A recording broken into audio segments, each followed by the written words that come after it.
trap fees, gotta have it. Toy trap, toy trap, toy trap, addict. Toy trap, addict. Toy trap, addict. Yeah, trap be slamming. When I crack that package, fresh paint ass got a grown man bragging. Shell gang answer every post in the Matic. One more pre-order and I'm back at it. Raised on hip hop, promising plasma. I chase where heat like a dope boy trapping. Reno on the mic, bring the pressure, bring the static. The plastic crack fiend got collectors active. Stew in the cup with the facts and the flavor. One drop, one way, got the whole room craving. Call back, cleaning the bubble, too sacred. If it's limited, running my hands gon' take. You can call it obsession, I call it a mission. Stacking on the shelf like a fresh new addiction. Real ones know when the box hit the kitchen. Toy trap on the screen and the crowd start twitching. No more, it's a habit. Welcome to the toy trap fiends, gotta have it. Toy trap, toy trap, toy trap, addict. Sixth element in hip hop. There we go. What's up, Toy Trap? Welcome back to Talking Toys, and we're gonna chop it up tonight. We're doing the Toy Fellas, so we're talking about this thing of ours. You know what I mean? This little life we've chosen. The pre-orders, the plastic, the package that show up at your house nobody remembers ordering, the envelopes changing hands, grown men meeting in parking lots because somebody's got a figure that fell off the back of a big bad toy store truck. It's a family business. And tonight we're doing things a little different. Forget the regular toy news. Tonight this is Toy Fellas, because somehow I think the toy news this week looks like somebody called a sit down. We got the Big Bad Workshop is actually giving us the mob boss. Mezco's bringing the Kingpin to the table. Mondo's got Shredder, looking like he's ready to take over the Foot Clan. And that one might actually make me break down and buy my first Mondo figure, by the way. But that's just the beginning, man. We're talking Super 7 coming through, Invincible, Boss Fight, Conan, NECA, Powdered Toast, man, you name it. Everybody's coming to the family. Raw Talk. Raw Gandolfini, Raw Gallofini. My bad, I fucked up your name. Yes, Don Raw Gallofini. Welcome. These fucking guys with these prices, I tell you. Oh, like doing some forget about it. You know. We got the olive oil on deck. Indeed. So yes, yeah, man, we got all kinds of great stuff to talk about tonight. Every figure that's coming out. So tonight, me and the boys, we're gonna sit down. We're gonna go through the toys news, the week's news. Look at who's making moves, who's getting whacked, who's charging tribute, who's kicking up to the boss, and decide if these companies deserve our money. Have they earned it? And which ones can fucking forget about it? This is Toy Fellas, this thing of ours, man. La Toystra Nostra, let's talk some toys, because Big Bad Workshop apparently decided these regular action figures weren't enough, man. Now they building this entire criminal organization in our displays. It's beautiful. We're forgetting some, Don Reno. We're forgetting some, Don Reno. What's that? We gotta shout out the fucking chat. Oh, we never forget the chat. We never forget the associates. Shout these fucking guys out before they give us a fucking headache. We never forget the associates. House of the Fury. What up, Corey? Adja salute. Reggie Hicks in the building. Paul Morales, Master Jedi. Everybody that came through, we salute you, man. We appreciate you. EGC in the house. What up? What up? Yeah, Judge Dreads. Chat. Pop Passion. Members. Yes. All the members. The maid yeah, guy. Man. The maid guy. Yeah. Word, y'all the made men. So that's what we're starting at tonight, because I think the NPC line finally launched this week. We got the mob boss officially coming. Big Bad Toy Store launched an entirely new crowdfunding platform around this stuff called BigBadLaunchPad. And this thing, it went crazy almost immediately. It just bananas. It tripled percent, yeah, 3 times 100% funded. But that's only the one story. Monster Force Dark Directives getting ready to ship. The Snow C.A.T is coming out. Getting ready to ship the Snow C.A.T. Did you get your emails? I got mine. Snow C.A.Ts are leaving Hasbro soon. We got an official look at the Ninja Force Snake Eyes and Jinx. Mezco dropped Kingpin. Fits the whole damn thing. And whatever happens, though, tonight in the toys, we're going to find that shit live. Corey Adger, what's good for the support? Thank you for kicking up, family. We really appreciate that. It will definitely go to good use. Yeah, salute. Big salute to Corey, man. One of our biggest, most staunchest made, man. He's a capo. He's a capo in this thing. Indeed. Word. So listen, man, it's going to be, we're not going to just sit around and basically just read headlines for 2 hours. We are waiting for Don Stuccino to arrive, and we're going to look at the figures. We're going to look at the news, what dropped since we went live last, figure out what we're buying, what we're passing on, what these companies are doing with that plastic crack money. And I got the toy fellas with me. Let's get into this shit. But you bring up a good point, Don Rolfini. Your name is mad confusing. Your name is mad confusing. I thought Raw Gotti would have been mad simple. Raw Gallofini. Yes. You came from the old country with that shit. Yes, it's a Staten Island name, man. Staten Island official, man. Raw Gallofini. Yeah. You got to say the L like a D almost. You say it with force. Absolutely. Beanie. So we're gonna start it off, man, talking about these fucking ball breakers here. Yeah. With some Hasbro news. All right. We gotta talk about these fucks. They're coming through, they're trying to rip us, they're trying to get over. But before we get into to the Big Bad Workshop and the NPCs and all that, we gotta talk about it for a minute, because like the timing of those two things makes this comparison impossible to ignore. And I think it's just like, it's not just another case of collectors, complaining because the figure went up $2 or whatever. This is Hasbro's been pushing prices up for years, while at the same time, we watch the accessories disappear. We're seeing the quality become inconsistent. The articulation is getting cut in certain places, and the more and more releases lean on repaints and reuse and made up shit.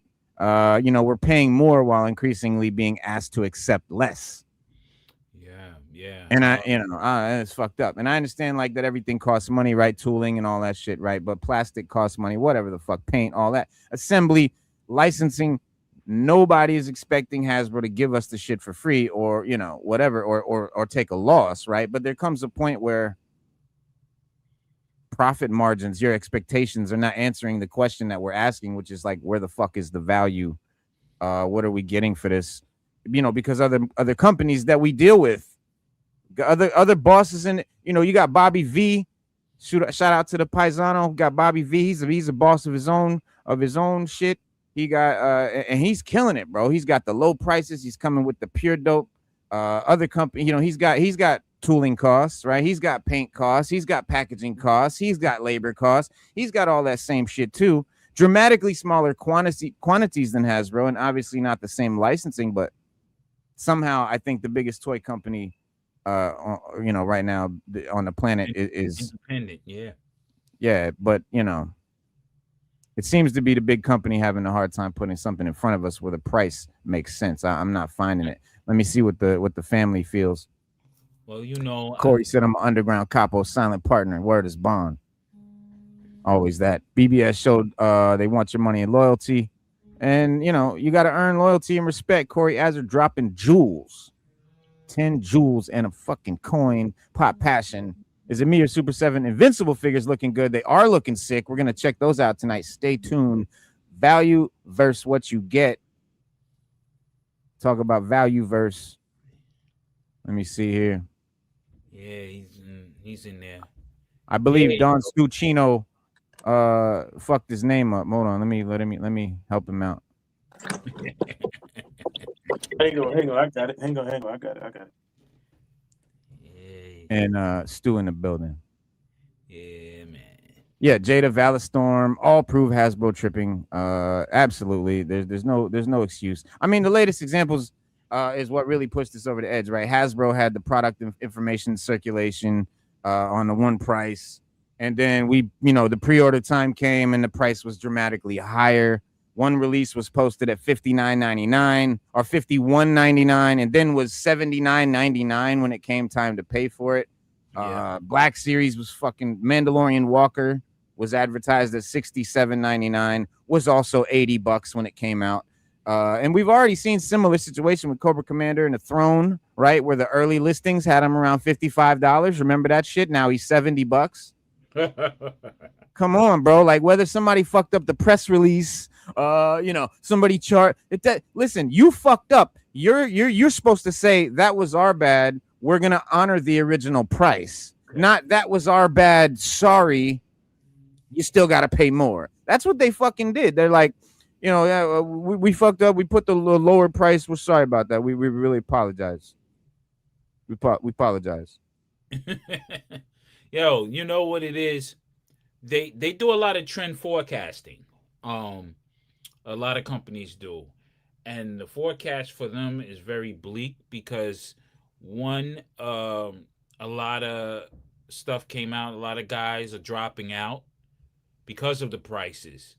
So what they're doing is trying to milk every little thing and cut back to replace those or try to soften the blow from those guys that left that would buy classifieds, that would buy Black Series, that would buy any other product that they had coming out.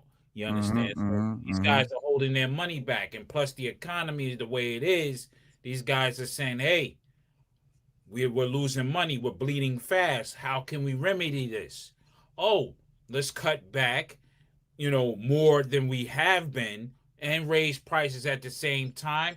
And hey, we'll add some extras here and take some extras out." They're Exactly. playing a shuffle game. They're playing the shuffle game. Hey, what's up, Daredevil?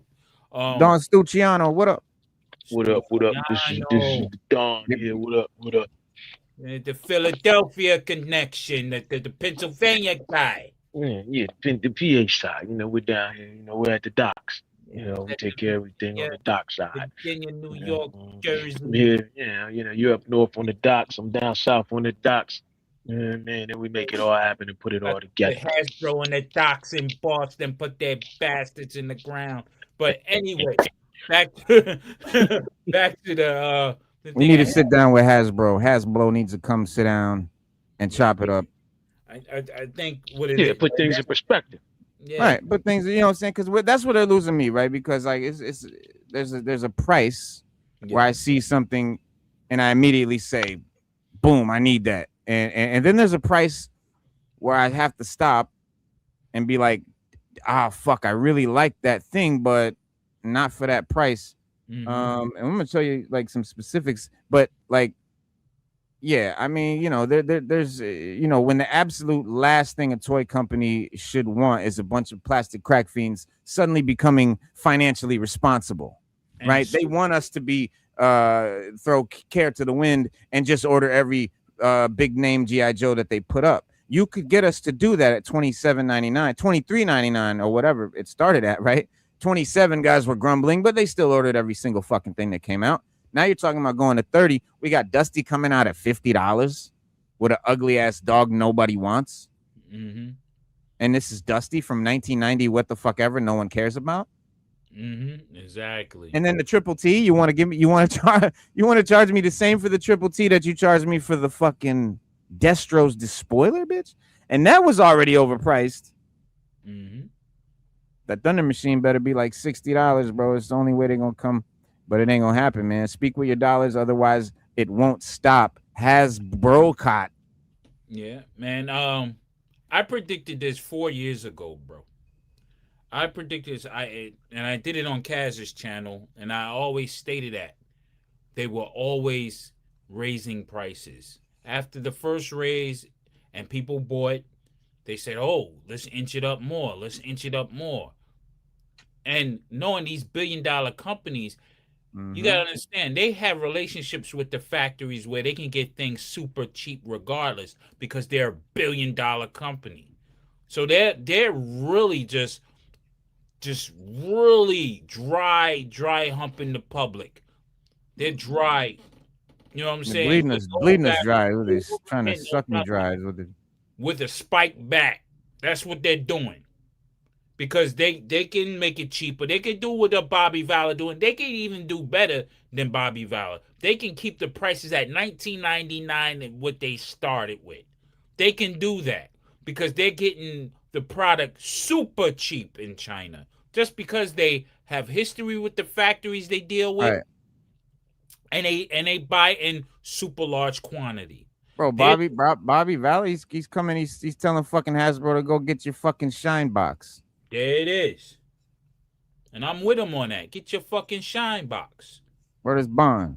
You know, so it's like they're really pricing themselves out of business because soon a lot of people will wake up and it's over. It's over. They'll say, "Hey, you know what? I'm getting older. I can't keep this up. Let me just say, goodbye, goodbye, and enjoy what I have."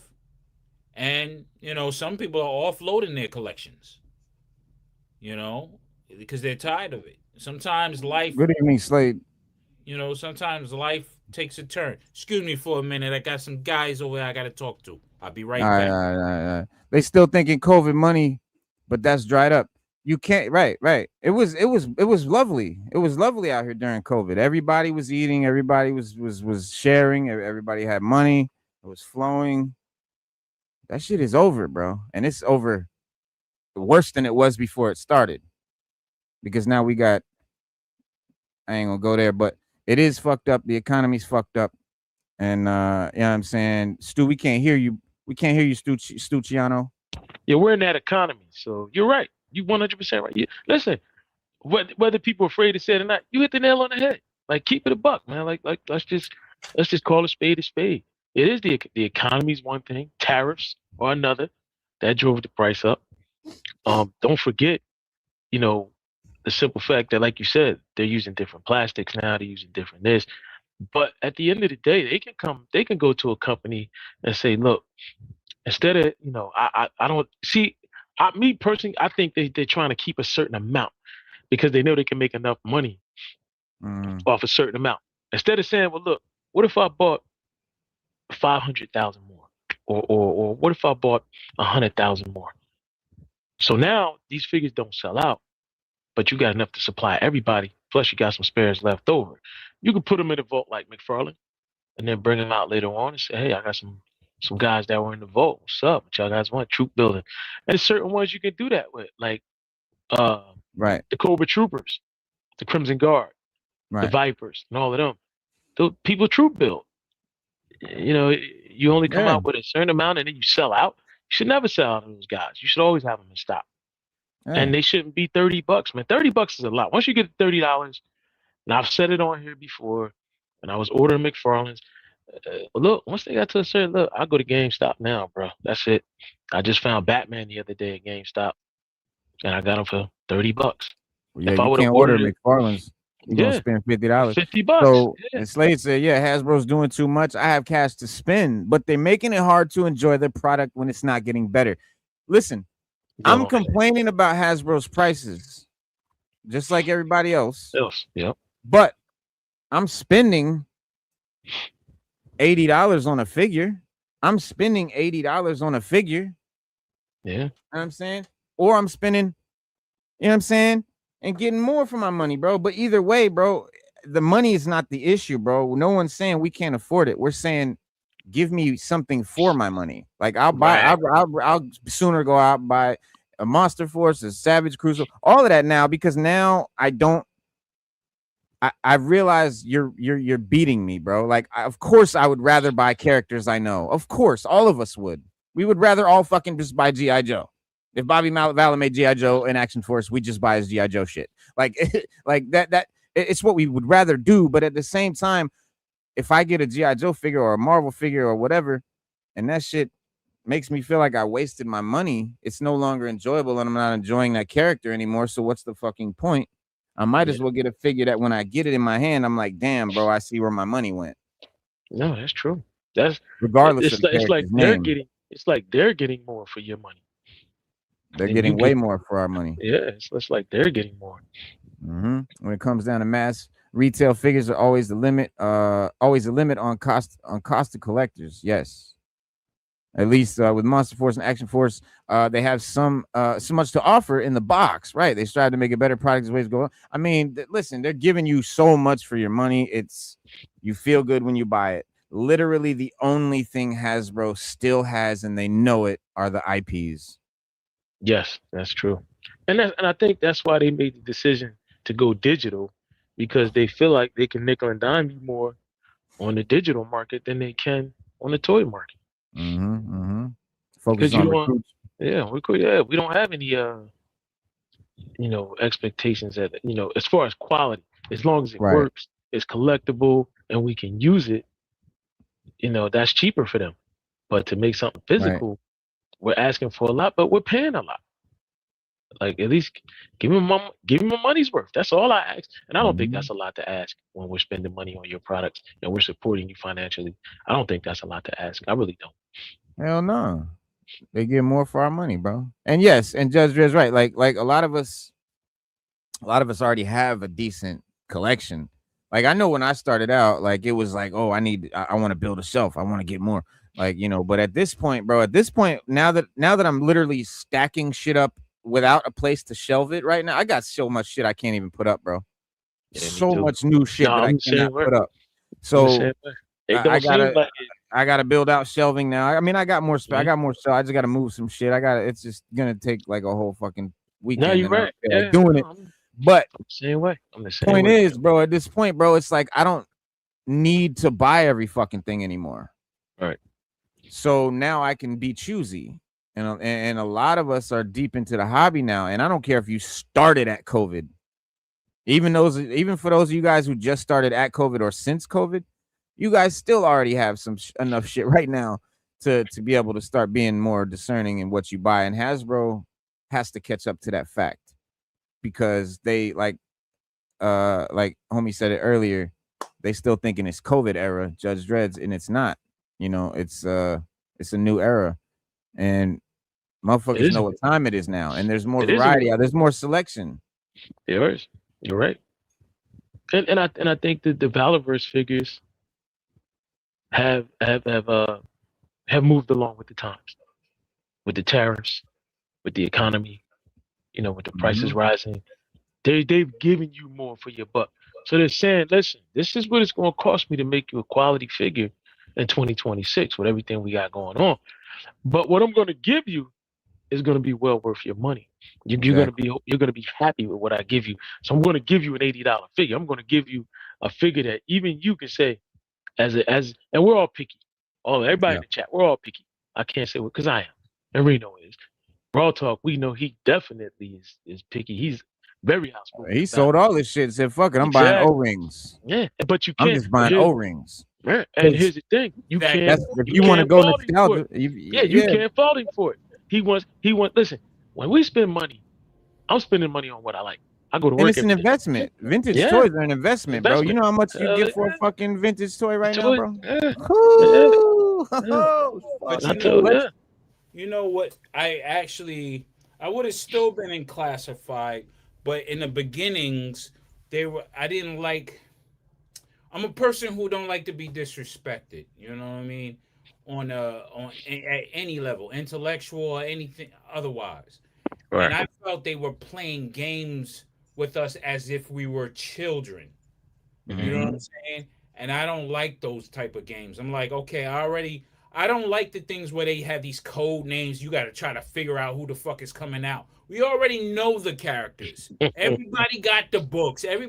Just tell us who's coming out and we'll purchase. This is the fact. We don't need intrigue. We're not children. Children need intrigue. And then and you right, bro. And then they ruin it with, they give us the name reveal, and then they give us the image reveal, and then they give us the render reveal, then they give us the fucking the what do you call it, the fan stream reveal.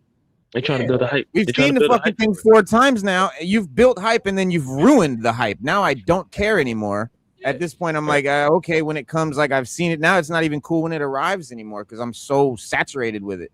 Like let that shit just fucking come out. Just fucking drop that shit, bro. Like you don't gotta do all that.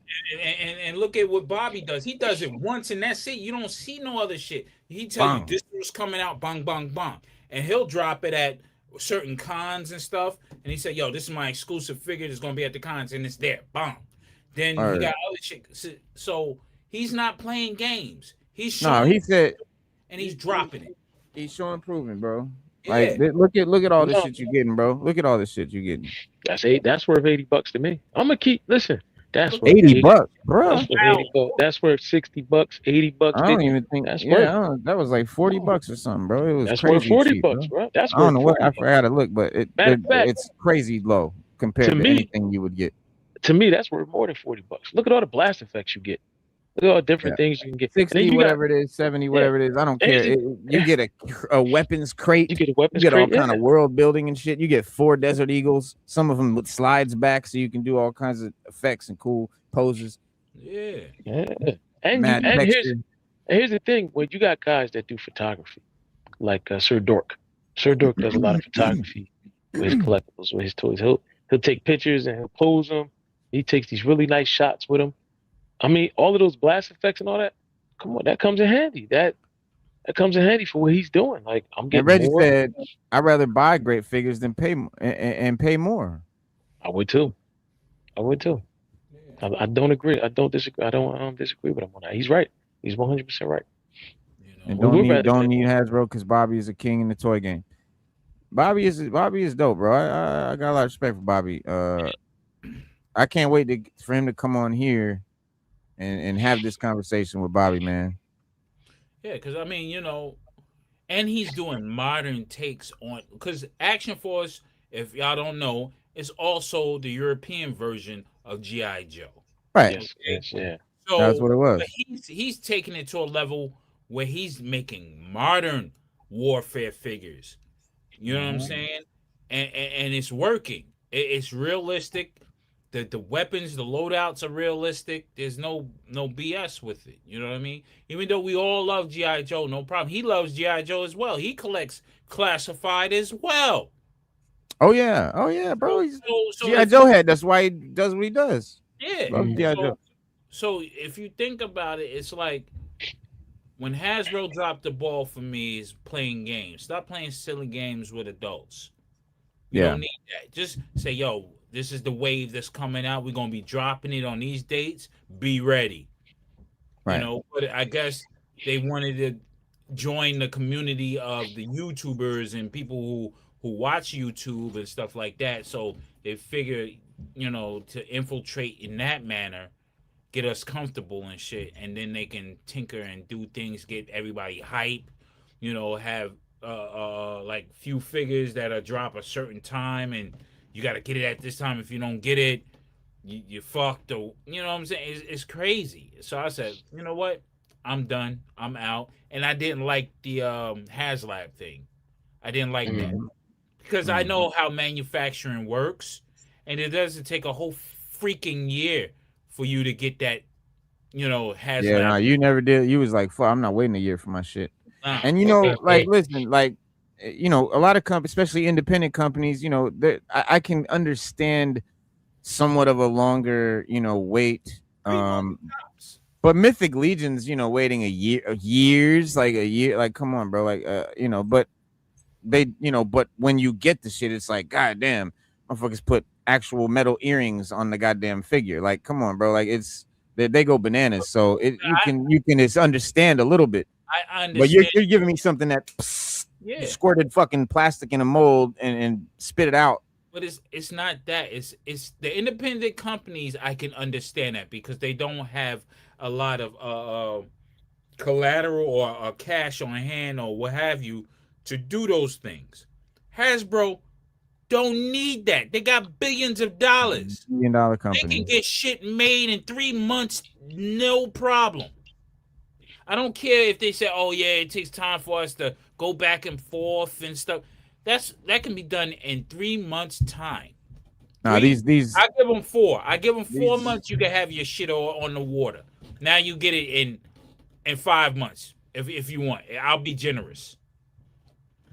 You understand? So it's Absolutely. like it's fucking crazy, man. It's like I don't understand it because I've dealt with overseas factories. I know what it takes to ship shit from overseas.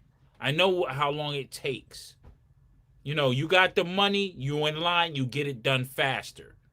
Because those factories over there, they respond to money. If you're a big client, they will put you ahead of the rest of the clients if you're a big money client. And Right. Hasbro is a big money client, so they have I'm no telling you, excuses. they are right. Yeah, we're gonna look at that Hulk in a minute, bro. And yeah, giveaways are definitely on the horizon, man. Never bought a HasLab. I'm not funding nothing make that take a year. Then they got my money. 2 years for some of the Star Wars HasLabs, insane. Not just that Hasbro probably owns the factories they use. Makes sense. Yeah, I mean, I've got the Rattler, the Dragonfly, and the Snow C.A.T, and I was very happy when they all came. And for me, paying now and getting it later doesn't bother me that much. In fact, I don't know. It does something psychologically to me where it's like I get this money up and I pay them the money and then I can forget about it. And I don't feel like I just spent $300 on a toy because I can wait.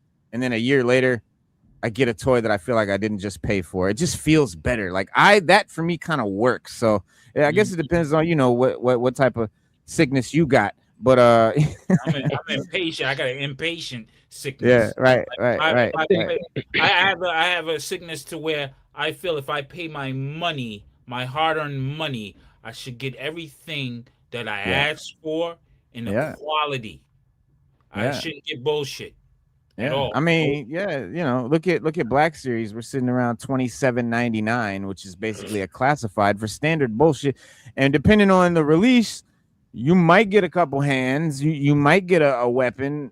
That's no fucking articulation. Then you got the maximum series, where they're trying to give you premium. They're trying to charge you $50, and they want to be compared with companies that are making substantially smaller runs and loading their figures with parts and accessories and all kinds of shit. And that's where the comparison falls apart because those maximum shits, the accessories and the bullshit they give you, it's a lot of it's shit you've already had. Some of it and the extra and the new shit is like whatever. It's just, and then you're still getting Hasbro plastic. I mean, so which is also cheap as fuck. So they can't even talk about the cost of plastic because like these other guys, man, they're using premium materials. And and I'm not saying every independent figure is cheap. Obviously, they're not. Monster Force can hit $40. Mythic Legions can get expensive. Savage Crucible can get a little up there, but at least a reason for it, is different, right? The smaller production runs cost more per unit, and in many cases, you're getting a more elaborate sculpting. You're getting more paint detail. You're getting accessories and parts, and even then, the price matters because every additional little $10 shrinks the number of collectors that are willing to jump on a new line. So these indie companies have to be careful about their pricing. Hasbro has the exact opposite advantage, right? Enormous brands, massive distribution, huge IPs. Every age wants it, right? Every age, decades of tooling, reuse opportunities, all their part, the production volume, and these smaller companies, could only fucking wish, and that's why I think the story couldn't have landed at a better time, because while Hasbro has collectors arguing over whether an $80 toy is really worth $80, $110 thing, BigBadWorkshop just launched the NPC Wave 1 and approached this whole shit from almost the opposite direction. BigBadWorkshop figures normally sit around $40, right? And collectors have been absolutely criticized that price. I absolutely did, and I was not willing to pay it. I forget what it was. They re-released some figures that I kind of wished I had gotten. I ended up getting a few Monster Force figures. I absolutely saw where the extra money went. I had no problem with the price once I got the figure. But even still, they still launched this window now where they're giving they're charging only $36.99 for a window, right? But they didn't stop lowering the entry price. They built the whole launch around giving you reasons to participate. The first 4 main figures happening regardless. So, you're not paying into a traditional crowd fund, hoping that they, reach a tier or whatever. Instead, the community response unlocks more stuff right away. The pre-orders, right? The extra heads, the weapons, the accessories, additional purchase options, all eventually, another figure. The meter goes up, everybody can see the unlocks happening in real time. The figures, you know, that you were already buying become better values as the campaign grows. You already ordered these three. As people get more shit on the campaign, they're just giving you more shit. Yeah. And you True. already were happy with what you bought. So, and look what you're getting, right? The mob boss is coming with like 22 accessories, bro. It's crazy, bro. And these companies are also, these other companies that are not as big as Hasbro, they're learning from Hasbro's mistakes. And so when Hasbro makes a mistake and people complain, you don't think they're watching what people say. You don't think they're reading the chats. You don't think they're reading, Absolutely, they are. you know, the posts. They're reading them and they're saying, well, damn, they didn't give them it. Well, we can do that, and we can do that, and we can do that for cheap. They're giving you what they're not. They're taking notes, and then they're putting out their products based off of what the fans were already asking for. Yeah. I know I can't believe Mattel with the snake lair being $300+ giving shitty quality when they showed something they're higher quality originally. That's another thing, the fake out, right? You got the fake out where instead of fucking the price going up, the quality just goes down from what you thought you were going to be buying. And so with HasLabs, though, so far, I will say, when I've gotten them, they were better than I thought they were by what I saw from the renders and shit like that. So the HasLabs actually always impressed me. I've never felt that the HasLab was overpriced or anything like that. I'm actually really happy with the HasLab thing. The tiers really kind of make it all worth it. And like, it's just, you get a fuck ton of shit for your money. And, you know, again, but you're not happy with the time frame. And then I don't give a fuck about the time frame because no, you don't care. No, because listen, yes, you're paying for it up front, but it's this huge project with all this extra bells and whistles that they know wouldn't sell on a Walmart shelf.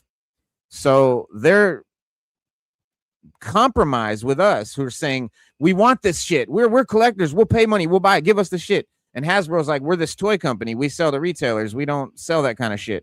And we're like, just fucking make it. We will build it. We will come. And they're like, all right, we'll do it like this. You pay us up front. You show us you're going to buy it. Everyone make their orders. Then we'll go out and we'll do the tooling. We'll build the thing. We'll fucking do the whole process. Only after you've paid, because we don't believe you. We're not going to do a production run of this fucking incredibly expensive thing. What are we going to do? 20,000 unit? Are you fucking kidding me? With no guarantee? No shot.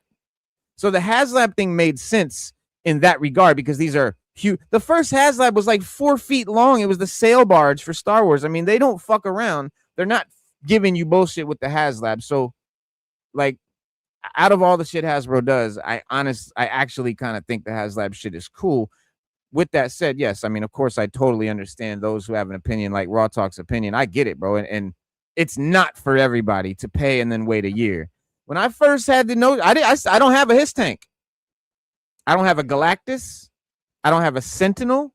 And I would have bought all 3 of those had I already, evolved in my thinking. But at that time, I was like, fuck you, bro. That thing's huge. And I'm not spending that much on a toy. And I'm not giving you my money and waiting a year and all that shit. By the time that motherfucking Rattler or Dragonfly, I'm not sure which came first, came out, bro, I was like, bro, I need that motherfucker. And I was deep. Classified, it was off. And I was like, man, you know what? I got the money. There's so much shit going on between now and then. I'll be happy. Like, it's not like it's not like you're paying your money and then you're just waiting a year with nothing. Right. You're still a toy collector. You're still getting shit all year. You're not just fiending for plastic crack. It's not like, paying for some shit and then just nothing for a year. You're still doing shit. You're still having a good time the whole time. And when it comes, it's like Christmas because, again, you paid for this shit a year ago, bro. I don't remember $300 from 2 months ago. All right. I'm bad with money. I'll admit it. But like to that point, like $300 a year ago, shit might as well be free right now. Like but again, I am very weird and rare in that regard. Todd made vehicles for $100, Hasbro $400, and math ain't mathing. I mean, you got to compare the vehicles, and the math will math a little better. I don't know if you've ever been in the presence of a HasLab or actually handled one and turned the lights on and did all the cool shit, but it is a lot of fun. Yeah, Judge Dredd, the HasLabs, they do come with $300 worth of stuff Yeah, more. I So mean, and it's not let's just just the say they vehicle only too. You're getting like right, four yeah, figures, yeah, some and extra shit. yeah, and to make it plain for you, let's just say they made $100 vehicle, but they're giving you $300 more of extras that come with it. You're getting lights, you're getting extra figures, you're getting, even though people don't like them, patches. You're getting all kind of, you're getting all blast effects, you're getting all kind of stuff. $100 vehicle is not going to come with all that. It's just not going to come with all that. It's just you might get, and I mean you might get a blast effect with that, and that's very, and the quality of the blast effects too are pretty good, and you can swap them out with other things. So you can't really complain about the $300 upmark because they're giving you more stuff for it. And it might be cheaper for them to sell it at $400 with all the stuff they give you than to sell it for like maybe $200 less. Might be more Yeah, beneficial for them. yeah, yeah. I mean, maybe expensive, but you can see why it's expensive versus expensive, and you're scratching your head as to why. And that's kind of what we're talking about too, because Hasbro has those two extremes. Like I think a HasLab, for me personally, when you get the whole set, I can see where that money went. When I spend $51.99 on Dusty, I'm confused. When I'm spending 110 I'm on confused a too. triple T, I'm real, yeah, I'm bewildered. And Toy and Trap, it I was agree with you, bro. Paying upfront gives me peace of mind. It's mine. Yeah, I got it. It's good. I got it. I don't have to worry about canceling my pre-order. None of that shit. Like I've already paid for the motherfucker. I got it. you I'm got not it, missing man. out. Yeah, there's no For sure. FOMO For involved. sure. It's a lot of peace of mind involved. It's a good way to buy some. I think when it's something that just is a fantasy project. Right. And I'll admit some of their projects do border on take out the cheap ass LED lights and this easily could have gone on a shelf. And wow, this is great. But So when you think about it, Reno, when you Sentinels. when you think about it, Reno and Raw Talk, you got, if you compare it to the vehicle that was made back in the 80s, let's take the Triple T. If you're gonna make me a Triple T in 2026, you got to take the original yeah, and upgrade it. So instead of having the tires, that part. you had these little tires under the thing, and the tracks never. Give me real working tracks. Give me real working tracks with it. I mean, you can give me the same Triple T. You don't have to break the bank, but you can give me an upgraded model with a Triple T that fits with classifieds. I mean, that's all we asked. You gave us an upgraded version of Rattler. The Rattler didn't come with all that it came with when we were kids, and neither did the Dragonfly. It didn't come with it. The Snowcat didn't even come with half the stuff that it's coming with now. You got a figure, you got a vehicle, no blast effects, some stickers. That was it. Right. And they charged you top dollar for that back then. So if you're gonna charge me top dollar now, making an Give me upgrade. top product. Yeah. Top And product. he said HasLabs, you're not charged until it funds. That's another thing too. A lot of people don't understand really how the HasLab crowdfunding thing works. So thousands of people literally wait. They go, I'm gonna wait and see if the tiers fill up before I fund it. You know how fucking brain dead you are? No, that's the dumbest thing you could ever do. Why? Let me explain, Stu. You know how you get this? You know how you get the stuff? Yeah. By funding it. When you wait and everyone waits, it doesn't fund. The Snowcat, everyone waited to the end of the Snowcat. They were like, oh, the Snowcat's not funding. Bro, I never for a fucking hot millisecond ever thought for a quarter of a microsecond that thing wasn't going to fund in full. Never had a doubt. I was just laughing at how everyone was waiting until the end, acting like no one's going to do it. Motherfucker, every single one of y'all are going to fund it at the end. Why don't you just go ahead and do it now so everyone can see how quickly these tiers really would have filled up? Because I think because people don't realize when you fund it, you're not paying. Here's the thing, Stu. You don't pay until the tiers unlock. So let's say if it doesn't. So let's say it gets to a funding point, it gets to the end date, and only one tier unlocked or no tier unlocked. You then still have the choice to fucking cancel and not pay. So why aren't you funding it immediately? So what happens? Do you still get? So let's just say it doesn't, like you said, it goes to like maybe tier 1. Yeah. And enough people. So what do you still get? No, I'm saying, if you don't cancel, do you still get? You don't get everything. You just get the tier 1. Whatever tier it And gets to, that's what you get. And so far, okay. every single HasLab has fucking funded in full. So no one, they've never had a No, missing I'm not. tier. Oh no, I'm not. I'm not questioning the validity of the funding. I'm just asking, like, what would happen if it didn't? Just for now. Oh, if it reaches one, if That's it reaches only one tier, then everybody gets the HasLab and the vehicle and the one tier. Oh, okay. But But that's that not, never happens. even that still ain't bad. That's still It's not. still That's well. still not bad. Here's the funny thing about it. People like to say the tiers are baked into the price and all that. They're actually not. No, they're not. But they're baked in a way. It's a sliding scale thing. That's real math. So it's weird, but they're not really baked in. If you just paid for that HasLab, you'd get your money's worth. But they're gonna be able to give you more shit if more people pay. Yeah. Because No, they're I getting get more that. profit than the ratio change. It's a whole fucking thing. I get that. You know, whole thing about it. But yeah, nah. But I the get point that. being, I bro, just wish I had the shelf space to buy a HasLab. I'm not gonna lie. I'm well, mad that's that another. I couldn't get. Yeah, I mean, No, I'm mad I couldn't get the Rattler, and I'm not. No, I'm not Debbie Downing it. I'm just saying No, from I my know. perspective, I was upset I couldn't get the Rattler. Did I want a Rattler? Hell yeah. Did I want a Dragonfly? Absolutely. Yeah. But I don't have nowhere to put it. I don't have the shelf space. I really, really don't. And if I did, man, trust me, I fund every HasLab they got coming. I wouldn't give a damn how much they cost. I fund every last one. And you can get a Hiss for 200, but it's not the Hiss HasLab, and it's not the HasLab with all the tiers and the bells and whistles. It's the Arctic Hiss, which is just like a hollow plastic shell of the Hiss HasLab. Wow. If that's the one you're referring to, because I know I'm just saying HasLab. anyone. I'm talking to Anyone. Dreads. Oh, Dreads. Oh, okay. He said you can get a Hiss for 200. Yeah, no, that's not the real Hiss that we. HasLabs are like. See, that's another Yeah. thing. I could sell my HasLabs and double my money right now. If I spend 300 on a HasLab, I can sell it for 600. Yeah. That's another thing. Like people are, I don't know, bro. The HasLab is really a fine deal because they are always going, like they're always retaining value. Some of them quintuple in value. Right now, you can't fucking afford a Unicron. I don't care who you are, right? Like there's the sale bar just like $4,000 Look at the Optimus they just did. or $3,000 Yeah. or some shit, bro. And it was like whatever, 100, 500 Look bucks or whatever. Look at the Optimal Optimus. It dropped at 400. Wasn't even Right. a HasLab. Profit, But what it up? dropped. But it dropped like a HasLab. And everything they gave you with that Optimal Optimus from Beast Wars, it was Right. worth it. I went on there to try to get it. It was done. It was done in like Right. 10 seconds. And so, but it's a beautiful. It's probably the best. It's probably the best Optimus Primal they've made in years. And I remember the old one. This one comes with it. He comes with a throne. He comes with, man, listen, this was a really good one. I wish I could have got it. I just, hopefully they redistribute it. If they do, I'm gonna jump on it. That's what it boils down to, Judge Dreads.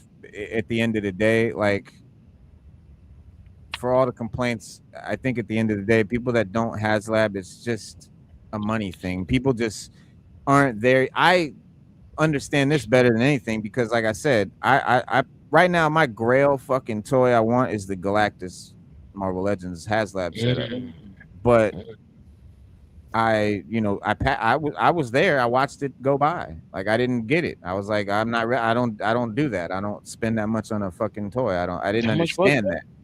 How much was I don't know. It's the same as a HasLab. They're all about 300 to 500 in that range. Like 400, 300, whatever. 275. I think is the cheapest one up to like 500. I think. I don't know every price of every HasLab, but I don't know how much that one exactly was at the time. But I know it was way too much for me at the time, and I get it. Like that's a hobby. Like that's a hobby. You know what I'm saying? No, it is. It is. Like it's a hobby, like choice. And we all have levels. Raw talk, you mad quiet. I know you don't agree at all, but and we have mad, and we got levels to our collecting too. Like remember the thing I sent you the other day where the guy had he had all of those troops. Like he was doing all this troop building, and he had all the same figure. You got some guys that don't. You got some guys that only collect certain things. Some guys collect statues. They don't even collect figures like with some guys only collect Mezcos. Some people only collect a Super 7. Some people are in love with Super 7. Some people got a mix of things. Right. Everybody, all of our levels are different. That's why on here, when we do that, show your gems, and I love to see other people's collection because I love to see what they collect and how they collect. I love it. Like that's That's probably the best thing, So I like to do. Just watch and see their collections. How they display them, what they collect, how they collect, how much they collect, how much they don't. so right now, my big bro, he's going to Toy Federation. Shout out to Ryan and those guys down there. Word. South Carolina. He's trading off his G1 Transformers Mhm. and a Right. few other toys because he's like, yo, I hardly really enjoy them, so I'm getting rid of them. You know what I'm saying? Yeah. Yeah. I mean, And it's a good deal that he's going down there because Ryan is a fair guy, and he's a good guy. We met him at Joe Fest. But yeah, guys are Because he had like, the yo, originals. you're Because he had the real. originals Raw Talk. Or does Yeah, he, yeah, or yeah. So he's if really he has a set of Insecticons, tell him give me a call. oh man, it's already said and done. The deal is done. You know what I mean? He's down there, so you'll see him Yeah. on the show. But well, what Judge Dredge is saying too. He said, the most I ever paid for Toy Street. So his last comment, remember, he said, and I'm not picking on you, Judge Dredge, like I'm making a point. Your last comment said, I can't pay that much for a toy, but now you'll pay that much for a vintage toy, but you won't pay that much for a modern toy. yeah, Right. And that's the distinction. My point being is that everyone has like something that they're willing to pay for. Like, that's my lane. This is my hobby. For me, it's all G.I. Joe. And I know Judge Dredd's, you're not a G.I. Joe guy per se, right? I'm G.I. Joe to my bone. So it's a little bit of a different, you know what I'm saying? Like, trajectory, I guess. Like, but I feel you, like, everyone has their, but that's my point. Everyone has their thing that they will pay that much for. And and shout out to who said I think Recon Willie. HasLabs, they look okay. It's the 110 vehicles they're giving us. It's the despoilers and the triple T's that look like fucking regular ass plastic kids toys with no crazy nothing, and you're charging me, and it's twice what it's honestly worth, right, bro? Like, yeah. And the original. And I always say, man, not to cut you off, but No, go ahead. I always say the vehicles should have some type of action to it, like a radio RC type action to them. You're Right. adults. You should have stuff like that. You're not a Right. child. Like, they're getting away with murder. They're literally Right. getting away with murder because Yeah. that the dragonfly should be able to fly. I believe. This is my personal opinion. The Rattler as well, because you have planes like that in the hobby sector that do all of that Right. at those same price. So I understand. Oh, they boost the price because they add in action figures. Then don't add action figures. Give us the pilots of those vehicles, and that's it. We don't need no tiers. But you could let them fly. You could let them roll and like tanks and shit. Yo, let them be RC with the lights and everything. We don't need all those extra tiers. You save your money on those tiers. You can make money on bringing those figures out later. But give me. They're never gonna do no RC shit, bro, at 112 scale, bro. It's not gonna happen. They could, They won't do but it. they're not. They won't. Not a company like Hasbro. That would be a ramen. That would be an independent person who's like, you know what, I'll do this shit. Hasbro will never do nothing like that. But that's my point. They will never do nothing like that because they're treating people like children, and they're really not elevating the collectors. You know what I'm saying? You're not elevating your collection. It's like, okay, we have the same thing. Even though it's more modern, you really got the same shit I got. It's just more modern. You know what, Raw Talk, you got a point, because remember when we were kids and they gave us the, I think it was the Mobat, the green tank. Yeah. That tank was motorized. Yep. So it was motorized. Yeah, bro. I had the Crossfire was the Crossfire was radio control. Yeah. As well. So they can do it. They can do it. No. Listen, bro, do you know the fucking Night Raven was $17 when it came out? $18. Stop. The Night Raven was $18 when it came out. Stop it. You want to know how much it is now? Complete, whatever. You want to know how much it is now? Complete with a fucking shine on it? Or tell them wrong. Probably about $1,700. Easy. Over $350. You know what I'm saying? And if they made a 118 scale Raven today, it would probably be $400. Case in point, they made the fucking Sky Striker 118 scale, and how much did that cost? Like $400, $300 or something. 75 or something like that. 275, 375 was crazy. It was $17 back in the day. So we cannot compare that shit then to now, really. But No, I'm not. the Snow-C.A.T did fully fund pack all 3 tiers, as I knew it would. I had every single classified has hit every tier. I don't know about Giant Man, and that was one I had no interest in, so I didn't follow it. And you could be right about that. I don't know. Yeah, Easily sell the Razor Crest for over 1,000, bro. Anyone that has a fucking decent Star Wars HasLab, bro, them fucking, oh god, them shits are fucking cake right now. And any G.I. Joe classified HasLab, you're gonna double your money easily. And it's modern stuff. Thank you, Daredevil. It's modern stuff appreciating like that. Yeah. Like vintage shit appreciated over 40 years. This shit appreciated in fucking a year. Right away and shit. Matter of fact, as soon as you got that motherfucker, matter of fact, before they fucking landed, before we had Snow-C.A.Ts, as soon as they funded, motherfuckers had them on eBay talking about 600. Bitch, it ain't out yet. Yeah, the I need that Galactus, bro, and he like 600, bro. He's 650. I can't 700 and shit. I'm not that. I won't do. That's why I don't have a Galactus. But if I had the chance to get a Galactus now at retail, all day and twice on Sunday. What's up, Big M? Yeah. Think about the box, and something else scratches that itch. The cool thing about HasLab too, when you bust it open, there's like all these different boxes. You got a box of this, you got a box of those, you got a box of that, all kind of shit inside. It's a lot of shit. Yeah. Reno got a vintage collection, strategies and interested. No link for me. Wait a minute, the Profit Director didn't get his link. Hold on. You gotta get the papers. Get the papers. Get the papers. Get the papers.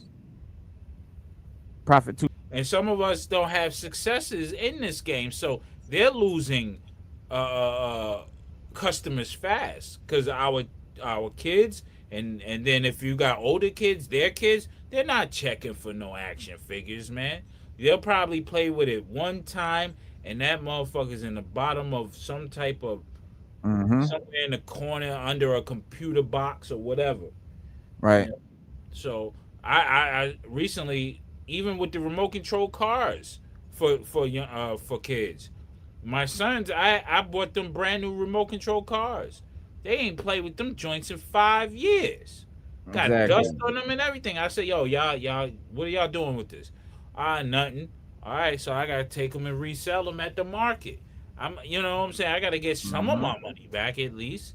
You know, so that's what's happening, man. It's like they're realizing we are the last that they can milk because nobody else is going for that shit, and that's why the head of Hasbro, what's his name, the dickhead guy, that's why he said he wants to get into video games and card type games and stuff like that. This was hot right now. This was hot right now.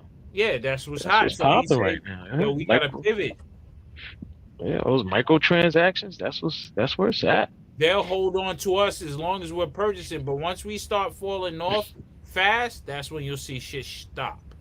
Don How's it going, guys? Don Profitelli. Nice to see you all. Yeah, man. Welcome. I agree with Reno on the funding for the HasLabs. Like, if you want it, even if you just think you want it, put your stake down right away. And here's why: because you don't pay for it until the end of the funding window. It's not just when it funds; it's at the end of the window, right? So you have a due date on that, right? So let's say you don't even want it, right? Go ahead and say you want it, right? Because once the tier gets hit, even if it drops back below that, you don't lose that tier. Once that tier is open, it stays open, even if it drops back down. So by saying you're going to get it, even if you're not going to, you're doing the people who are getting it a massive favor by unlocking that tier. You're just unlocking the tiers for us. Cancel it later. Yeah. Come on. Now, Profit Director, we're going to need you now, to if you repeat planning that. on buying it and you waiting, you're really just not thinking, man. Yeah, we're going to need you to repeat that, Profit Director, for the people that weren't paying attention. All right, for the people that were not paying attention, when HasLabs are being funded and you hit one of the tiers, that tier unlocks. If people cancel after and the price drops below the tier does not lock again. It stays unlocked. So even if you don't want the thing, if you're just thinking maybe, go ahead and put your name down for it. And then if you decide before the due date to cancel it, go right ahead. But you will have done us all a favor by helping us unlock all those tiers. It's a racket, bro. We could hustle it, bro. Yeah, we can It's a racket, Thank you. bro. Give We me just a get number, everybody brother. to fund the shit. Yeah. We're good. And then We're fucking good, right. everybody cancels. We get the tiers. We Fuck get 'em. we Right. get it. Yeah. You know, and I bought a McFarlane figure today. Something that I didn't think would ever happen. But I bought the welcome to the Larry family. Bird. I bought the Larry Bird figure. And he's totally posable. He looks fantastic. Oh, you wrote the cherry. He's got a magnet in his hand, and there's magnets in the ball, so he can there's no pegs or hand switching to make him dribble the ball. Yeah. The magnet hands is a cool feature. And bro. here's the kicker: $20. Yep, $19.99. $20 With it. That's great. Like if I had any beef for as young as they made Larry, the shorts should have been a little bit shorter. We gave him the modern shorts, the long ones that come down to your knees, instead of the short shorts. Right. Yeah, and when I opened up the stream, you had the Big Bad Workshop. What is it called again? The participation, Oh yeah, this is the launch pad right here. the launch pad. That's it. Word.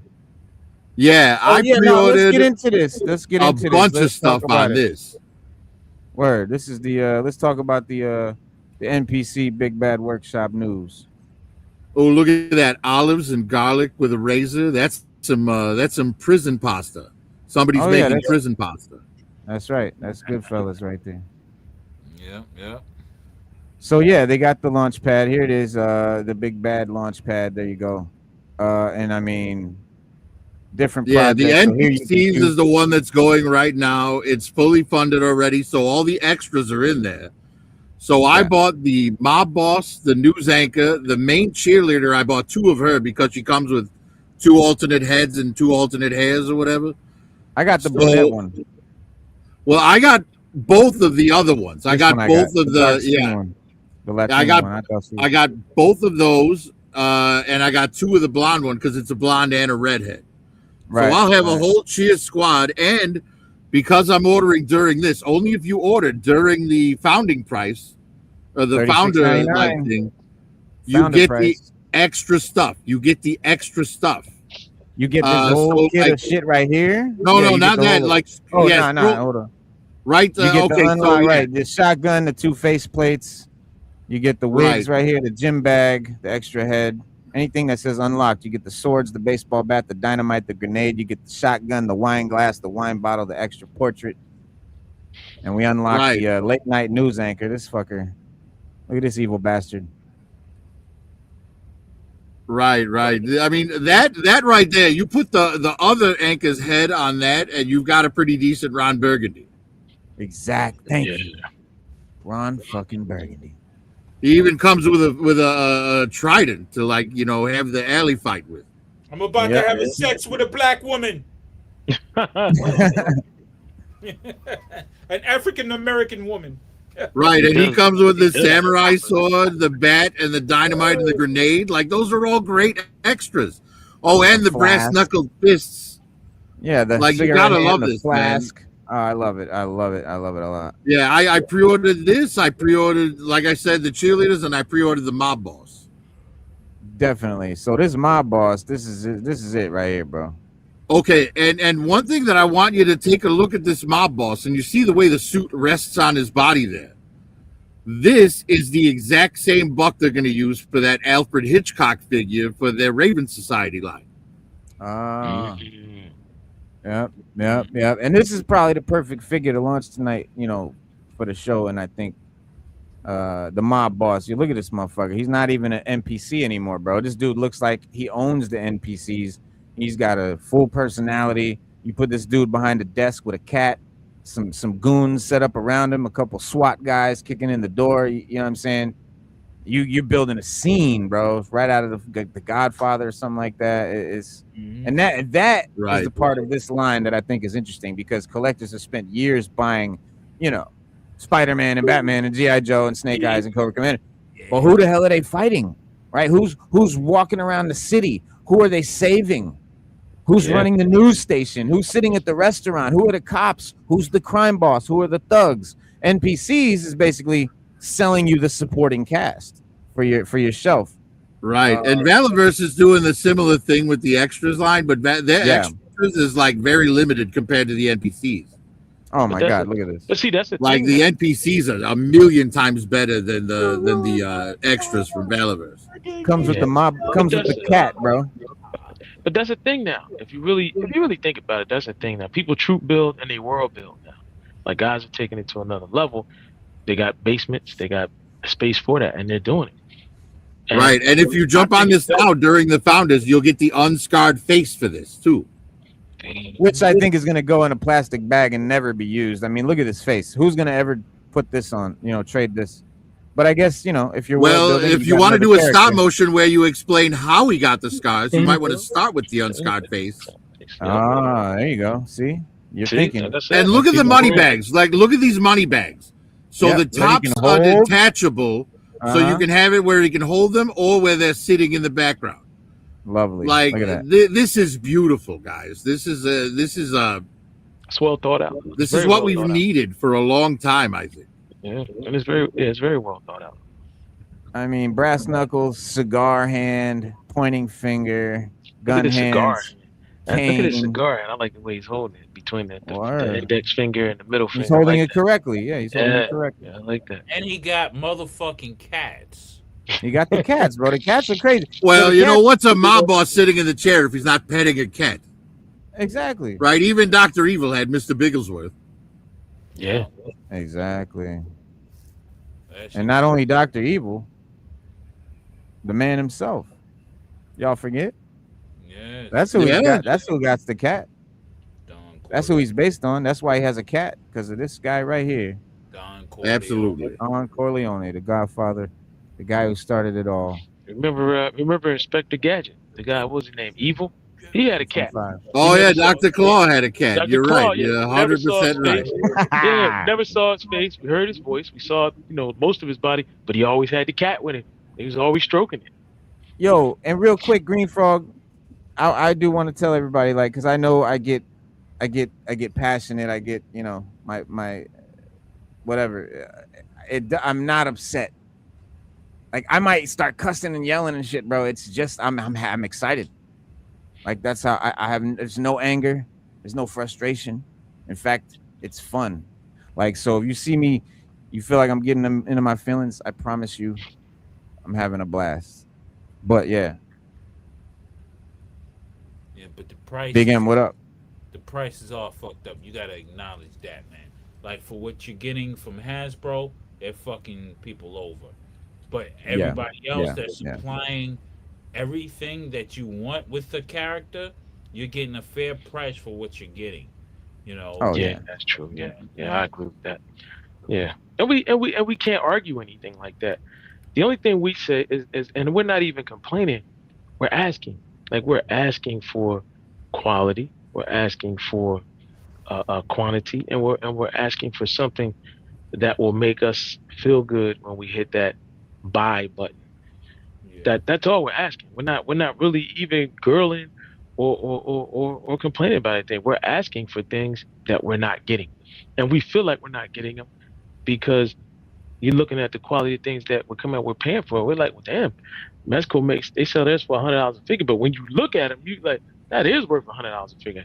You might not be able to afford $100 a figure, but you know what they gave you is worth at least $100 a figure. Right. Because what you have to consider is like, all right, so let's say you bought like a blank figure, right? And you wanted to make all those soft goods yourself. How long would that take? How much would the fabric be? How much would the little fucking, all the little accoutrement, the buttons and all that crap be? You know what I'm saying? By the time you were done making that figure yourself, it would be like probably 150 or 200.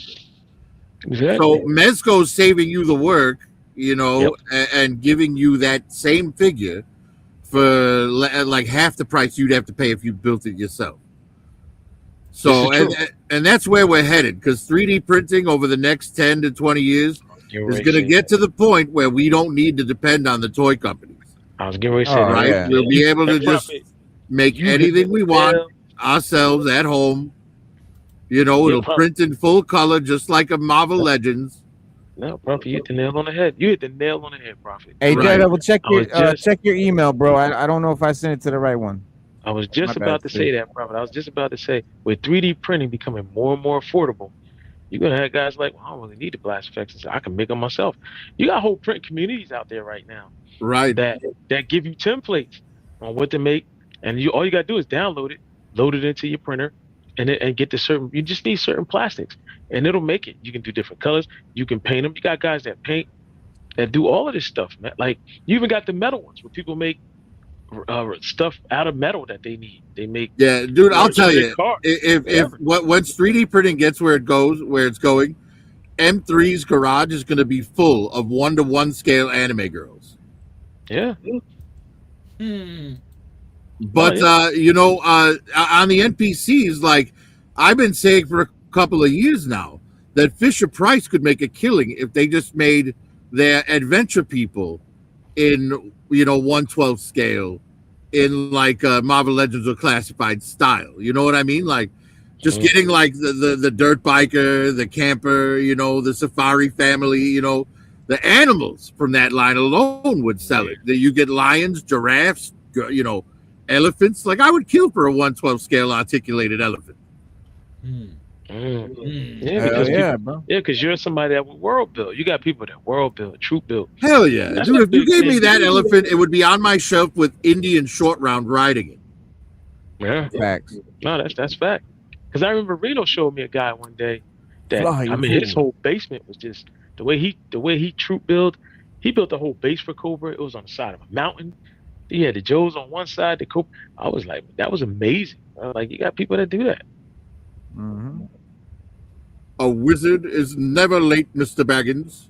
He arrives precisely when he means to. Yeah. Did that. That I Gandalf. prefer old fool. Or Yeah, I prefer run your Gandalf face. from the cartoon, but this is incredible. This is a really great figure. $150. I don't know what it costs brand new. This is on eBay, so it probably way less. Yeah, look at all that shit he comes with, man. Look at that robe. Mm. Fuck. Yeah, that's peak, man. Yeah, this is a Look at really that. nice figure. But isn't this It's like like a book. 8-inch scale or something? That yeah, it's pretty big. Let's see. Yeah, it's 20.5 centimeters because that's how we measure shit over here. But that's how big it is. Hang on, I'm gonna do the quick little Google. 20 centimeters. Right. I think it looks like 2 inches. yeah. Looks like 12 It is, inches. yeah. It's an 8-inch figure, 7.87 inches. Yeah. Okay. Mm. All right. So it's So, that yeah, I mean, mega scale. You're right. He yeah, be a little bigger than your McFarlane's actually. Yeah, But it looks yeah, like that. yeah. But I mean, this is a thing where you're not gonna really scale. At least me. I mean, again, this is my thing with live action figures. I can't put a live action guy from a movie next to like a cartoon Marvel figure or something like that. So, you really kind of got to put this with the rest of the Lord of the Rings cast figures. Yeah. Oh, but- yeah, if you're a big Lord of the Rings But I fan. don't know. I'm interested. Oh, look at this. The bootleg. Oh Wow. man, that better not be the real thing. No, look at that. That's a piece of shit. Oh Yeah. god, yeah, that's awful. Jesus. That's crazy. That looks like the same quality as the angel you put on top of your Christmas tree. Word. Like he's I got been one better for you. dust That up. like one of them rank. That look like a Rankin Bass stop motion character. Right? Yeah, it does. That's awful. God, look at the beard. Like, Barbie doll status. Yeah, that. He definitely But- looks disheveled and confused. Word.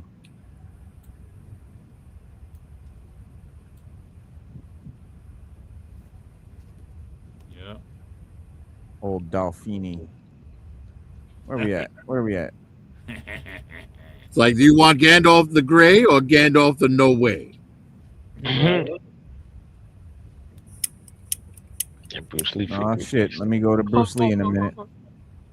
And Bruce Lee figure is hard.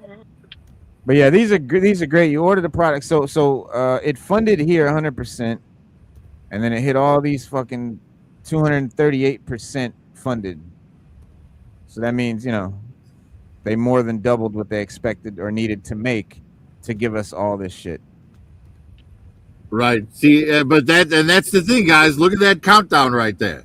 If you want all the extra shit, you got to do it within that time limit. That's right. And at this point, listen, I planned on encouraging everyone to go order it and shit. But at this point, it's all unlocked. So order it or not, I'm getting it. It's all in the bag. They need to do a mobster just like Tony Montana. I need the bricks. I need bricks. There's more coming. So yeah, there is definitely more gangster stuff coming. He said, Big Bad Mike said this is the Mob Boss is just the first of a whole organization that they're building out. Yeah. So the reason why I say I need the bricks because I'll be using it for my 3 3/4 drug dealer yeah, action figure. right. The headman. The headman. Right. Yeah. So I mean, this shit is dope, and like, look at what you're getting. The Mob Boss gets around 22 accessories once his extras are all included. The news anchor gets up to 24. The SWAT commander gets into the 30s, like 30 plus accessories with the SWAT commander. Like even the cheerleader, which has the smallest loadout, which is around 15 pieces of accessories. And that's the cheerleader. So meanwhile, we're talking about Hasbro figures approaching $30 and sometimes barely, coming with anything. And, premium priced repaints, that we're supposed to act like, our deluxe are magically, $25 more. And, and that's the part where I want everybody to pay attention to. This isn't really like Hasbro bad, Big Bad good. Big Bad Workshop has things that they need to improve on too. These NPC figures look way too damn long to find. Took too long to get here. But when they finally launch, they will, the entire presentation, they have this temporary low price and all that. So there's reason to be happy about it taking longer or whatever. But I mean, Hasbro lately feels like somebody telling me what I'm gonna pay, telling me what I'm gonna pay for a toy rather than trying to sell me a toy. Hasbro is, like they're not saying, look, come by. They're saying, here's what you're gonna pay for this now. It's like the worst crack dealer. It's the worst plastic crack dealer. He's like, I know you need this, so I'm gonna up the prices because fuck it, I can. And I'm gonna lower the quality of the product. Right. I'm gonna keep the price the same or raise it. I'm gonna lower the quality product and raise the price, and you still gonna come buy it and fuck you. Yeah, that's not good business at all. It can't be. So we're customers. We want to give these motherfuckers our money. We are collecting all this shit. Well, that's what makes this shit so crazy. We're probably the easiest group of grown adults on earth to sell unnecessary dumb shit to. But yeah. You give us the right character that we grew up with or whoever you're into, make it look dope, give us the value. The price doesn't make us feel like we got ripped off or like we're stupid for being in this hobby. And we'll hit the pre-order button and we'll be good to go. And we don't even know where we're going to put it, but we're buying it. Just give us what we want. And it's that easy. You know what I'm saying? It is plastic crack. You can it does sell itself, but you're literally creating other companies. Valaverse came out because of Hasbro, because of kicking Bobby to the curb and him being like, all right, cool, give me my severance and give me my fucking money, and just starts his own company. And because I already know what these collectors want and y'all ain't even coming close to giving it to them. So boom, I can just do that. Reno, he probably was the one in the meetings like, oh, let's give him this. Oh, let's do this. Everybody, you got absolutely. We used to have guys like Bobby in the industry. They were these big cigar chopping guys, and they'd be like, you know what? I don't know what it is, but put it out. Let's see what it does. Put all that stuff in there. Let's see how it sells. But now you got these young hip guys who think they know everything about what collectors want and like, and they're coming up with less, but they think that their ideas are so dope Yeah. that we're I gonna wouldn't buy say it, young. and we're just gonna buy it. I wouldn't And I say don't- it's an age thing where it's a young guy. I just say Yeah. it's a greedy motherfucker that Right. you know. Doesn't you could care be- about collectors. could I be- don't. yeah, I don't you think could be anybody greedy. at You could Hasbro. be- I don't think you could be anybody that at any- Hasbro, bro. I don't Yeah, think you could be that anybody any- at Hasbro is considering collectors, bro. I don't think anybody at Hasbro is going collectors this, That's collectors my point. that. They're Reno, not even talking that's about my collectors. point. They're talking about 4-year-old and up. That's Yeah. my point, and that's my point. You know, that's my point. You once had these guys that sat at the head of the table, it's like, you know what, just put it out, let's see what it does. If somebody 50 years old buys it, they buy it, they like it. Somebody 4-year-old buy it, they buy it. But And now check you it got out. these guys in the middle that just be like, nah, we're gonna do this. We're gonna put this out because this is what I would like. This is what I think they would like, and their opinions are taking as value. And you got somebody Yeah. listening to. And And- well, and- people, Well, there's somebody I at think that Hasbro. They're not. Go ahead, Prophet. I think that the biggest mistake that they make is, putting someone in charge of what gets made who is not a fan of it. Right. Because if you're not a fan of it, then you have no link to the nostalgia of it. Right. That's one of the things that was great about Lenny. And you have Right. no we skin in the got we game. got cartoon representation figures. We got. I mean, Fatal Fluffies. Would we have ever gotten that in any other line? You know what I mean? Like, And I ordered 2 of them. So- right. So the point I'm trying to make is, it's you have to have someone who actually likes it in order to be able to make what people want to sell it. Yeah. Right. And if the people in your company are a bunch of suits that never picked up a GI Joe figure, then yes, you're going to get a lot of bad decisions. Oh, make a spring-loaded arm. Oh, make it fluorescent pink. You know what I mean? Like all that crap Right. comes from That's what happened in the 90s. boardrooms. Right. Right. Or your Yeah, because artist- or your artist well, will what draw happened? something that he What thinks killed is- GI Joe in the '90s was Kenner got bought out by Hasbro, and Hasbro suddenly had the right to make Star Wars figures.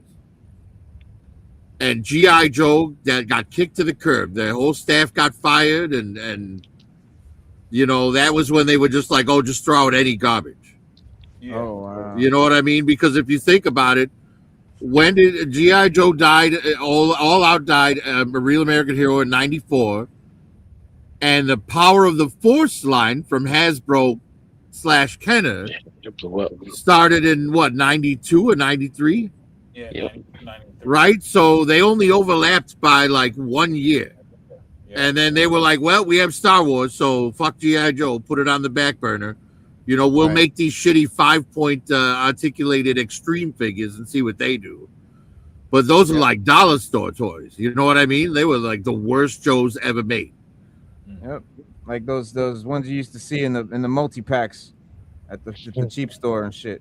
Yeah. Right? Yeah, you could get that same quality at a freaking Dollar General today.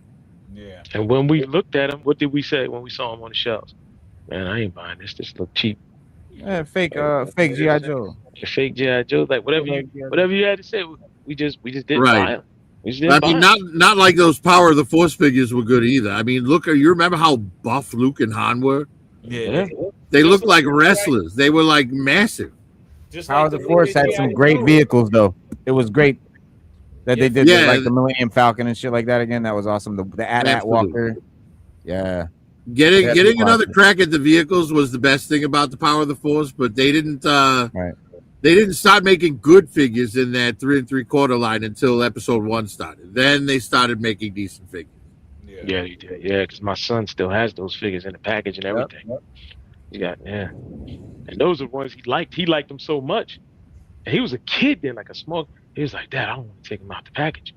Like he's like, "Can you just buy me?" So I'll just buy him 2. He'd be like, "Dad, can we get 2 so I can just leave one in the package?" He was little then. He was probably about 8 or 9 when all that came out. Man, and already thinking about secondary market value. That's Don awesome. Gandolfini. Stu, you taught your kid commerce very young. I love it. Thank you. Yeah, I'll bring him on one day. I'll bring him on and show him off. He still got him in. Yeah. But it's but people are complaining even with Transformers. People are complaining not to get off subject, but with a lot of Hasbro's lines, they're complaining. They're complaining with Transformers, GI Joe, Star Wars. I hear a lot of backlash about Transformers with their prices and how they keep going, and then they keep bringing out the same figures. And Reno said it on here. He said it best. When they bring out a new Transformer, it devalues the other one, and then people all go for the newer one. Do they build it a little better? Yeah. Is it a little? Yes. Well, but it devalues the other one. A collector wants to always improve his collection, no matter what. You want to get the latest, the new hotness. You want to get the best character. You want the new hotness, yeah. I agree, bro.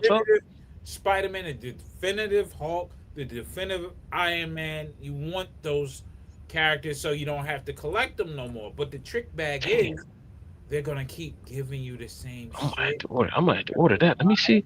Yo, turn the box around on that, Reno. Let me see. I'm gonna have to order that. Oh snap! Nice. Wolf. Yeah, man. Wolf is awesome. Oh wait, wrong screen. Bang. Yeah, that's right. Yeah, look at that. See, look at the bottom contents. Look what he come with, man. Look like it went to the end of the box. Look at that. The box is great. I mean, it feels like a collectible. But as for the diehard, the young blood guys, they're really they're so that is something I want to talk about tonight. These figures in particular, are they worth the price? It's a weird thing because I can tell you could never get a Marvel Legend into the certain poses that you could do with this. No, the articulation is way better. Like, I mean, there's just so much more you can do. And they always look cool, but there's a lot of accessories. The plastic on this one though, and the plastic on this one are a little bit different. The Die Hard it's like a weird, like his hands, they're almost soft, and like the plastic, it's got a weird texture to it. I don't know, but I like it. It's real heavy. They come with a lot of shit. This guy is just like a super duper articulated, I hate to compare him to Marvel Legends, but that's just what it reminds me of because it's a superhero. But honestly, they sit somewhere between a Monster Force and like a Japanese import, quality wise. So, and that's kind of where the price is too. Kind of, I say that like, but honestly, no, I don't think $79.99 was fair. I think maybe $59.99 or something like that would have been more fair. Yeah, $49.99. Well, I mean, yeah, if you want to talk cost of it, but these are low print runs, so these are like they didn't make a ton of them and shit like that. That's another thing, and they are like collectible in that way. Mm-hmm. So there's that factor, Yeah. Well, fellas, I got to drop out on this one, man. I'm going to just keep listening. All right, broski. But I got to drop out. Take But it easy, man. Have a great one, Stu. Thank you, guys. Thank you, man. Thank you. And I definitely got to look at them young blood figures. That wolf and blood wolf. Yeah, I'm gonna get that blood wolf out of here at some point.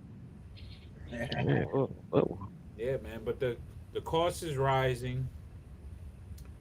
Like he just disappeared and shit. Yeah, the quality is dropping. Yeah, he had to go and see some guys. He had to go see a guy about a thing. Always about a thing. What thing we don't know, but he knows. The good twin. I like it. I love Mob Guy. Dislike the blind cats, right? So the blind box cats, yeah, you only get one of the 4 cats, by the way. Okay. Oh. You're not getting 4 cats. But and then I guess, whether you think it's fun or what, but that's why they did it, so you get goddamn. See, that's my point. Why do that? Now, if I wanted a black cat and I got a calico cat, and I'm like, What the fuck is this? I want a black cat because it looks more sinister to me. You got a 1 in 12 chance of getting a black cat. Yeah, you got a 3 in 12 chance of getting this one, a 4 in 12 of getting these two. See? So Yeah, chances of getting a black one, it just makes it more rare. It just makes it a fun thing, collectible. Some people are buying multiple of these and they know it. And then of course it's bragging rights too. If you get one, I got the black cat. So Yeah, it makes it cool. And again, it's trivial. Like I'm not who Right. am I gonna fucking cry about it? Like come on. No, I'm just saying the whole thing is a psychological mind fuck, man. They're preying on the child, the inner child in you to be that way. Like when you say, okay, we're collectors, yeah, we're collecting, but then you add some type of blind shit to it where, oh shit, I gotta get, now you're jumping into your id part of your brain where Yeah. it's the child part, the immature part. So now as a child you say, I want to get what I want and I can't get it, let me buy 4 of them and see if I can hit the lotto or some dumb shit like that, because that's what it is. That's every blind. Yeah, that's every blind bag. Every pack of cards you buy.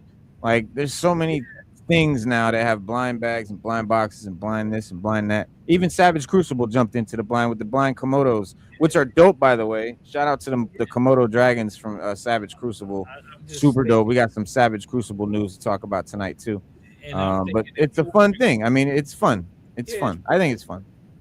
but also it's like, as a customer, you're like, yo, do I have the money to pay for 40s to try to bank on getting? No.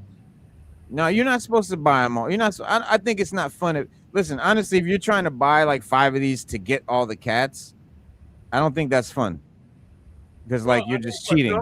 for I think some it's fun people, to get. I got the black cat. Oh, I didn't get the black cat. Oh well. Like I don't give a fuck. But oh, it's cool. I got the black cat. Like it's not a big deal. It's the fucking little tiny accessory that comes with your actual toy. yeah, I understand that. I'm just saying for the most part, it's like it kind of takes away from that. Like, I mean, I Yeah, don't no, know.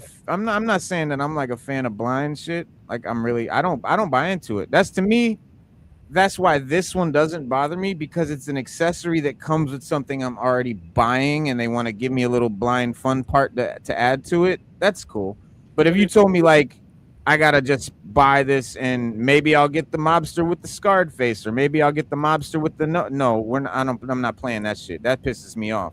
yeah, Like McFarlane does piss me off with that shit. Like he'll have the chase version and it's the fucking actual version that you really want. And it's like, bro, why don't you just make that figure, bro? What but he wants to make it he wants to make his stuff rare and collectible, and that's why he puts in cards and makes it editions and puts it and sells it the way he does and limited runs and all that shit. And he tries and he creates hype and creates rarity. And it's silly. It's like he's kind of doing the collector thing commercially in Walmart. yeah. It's a tongue-in-cheek But thing, in my also, opinion. But you could also find black cats and stuff like that. Same size cats probably in the Hobby Lobby if you just yeah. Oh, of course. You want a black cat? Go on Amazon and get a little black cat, 112 Yeah, scale black cat for your dollhouse. It's probably yeah, $2.99. Yeah. exactly. So it's like, why So as I don't said, it's a fun thing. It's just something they did. It doesn't buy. It's not like they're really fucking with me about it. Like, and if you're really upset about the cat thing, bro, grow up. But like honestly, go buy a cat at Amazon. Like Yeah. it's not that big a deal. yeah. But I understand the apprehension to blind boxes. I don't like them. I'm not a fan of them. I don't buy shit that's blind like that. Technically, I make exceptions though. You know what I'm Yeah. saying? Like it just depends on what it is. I gotta really, and if it's like the color of it, like honestly, I think the way Savage Crucible did it, for example, was perfect. You're getting the same Komodo dragon, but it might have a different skin pattern, color pattern, or whatever. That's cool. And that's fun. Like that I was into, and I was like, hell yeah. But for me, it's like I buy one and I see which one I get. I don't buy 10 of them to try to get the one I want. That's where I'm different with it. Like I'm not, and I get that's what they're designed to do. That's why they make blind boxes. They want everyone to buy a bunch of them to try to get the one you want. I don't play that game. I Yeah, play the but you game know, of, I buy occasionally, one, and if I got it, cool. If I didn't, I move on. occasionally they mess up though, and they put a different barcode on the different contents, right? Yeah. Like when they did the Masters of the Uh-oh. Universe, the Mini Eternia ones, where that had the Snake Mountain and the Castle Grayskull as the boxes for the figures. Right. Yeah. Like those, if you looked at the bottom on the barcode, like there was like A, B, C, like there was a letter for each different figure. Right. So like you would be able to just look at the bottom and know which one you were getting. That's why I only bought one Castle Grayskull and one Snake Mountain, because I was able to look and see exactly which one's He-Man and which one's Skeletor, and those are the two I wanted, you know. Yeah, man. Judge Dredd said, "Toy flexing is so weird to me." Yeah, it is. It's a weird thing. It like I said, it taps into your childlike behavior, your id. Toy flexing. You know what I'm saying? Yeah, I mean, hey, shout out to Look, it's no different than car flexing. It's just car flexing is more expensive, right? Thank you. I was just about to say, like, honestly, I think toys is a relative word. I think a man is always going to have toys. Like, it's what we've done since we were kids. We'll always have toys. The question is, what is the toy? Honestly, if I was a very rich man, I would probably collect yachts and cars and fucking, you know, whatever the fuck. That would be my toys, my electronics. I'd have a real fucking Batmobile and shit.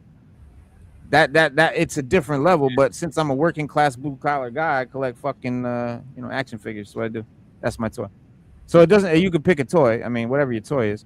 But flexing, as far as flexing, like really flexing, like really flex. Nah, bro. It's like a tongue in cheek flex. Yeah. It's not a real flex. I mean, I guess some people do act fucking shitty, but I laugh at those guys. Yeah.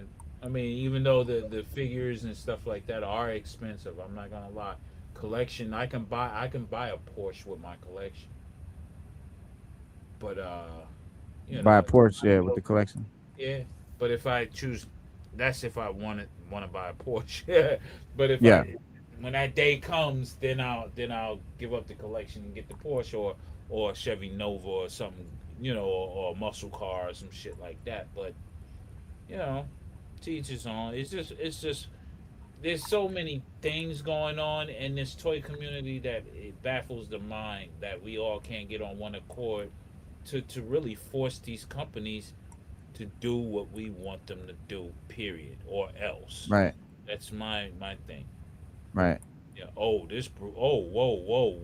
whoa. In art, bro. I might have to. Yeah, bro. I might really have to, bro. Yeah. Sensei Bruce, Master Bruce. Word. That's the god. Yeah. What? Come on. What's up? Got,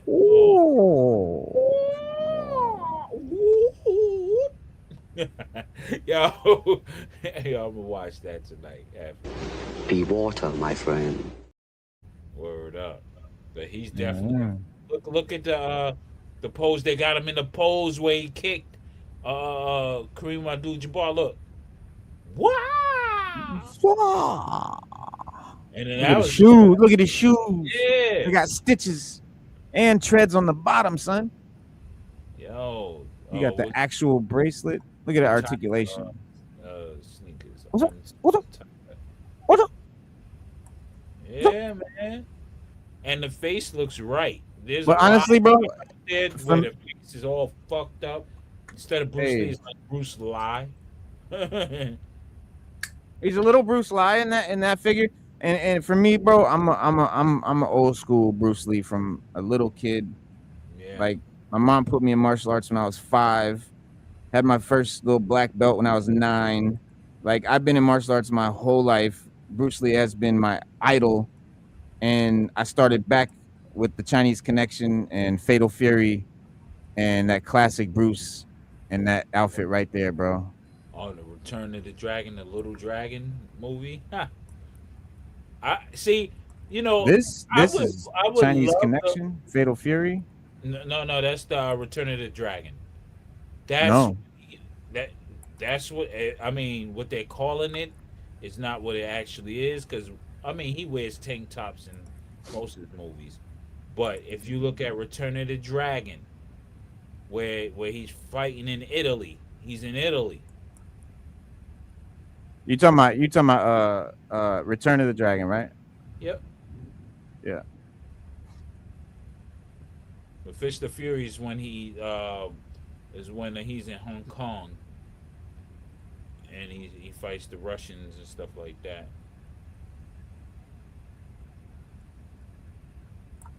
Well, see, actually, Fist of Fury was misnamed in America. It's supposed to be the Big Boss or the Big Boss. Yeah. no, that's Chinese Connection. Chinese Connection. Yeah, That's Chinese Chinese Connection. Yeah. Yeah. I've seen every fucking documentary there is on Bruce Lee, bro. Every single fucking one of them. You cannot find one I have not fucking watched extensively. Next time is gonna be Glass.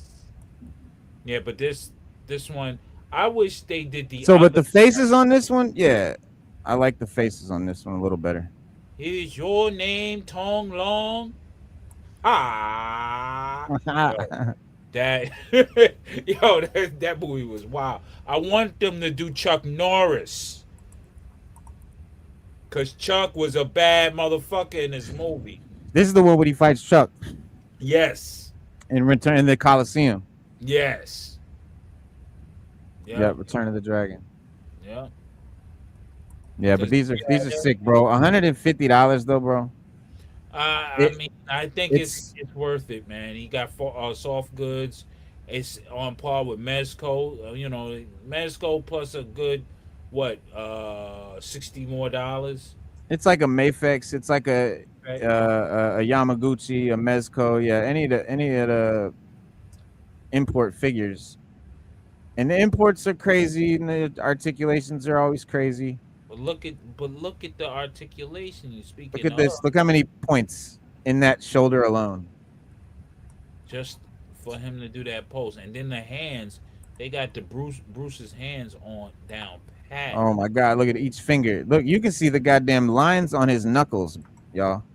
Yeah. Like I said, when you get some of these shits in person, you know where the money went. But it's hard to look at one figure and pay $150 for a 6-inch figure.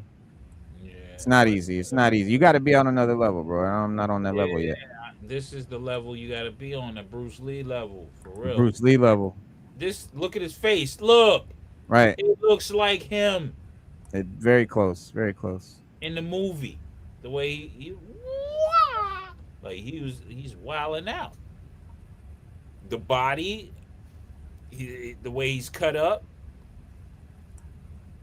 Yeah, I fuck with these, man. It's $15 non-refundable down payment required if you want to get it from Big Bad. It comes with a gang of shit: pair of fists, gesturing hands, relaxed hands, open palm hands, staff holding hands, nunchuck gripping hands, nunchuck holding left hand, removable white vest bow staff, 2 nunchaku, based with a stand, 12 interchangeable hands, and alternate head sculpt.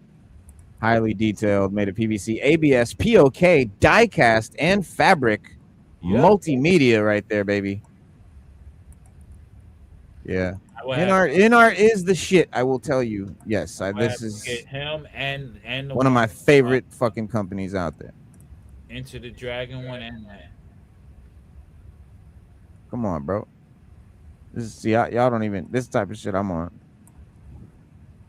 Oh, Wukong. Yeah. I'm on all that kung fu shit. I know everybody Wukong is saturated, blah blah blah, but I don't give a fuck. That shit is hard. Yo, NR need to do all the Shaw Brothers shit, man. Bro. They do Shaw Brothers, they got my money. I will sell my just to get every Shaw. I was gonna say I will quit a whole line if they come out with Shaw Brothers figures, bro. I'll quit a whole company. I did this twice over already. They never came out with Shaw Brother Kung Fu action figures. The 5 Deadly Venoms, the Cripple Avengers, 5 Fingers of Death, the White Lotus. Come on, you give me all the Shaw Brother characters. Come on, I'm getting them all. Hands down. I'll pay $20,000 off the rip for all of them. Give me Pai Mei, give me fucking oh my God, bro. Big axe, small axe. Silver Spear. Give me high toe. Come on. 36 chambers. Yeah, man. 18 bronzemen. Bang. Look at that. Bang. Come on, you got the centipede. Y'all don't know. We over here just geeking out, bro. I'm telling you, give me all those characters, every last one of them. I'll drop 20 easy, no problem. Give me those. Let's see what they say. The 11 greatest. You got the crippled Avengers. Yep. 5 deadly venoms. Come on, bro. Oh my God. I got all these flips. 5 elements, son. Ninjas. Yep. The gold ninjas, bitch. That's troop builders. Come on. Come on, man. Golden swallow, son. The female characters. Ah. Yep. Bro, with the hat. Legendary weapons of China. Yep. Yes. Killer Constable, son. The Constable. Yeah. Flying guillotine. Flying guillotine. Fatal flying guillotine chops off your fucking head. 8 diagram pole. Fighter. Yeah. Bro, 8 diagram. Yes. Iron See the flag. weapons, the accessories, bro. Come on. Yo. Yes, the one-armed swordsman. Swordsman, hell yeah. Yep. What we got next? 36 chambers. I mean, you got the monks, you got the accessories, bro. You gotta have he gotta have the blades on his arms that he gotta hold the buckets. Yep. The whole thing. Those accessories alone would be crazy. And the number 1. Come drink with me. I don't know about this one. Oh yeah, come drink with me is that shit. Let me see what it says. I might have known it by another name. Come drink with me. These things have different names. Yep. Oh, yeah, bro. The female warrior, bro. Yep. Here's your female warrior right here, bro. Yep. And you got a whole bunch of them. You know what I'm saying? Chang Pepe. Yo. Well, man, yeah, that'd be a sick thing. That'd be a very sick thing. Golden arms. Oh my God. Come on, man.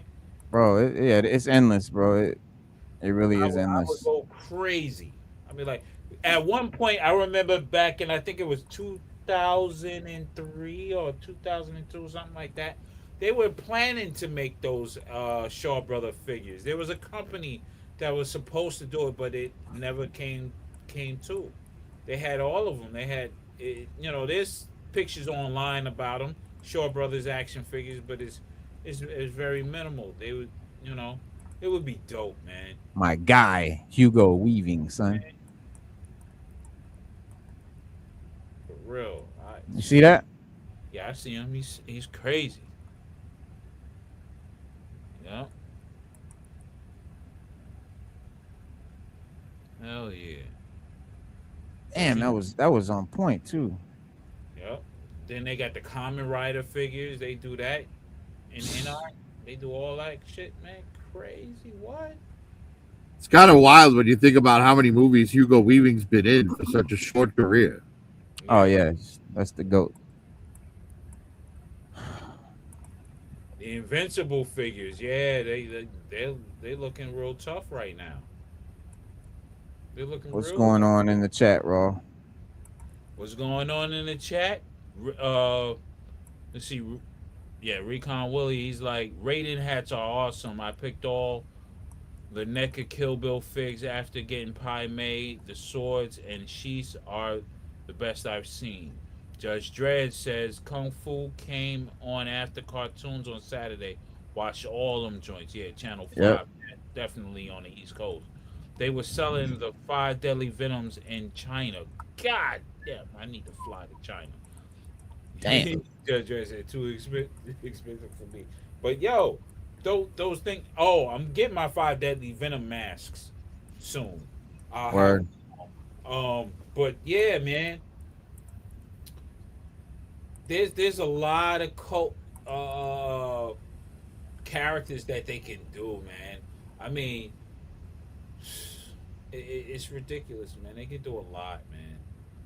These companies, but they choose to go with what's most popular. Give us another Snake Eyes, Storm Shadow, Lion-O, all these other things, or RoboCop. How many RoboCops is out there? A whole bunch. You know what I'm saying? They give us a lot of the same shit because they're basing off sales figures from some other company on how it did well and the license. I know they have license restrictions, but I don't see any of these companies. And I thought NECA would have jumped at the Shaw Brothers, their catalog is extensive over there. You can for days make characters, years. You know what I'm Yep. saying? You know, one the what you call it yeah, you got the one-on swordsman. You got all that crazy shit. And you got different So we got the invincible joints up. yeah, Invincible's tight. Let's see. There was an eBay. Check out the toy news, man. Let's check out the toy news, man. Let's get into the real. See what's hot, what's coming out, Shit, Judge what's Dredd new. said he got a lot of a whole shelf full of martial arts figs. Word? Nice. That's what's up, man. You gotta show us one time, man. Damn right. That's dope, man. Damn Shit. right. All right, so toy news, checking out these invincible joints. Invincible these are fucking dope though, because they're based on the comic. And Super 7 is given that, which obviously Jada has the Amazon animated series license, and I've really passed on all those Jada because I really don't like the animated version of this show. So this is actually hype right now because, and that's a big thing in Super 7's favor because their sculpting style is better for this artwork. If you guys have ever seen the difference between the Invincible animated and the comic, I mean, go online at some point, man, and check out comparisons, bro, of scenes from the comic compared to the scene from the show. As people have like side by sides, it's really it'll fuck you up. You'll be like, damn, they're ripping us off. And yeah, the guys, I don't know. I think these are dope. They definitely look like the comics. They're talking about $29.99. They're 1/12 scale. Yeah. Not loaded with a bunch of shit. Clearly, not a bunch of accessories and all that. Which is fine. I mean, obviously, invincible characters generally don't carry a bunch of shit, right? They're fighting with their fists. They're flying around. So that's fine. In the lower price, $29.99 for Super 7 is very good. More importantly, these are supposed to have Super 7's newer articulation approach. So I know the first thing I said was, yeah, but fucking, I'm not a fan of Super 7. Really, I have a couple of the Joe's ones, and I'm not really a fan. Like, I don't like the articulation. I don't like how they do the joints and shit. Yeah, these are the new shit. They're import style joints, right? So they're better double jointed movements, similar to the newer like turtles but they don't have like butterflies and shit, but I think it's still enough to make people who would normally shit on Super 7 for that might buy these first four. I definitely am in on these because I have passed on all the Invincibles from Jada because I don't like the animated series. So for me, and then for $30, bro, better articulation. I don't care about to me, accessories, like I know a lot of people, oh, it doesn't come with a lot of shit. What do you do with all that shit? Tell me, because I don't know yet. I have bags of shit. Like, how many of y'all have bags and shoe boxes full of accessories that you will never fucking use? I would sell all that shit on Macari, man. Hands, bro, heads. Yeah, you're right, bro. I got a treasure trove, bro. I can make a grip. Yeah. I'll take what I want, what I know I'm going to keep and display, and then the stuff I know I'm not going to display or I don't like, I'll sell it on Macari or eBay or whatever. Put it in a giant lot, sell a lot for a couple of $100, and boom. Plastic crack right here. Here go a bigger brick right here, son. You can buy more shit. See, look. That bag right there would be like $70, $80, man. Yo, selling handbags, son. Selling handbags. What? Oh, no, I didn't see how big the bag was. Pause. I got the handbags. That's $100 joint. That's $100. That's a whole key right there. Yeah, that's $100 joint right there, man. And depending on what heads you have in there, certain. This is just a handbag. These are just hands. God damn, only hands. That's all hands. Listen, that's what I'm trying to tell you. This is just hands. Look, there's nothing but hands in here, bro. Oh, there's a pumpkin in there because it's attached to a hand. Sorry, I dropped a hand.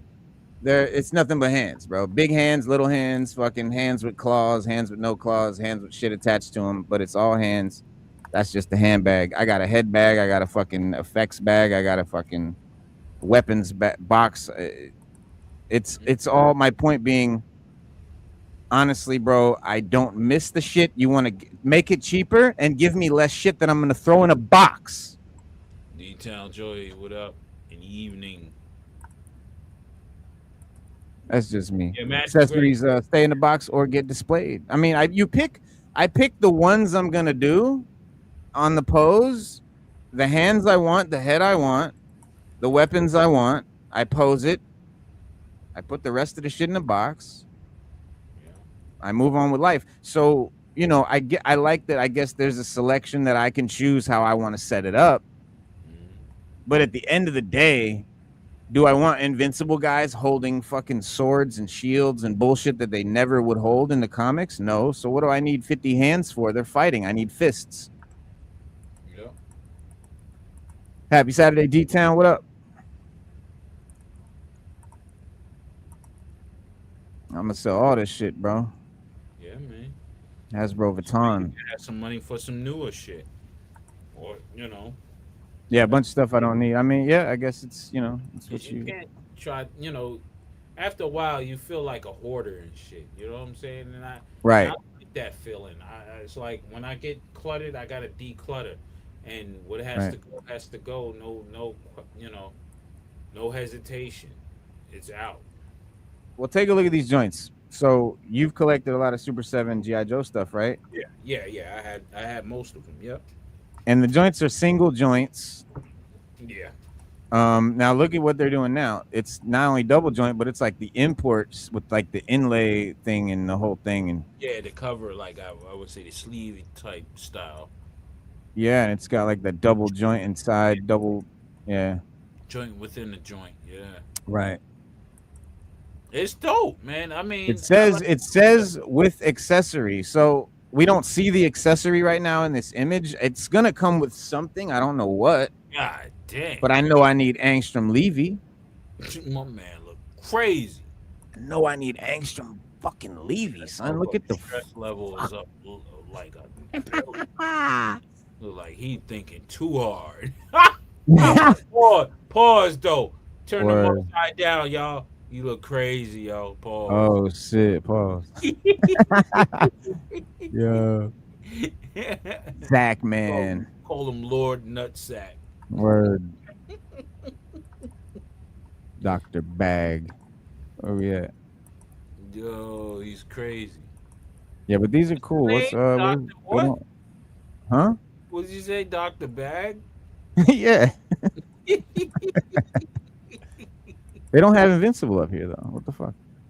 I want to see Thrag too. Where's Thrag at? Yeah. So you got Thrag, you got Invincible, whatever. That's what's up, though, man. They're cool. That's a cool little thing to collect, you know. This shit here though, honestly. And you got the mini jump off. That's crazy work. Yeah, bro. I've never gotten a Mondo figure yet.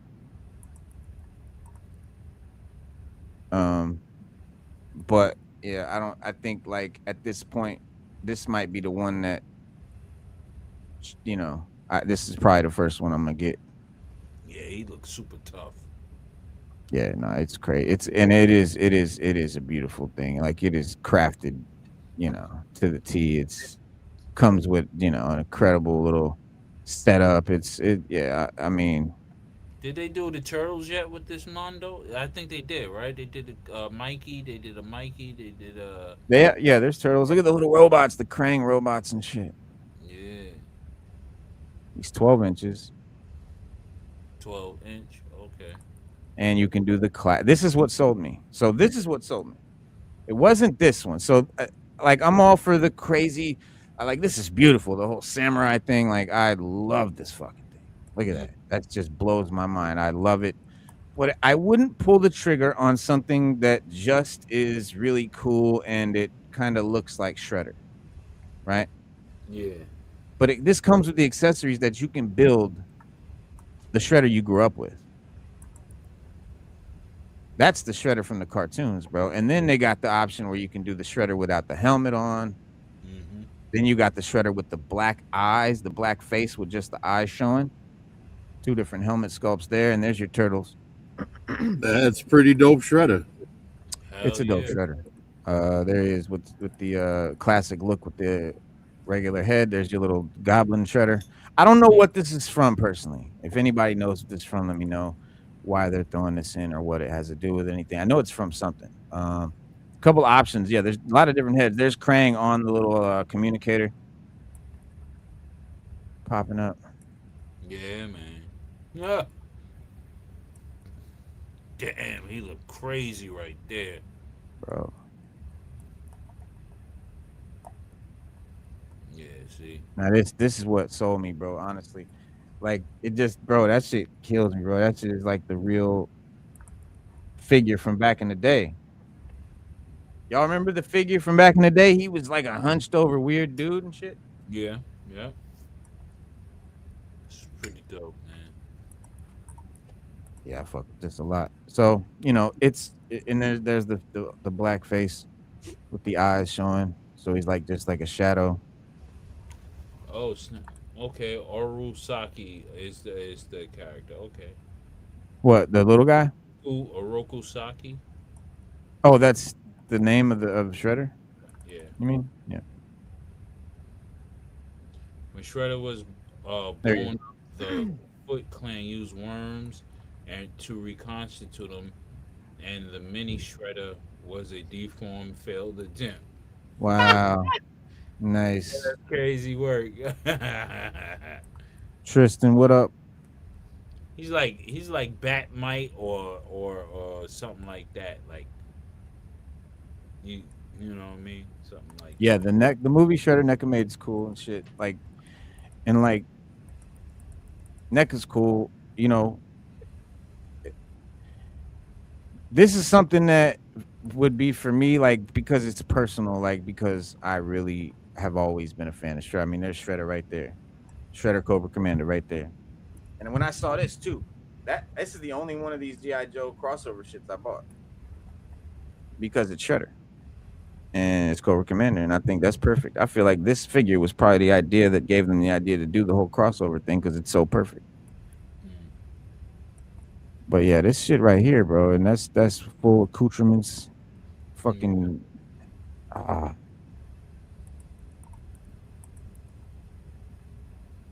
price though, the price.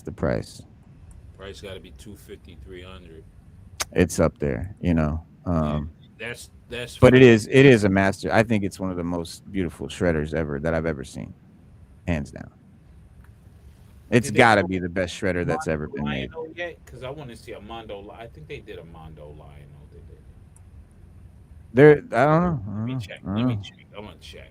Shit. But yeah, I mean, you know, this is something that I would put on a shelf by itself. I'm not really worried about it scaling with anything. That's the other thing about it being 12 inches and all that. Like, this is like a statue to me. You know what I'm saying? Like, this to me is like the peak of, like, honestly, I'd buy this over a hot toy any day. But that's because I'm not into like live action figures either. I don't like figures that just look like people in costumes. I want a figure that looks like the art from the comic or whatever, you know. So this kind of just scratches that itch, bro. Yeah. So yeah, they did a 1/6 Mondo Lion though. Yeah, he goes off at 234.99. Yeah. So I mean, hey. Yeah, no, it's a posable statue. It's a fucking probably better than a statue, bro. All right, check this shit out. This will blow you up. All right. This is one of the best Hulks probably ever done. Oh yeah. Probably ever done. They call him the Green Golem. Because it's third party. It's third party. Yeah, Green Golem. Green Golem. Look at that. Fully articulated, bro. Oh, he looks crazy though. Head sculpt is bananas. Bananas. Yeah, he look wow. Yeah. Son. Yeah, I would have to say Son. all the head sculpts, the hair options, the sculpt on the body, the color, the soft goods pants. It's whatever Hulk you like. It's whatever Hulk you like. Yeah, this is pound for pound the best Hulk figure ever made. Yeah. Easily, without question. Like he could even be your Professor Hulk if you want him to. Yeah, throw some glasses on him. Look in his mouth, bro. Pause. But look, he got gums, he got teeth, he got fucking individual teeth. He got, you know what I'm saying? That looks like saliva in there, man. It's crazy, man. It's crazy, bro. His retina has fucking different, bro. It's insane. You know. And Hasbro's charging us 110 for a fucking triple T. And this shit, guess how much this is? 105. Would you buy this or a triple T? I'm a Hulk guy, so I'm buying the Hulk. Come on, bro. Which there you go, and that's how Hasbro gets you. Because if you're like, well, gotta have the triple T. And here's the thing. Check it out. Check it out. All right, see, but the thing that scares me is it says 6-inch. How tall is this thing really? It's because I think what they mean is 6-inch scale, but yeah. Like I this has to be at least 8 inches tall for me to be like, all right, this is my Hulk. Well, I don't know. It's 21 centimeters. What's that? Check. Type it up. I bet that's 8. Well, 20 centimeters was just shy of 8. So 21. 21 is going to be just over 8. It's going to be like 8 1/4. Yeah, he's 6-inch scale. It says right here, 112 scale. So yeah, he's 8 inches tall. So he's going to tower over your Marvel Legends. 8.26772 to be exact. All right, almost 8.5 inches tall. So, but I want stay there. No. Right here. No. When he does the clap. Bong. Now you mean to tell me with that bullshit excuse with the rubber in order for him to do a clap, but here we don't have that, and he's doing it. Come on, Hasbro. Sell me a bridge in Japan. And I'll tell you it was a bitch. Come on, B. And that's why they put it right there, just to show you. Yeah. Early. That's what everybody's rubber or plastic, whatever combination they use to make that maximum Hulk is trash. I had no interest in that, bro. The rubber chest, I was like, are you kidding me? First of all, if you know anything about fucking I've had my shit long enough to know that plastic changes color at different rates. Different kinds of plastic. Hey, Judge Dreads, across the board. It's dope too. Yeah, I got that. You haven't? No, I was telling Judge Dreads that because he said I like my Marvel Select Hulk. I have the same one. That one's tight. The cyborg face and shit. Yes, I love that one too. But this one here, I'm gonna have to get it. Yeah, this is definitely on my list. It's a great Hulk. I mean, this is easily the best Hulk I've ever seen. And the thing that they do different from Hasbro, they don't have ball joint. The butterfly isn't a normal forward and backward butterfly. That's another ball joint in there. So it's a ball on top of a ball that'll go up, down, left, right, clockwise, counterclockwise, whatever you want. Yeah. Right. So that's the fact that you have a ball going into another ball is the reason he can clap without needing a rubber chest. Mm-hmm. Dog, look at that. That's what makes it dope, man. That's what makes it dope. And look at that profile. You can still pose him like a superhero, bro. That superhero pose right there, bro. That profile, bro. Look at it. Right. If your shelf setup is a yearbook photo, then he's perfect for that too. And I do want to like shout out to Dreads, because this is also I agree.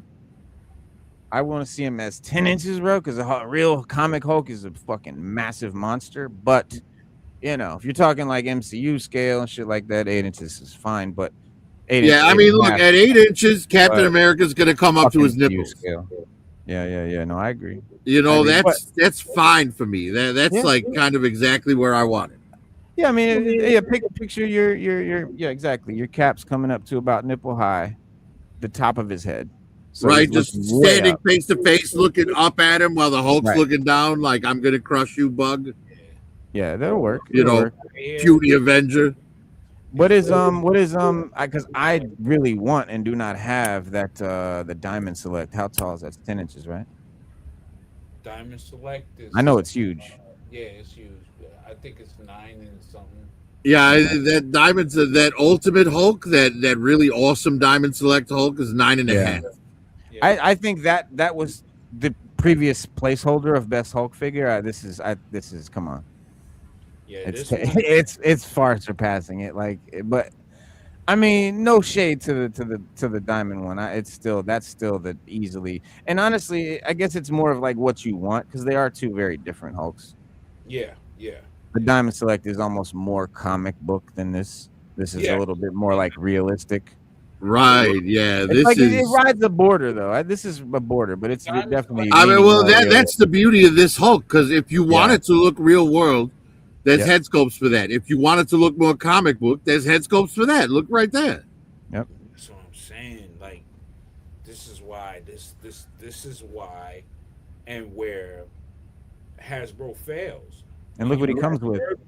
when you have third party outdoing you. Look, he got it. Oh, come on, man. He got his accessories a goddamn taxi cab shot up door. New York City. And what's that in his hand? Do you got somebody's body leg or something? It's a whole pipe or something. I don't know. Like Wow. yeah, it's a muffler. whole. That's Yeah. Yeah. It looks like Hold on, I'll tell you what. Yeah, maybe it's a It's a muffler. bamboo. It's a Oh, bamboo. yeah. Oh, No, no, that's an exhaust system. exhaust. Yeah, you're right. It's a muffler. Yeah. Or a table leg. I don't know what the fuck. Yeah, well, No, look at that head sculpt though, dog. Ah, man. Oh, it's crazy. Come on, bro. Look at these poses. Yeah, I'm buying. I am purchasing this. Look, He's got the Yeah, pounding this- ground rock thing coming up. Come on, man. Come on, man. And fully customizable pretty much to any, you know what I'm saying? You could just have it stripped down completely and just build it how you want to build it. That's crazy, man. He's super dope. Is that the last? Yeah, that's the last one. Yeah, this is. Yeah, this thing's fantastic. Yeah, I gotta have that. Look. Come on, man. Come on. Look at that. Yeah, 4 different hair possibilities, like 20 different face possibilities. Like, come on, man. I see he's got a stand right here. Does he come with that stand? I wonder. Nah, that's No stand. They omitted out. Oh, yeah, there's the front of the door. There's the back of the inside of the door, fully detailed. Look at that. I thought the inside of the door would be like a handle. It's a fucking just a door. I don't wonder how he holds it. Magnets, my G. Magnets, B. Word. Oh shit. No, yeah, hey, your word is correct because the bird is the word. Magnet in the ball in his head, man. $19, people, for the amazing fucking basketball figure that is better than Hasbro. From McFarlane. Shout out to the Todd father, yo. Word. But this is a lot of options here. So great figure. You can't fuck with this. These are to me these are insane. Both of these, Shredder and Hulk are top dog. And then we drop down and have fun with Powdered Toast Man. Shout out to Ren. Dude, so many face sculpts in this thing, man. The faces are bananas. Look at that. Look at that face. That's fun. That's fun. And the fact that he comes with Muddy Mud Skipper, right, like that's so fucking amazing. It's crazy. I mean, for you guys who are like, well, who the fuck is this, or what the fuck are y'all talking about? Like, if you were a certain age, I don't know. I guess if you were any age, but if you were alive at that time, bro, I swear to God, Ren and Stimpy was the shit. Yeah, if you missed out on Ren and Stimpy, you missed out on something amazing. Oh man, my beloved ice cream bar. Oh man, bro, he was eating the bar of soap in space, man. It was insane. Y'all know what I'm talking about. Ren and Stimpy, though, if you don't know, yeah, it was the first kind of gross out cartoon, or the first, like, you know how SpongeBob is very famous for doing close-ups on like the inside of their mouth or something like that, and it's like all detailed. That's Ren and Stimpy, bro. Right, Ren and Stimpy invented that art style. Invented that shit, bro. Right, but they had very adult humor on it. Like there was an episode where Ren and Stimpy were rubber nipple salesmen, and they go to this house and they knock on the door, and a horse answers the door. No, sir, and they're trying to sell him on rubber nipples, and the horse is like, "No, sir, I don't like it." And behind the horse in the house is a walrus going, "Call the police." Yeah, they bugging out. Like it is crazy, like what they did in that cartoon. Where and he's like, "No, man, you got to put these on your kneecaps and shit." And he's like, "Wow, these are good kneecap warmers." I don't know what the fuck's going on, but they're eating litter and shit. It's yeah, it's crazy. Now, yo. Oh, right, the one where Stimpy won the like prize for the cat litter, and Ren tried to be Stimpy. I'm the cat. See how I love your stinky litter. Your stinky litter. Yeah, I mean, none of this sounds funny or entertaining when we say it, but trust me, it was a good show. And it was on Nickelodeon, wasn't it? I remember it on MTV. I think wasn't it late at night I think it when it went. first started? Yeah, well, let's see. Yeah, I seem to recall MTV first and then Cartoon Network later. There you go. There you Oh, go. Cartoon Network was definitely later. Yeah. But I mean, when it first came out, it was on some like in the middle of the night wild shit. Right, Like, right. Well, because it was part of television and shit. MTV's. Because MTV had a small cartoon lineup at the time. The liquid Ren and television. Stimpy was on there. Yeah, Beavis and Butthead. Ian Flux, Beavis Yeah, and man, Butthead. Flux. Yeah, they were like. Yeah. They had Yeah, a bunch of liquid original television. animation. Yeah, I don't know. That's one of my favorite. Like, yeah, like liquid television. When I was, God damn, what was it? It was early '90s, so I was like 13, 14, perfect age, bro. It was me and my friends. Like, Yeah, that's all we the talked about, bro. original series. Yeah, The bro. original Yeah, series. it was great for me because I would watch Headbangers Ball every There you weekend. go. So check it out. And right after Headbangers Ball was Liquid Television. I'm like, oh, this is amazing. I can just keep watching television. So check it Yeah. out.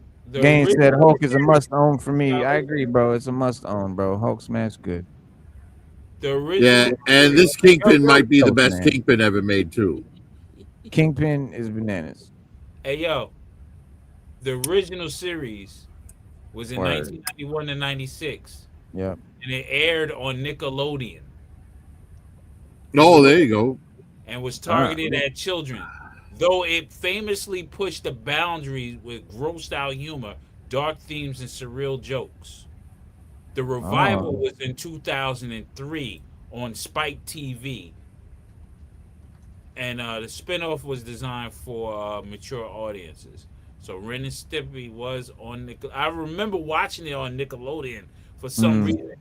Well, And check it was out. crazy. Listen, it says, yeah, it does say, but it says the series was shown on Nickelodeon from August 1991 to December 16, with its last episode running on MTV in 1996. Yeah. Yeah. So I was like, yo. And when I seen it, I was like, yo, this is crazy. But you look at the art.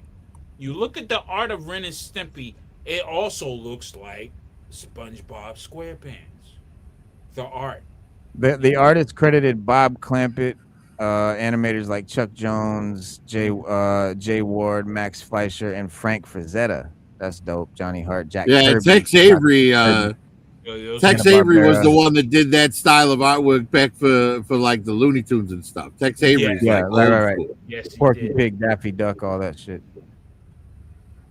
Well, he did like a lot of the oddball episodes. Like there was that one episode where the whole episode was just about cars of the future, and they were like, "Here's the bottle for the mother-in-law," and the mother-in-law's riding in a bubble like 30 feet back from the cab.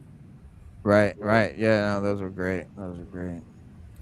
Oh, I think my favorite was the one where the guy dies and he goes to heaven, and he's telling St. Peter his life story, but he's using modern slang. So St. Peter has no idea, and he's envisioning everything literally. Right. You know, like, so I got a job slinging hash, but I couldn't cut the mustard. And it shows him trying to cut mustard on a counter. Yeah. Classic. Kingpin. Right. It's just great stuff, man. But that was Tex Avery, you know. Yeah. Now you can get Kingpin right now for $145 at Entertainment Earth and Big Bad Toy Store. The boss is in the building, coming with all this good stuff. But let's look at the pictures because that's what we like to do. You got your Daredevil 112. Yeah, I personally. And look how good the soft goods lay on it. Yeah, I mean, I have no 112, Mezco figures yet. I know, there's a few that I do want. It's not really I don't know, the kind of the scale, the style is, I'm not a super big fan of like Migos or like that kind of old. I wasn't a kid back then, so like this is kind of like a modern Migo in a way, but this I could put with any, like this could be Kingpin anywhere, bro, with any Marvel Legends or whatever. Yeah. Like that's fucking Kingpin, bro. That white suit. Yeah, I think the best Mezco 112 that I've bought so far is the Supreme Night Batman. But the second best by far is Dr. Fate. Destro. I I got thought you the were gonna say Doctor. yourself, your own. No. I mean, don't get me wrong. The Destro's fantastic, but the Yeah. Dr. Fate Mm, is really something special. He lights mm, up. He's mm. got like the magic effects, and they light up. Oh wow. And because he's a helmeted character, the Mezco, slightly large head like Right. problem that they have with their human sized figure Right. Right. isn't an issue with Dr. Fate because it's a helmet. Yeah. Right. Right. But yeah, it's Right. really something special. Yeah, no, and that's why I do like the Destro one because it's a helmet, and I could deal with the head being kind of big a little bit, and like that's fine. But again, it's like if you collect those, they're fine. It's just that they don't. I guess my thing is I don't mind the style. It's just they don't scale with the stuff that I collect already. That's why I kind of haven't gotten into them. So I guess my point is not that I have anything against anything about how they look. It's just they don't scale with what I collect. But I think this figure like kind of does scale with what I collect. So if I was gonna make a jump or make a leap into Mezco, it would be with this one. Same thing with the Shredder, like the Mondo, like there's a figure, bro, that'll make me jump in, like because I know a lot of people have their rules, and I collect this and I collect these and I don't collect those. I can't do that no more, bro. I can't afford to be that way anymore. Cause like you know what I'm saying, because companies ain't consistent no more, bro. Like you can't everything from every company ain't the shit, and you might see something from another company that's like, damn, bro, and you just got to get it. Yeah. A lot of come with a lot of shit. The blade is nice. The blade does look very cool. I like that blade, Mezco. Like there's a lot of Mezcos. I'd collect Mezco, but I just don't collect Mezco yet. Yeah. The Bishop is. I would need a shelf of them to appreciate it. Yeah, I have that blade and it's amazing. Yeah. That would definitely be one I would buy if I collected them. Yeah, you got to get the regular one though, because he comes with the long trench coat with the red lining inside of it. Right. The other one comes with like a muscle tee and no coat at all, and he's bald, and it's like I want the more traditional looking blade. I don't need their special edition. But you got the sticky fingers version. This is Geiger from Jeff Johns' comic book. I remember when this shit came out when I was selling comics back in the day in like 2020, something like that. Little indie joint. Yeah. I mean, you like glow in the dark shit, right? Yeah, glow in the dark shit is dope. I mean, done well, yeah. I don't know if this is glow in the dark though. I don't know if it's just day should glow. be. It should be. It should be. Any character that glows or emits like radiation, I think should be put in the glow in dark. Get the glow in the dark treatment. Yeah, I mean the pictures. Obviously, the lighting is making it glow, kind of, but I don't know if that's probably just the bright lights on it and shit. But I don't know. Yeah. If somebody knows in the chat if this glows in the dark or not, for real. I don't know. Does glow in the dark still get you in 2026? Like, especially when the gimmick makes sense for the character. I think it's cool. I like it in places. Yeah. For the character, hell yeah. Yeah. Yeah, something's a better glow in the dark, like condoms. You got to see where you're putting it. Oh, well, those are great. Those are great. But I think for me, McFarlane is like this. If it's a character that I really like, Yeah. I'll fuck with it. But I don't collect everything he does because I just don't like all the characters that much. And like this isn't a character I really got into. When I was selling comics, like I was gonna get into it, like it looked cool, but there were so many indie comics coming out at the time, and I was reading so many different shit at the same time, and I just didn't get around to Geiger. It did take off, and it was one that ended up, kind of doing well. But it just I never got into it, so it probably wouldn't be for me. But it comes with a cloth cape that's wired and shit. I mean, it's a nice fucking figure. It's got the signature, the Jeff Johns signature. I mean, it's a nice piece of collectible art.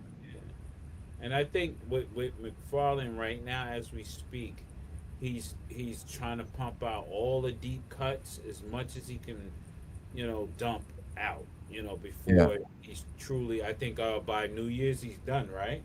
Well, Uh, and he's, you know what he's, to me, what he's doing, to me, what I seen the Top Father do, I was like, yo, I was waiting for so many of these classic versions of these characters, yeah, and now he's just giving us the iconic classic Silver Age version of these, and that's for DC. For me, like DC's not. I don't read a lot of like I'm more of like a Marvel like reader guy, you know. yeah, So, and I was more into Marvel, but DC is my child. Like everyone grew up with Superman and the Super Friends and all that shit, right? So I yeah. want to see like those versions, and now thanks to, I guess maybe thanks to Mattel taking over the line and him being like, well, I gotta get what I can out or whatever.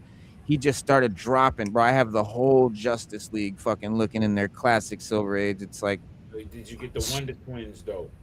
not yet, not yet. And Robin, fucking Robin. We're gonna talk about Robin. Yeah, Robin is pretty dope.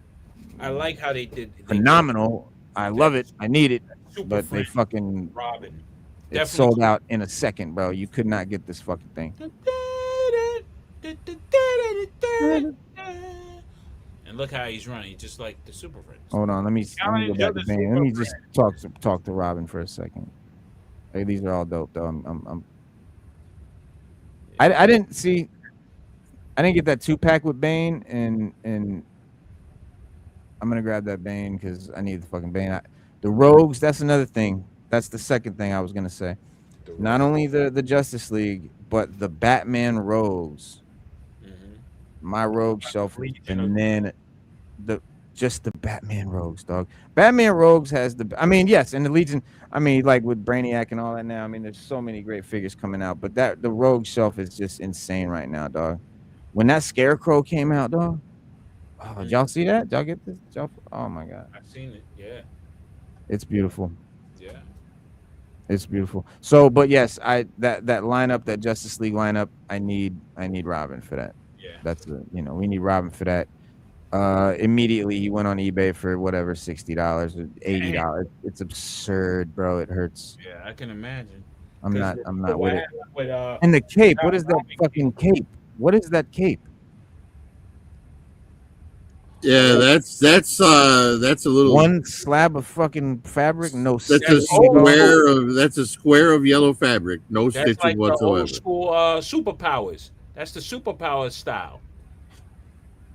The superpower style cape. Yeah, I mean, it does kind of look like the classic, just like real comic book, just little, because that's really did what he did. Hey, he just had a little square of yellow. That's what his cape was. It wasn't anything to it. Didn't do a lot of waving and shit. But yeah, they have they did another Robin though. They did the 66 Batman 2-pack, bro. With the fucking wired Robin cape. Oh, let's see that. Bong. Look at this. Look at this cape.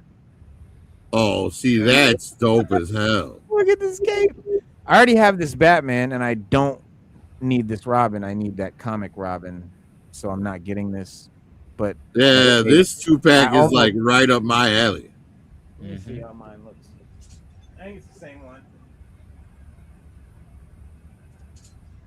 I think it's the same one.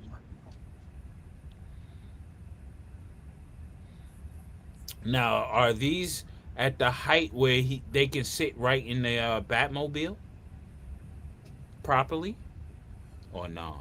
I think it depends on which Batmobile you bought. You mean the McFarlane one? Yeah, the 66. Well, the 66 Batmobile for the McFarlane is for that the 5-point line. Yeah. Oh, I thought. Okay, that's the. Oh, okay. That's But I bought a larger one before Mattel lost the license, and they will fit in that. okay. Yeah, it's yeah. I mean, DC Multiverse, Hal, Green Lantern, and Armor glows in the dark. Oh, the glow in the dark shits. Got Todd Mega Figs, not DC Play. I got that big ass Killer Croc. Where are these available? These right here. Yeah. Let's show that real quick. You This got Big 2-pack, Bad, you got right? Entertainment Earth, you got Nerdzoic. Nice. They go up on the 25th at noon. So be Johnny on the spot. These are gonna sell out. Damn, at noon. Yeah, they are. Damn, I'm gonna set an alarm. Yeah, set your shit. Set your shit. Definitely set your shit. Bane, yeah. These it pissed me off. The Bane and the Robin and the fucking Bane is still there, but Robin, Catwoman, and Doomsday immediately sold out. I had no shot at all, and this is the only place you can get this Robin. Yeah, he does. That you know, Todd. Thank you, man, for that. Bummer. This whip though, man. Yeah, that's great. That's pretty fucking nice. And I don't have like a comic Catwoman. I have the amazing fucking bro. I showed that I showed it off. I think I showed it off on here. I definitely showed it off on Kaz Show, and I definitely have pictures on Instagram. That Michelle Pfeiffer battle damage Catwoman. Yeah. One of his best fucking figures that he's ever done and ever. If you haven't fucked with it, yeah, right, straight up and down. Fuck that neck of shit, bro. Straight up, bro. Straight up, bro. Selena Kyle, this is the Hush version. So Yeah. I really like. Did he ever do?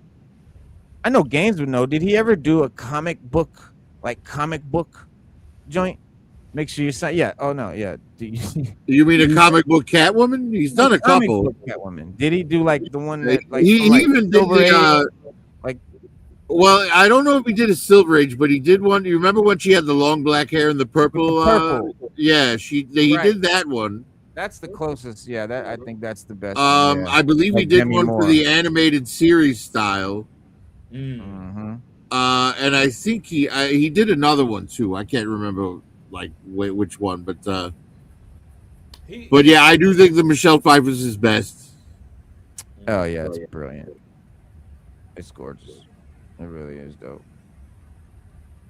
But I mean, yeah, I may settle for this one. But well, I mean, okay.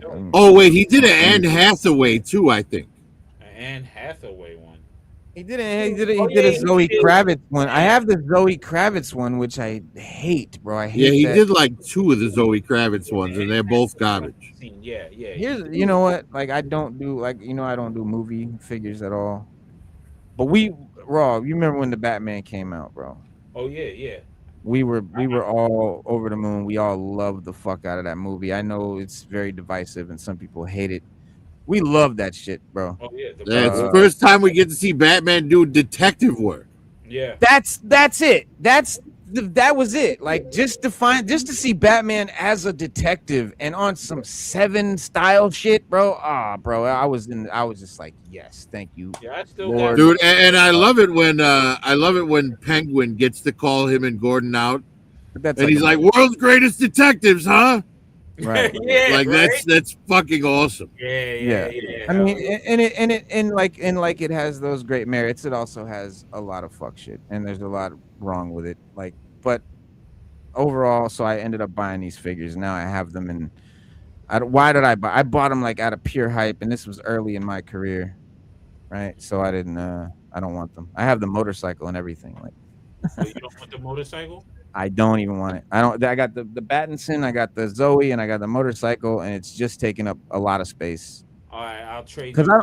I'll trade you for some O-rings, G. Done and done.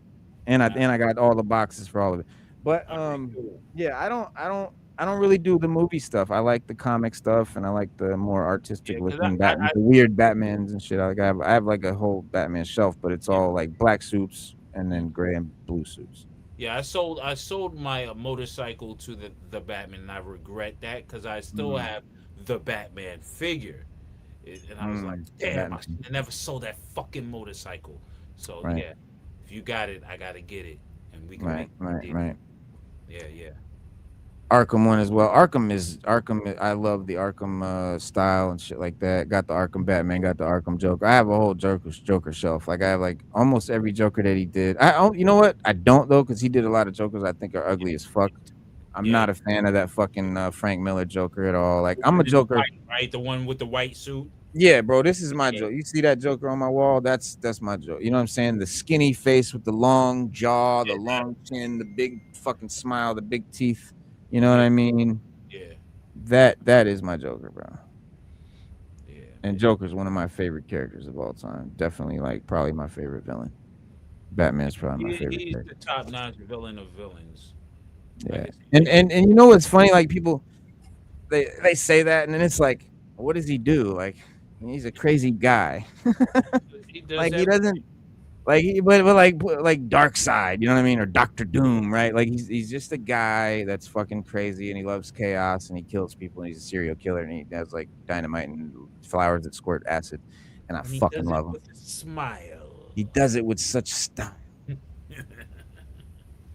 Yeah. The Joker's the top-notch villain, man. Smooth. Yeah. Yeah. you- DC stands for Detective Comics. Yeah. Yes. Keaton Batman did detective work. Slightly. Yeah. Slightly. Like when he was in his cave doing, looking at his stuff and stuff. But I mean, actually going on the crime scene and like Yeah. fucking picking up fibers and shit and looking at, Mhm. doing the whole Sherlock Holmes in the fucking scene. Like, that's even cool- Bale's Batman did detective work. yeah, So, he's the greatest, and yeah, he's the great. Which, yeah, but I mean, they all do detective work. I mean, they're all But back to Batman. the- They're all doing to the detective work. degree, It's a weird, yeah, because like we say that, and you're right. I mean, Well, all right. Here's the thing, though. tell me, the Batman- articulate it for me, Prophet. The Batman is a detective story. Thank Yeah. you. All the other Batman movies are action films with a little detective in them. There you go. There You go. know, That's- this is the first time we've gotten Batman like in that like OG comic style. right. Where it's all about like Hush. It had the feeling of like Hush. Yes. Okay. It did. Okay. I It got had a you. little vibe to it. Yeah, it was. Yeah. Right. It was genuinely really, really good. Like, and it had to be a detective story if the villain is the Riddler. Yeah. You know what I mean? The Riddler lends himself to forcing Batman to be the greatest detective. Exactly. Indeed. And the fact that they put that little twist on, like that the Riddler thought he and Batman were on the same side, like that's awesome. Like that's just a great illustration of like Batman not realizing the influence he's having. Right. Yeah, you're inspiring dudes to fucking do wild shit. Yeah. You know what I'm saying? Right, because by the end of the movie, he changes. He's at the beginning of the movie, he's like, "I'm vengeance," but at the end of the movie, he's "I'm justice." Yeah. You know what I mean? Right. It's a More very character. that movie is like Batman Year 2, and it's just the Yes. Batman figuring out who he needs to be and building that moral code that he lives by. Yeah. You were asking about Thundercats earlier, Raw Talk. Yeah, for the Mondo though. Oh, okay. But these Super are 7 has these light up eye ones that are really cool. oh, that's nice. Yeah, That's what I wanted when I was a kid. Right. They had the one. They had them where you had to go and put it in front of a light, and then you could see the eyes light up. But if this one is a one where they got a battery in it or something like that, and it automatically lights up, it's pretty dope. But there was the one where Lion-O, you put his head in front of a light bulb and you see it light up. Okay. All right, like the Power of the Force Jawas, they had like a clear spot on the top of their head. If you put them under a lamp, their eyes lit up. Yeah. I remember that they lit up like that. They had a battery or something. Right? Didn't the Thundercats have batteries? The Thundercats had a ring that you would hit their back with, and it would that would light them up. Yeah. Well, it was like a magnetic contact, right? Yeah. You when you touch the metal ring tip to the metal piece on their back, it would make that connection and charge. Send the electricity to the light. There's a battery on something, right? On the fucking ring or something. There's got to be a battery somewhere. Where's the electricity coming from? Yeah, I believe the battery was like a watch battery in Lion-O's back. Like one of those little flat, silver batteries. Yeah.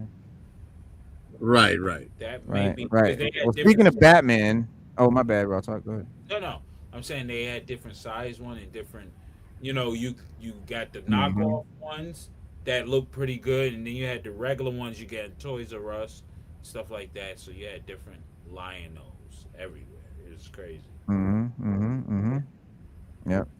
Jawas had light piping. Easily They, my favorite Batmobile. Give her a little light piping. All right. Lionel had a battery. Yeah, I thought so. I thought so. All right, Slade. There we go. So yeah. The definitely my favorite Batmobile. Everything from '89 is my favorite Batman. Whatever. Like favorite live action Joker, Nicholson, hands down, no question. Favorite Batman, Keaton, no question. Favorite Batmobile, hands down. But I think it's because for me, I was 10 years old.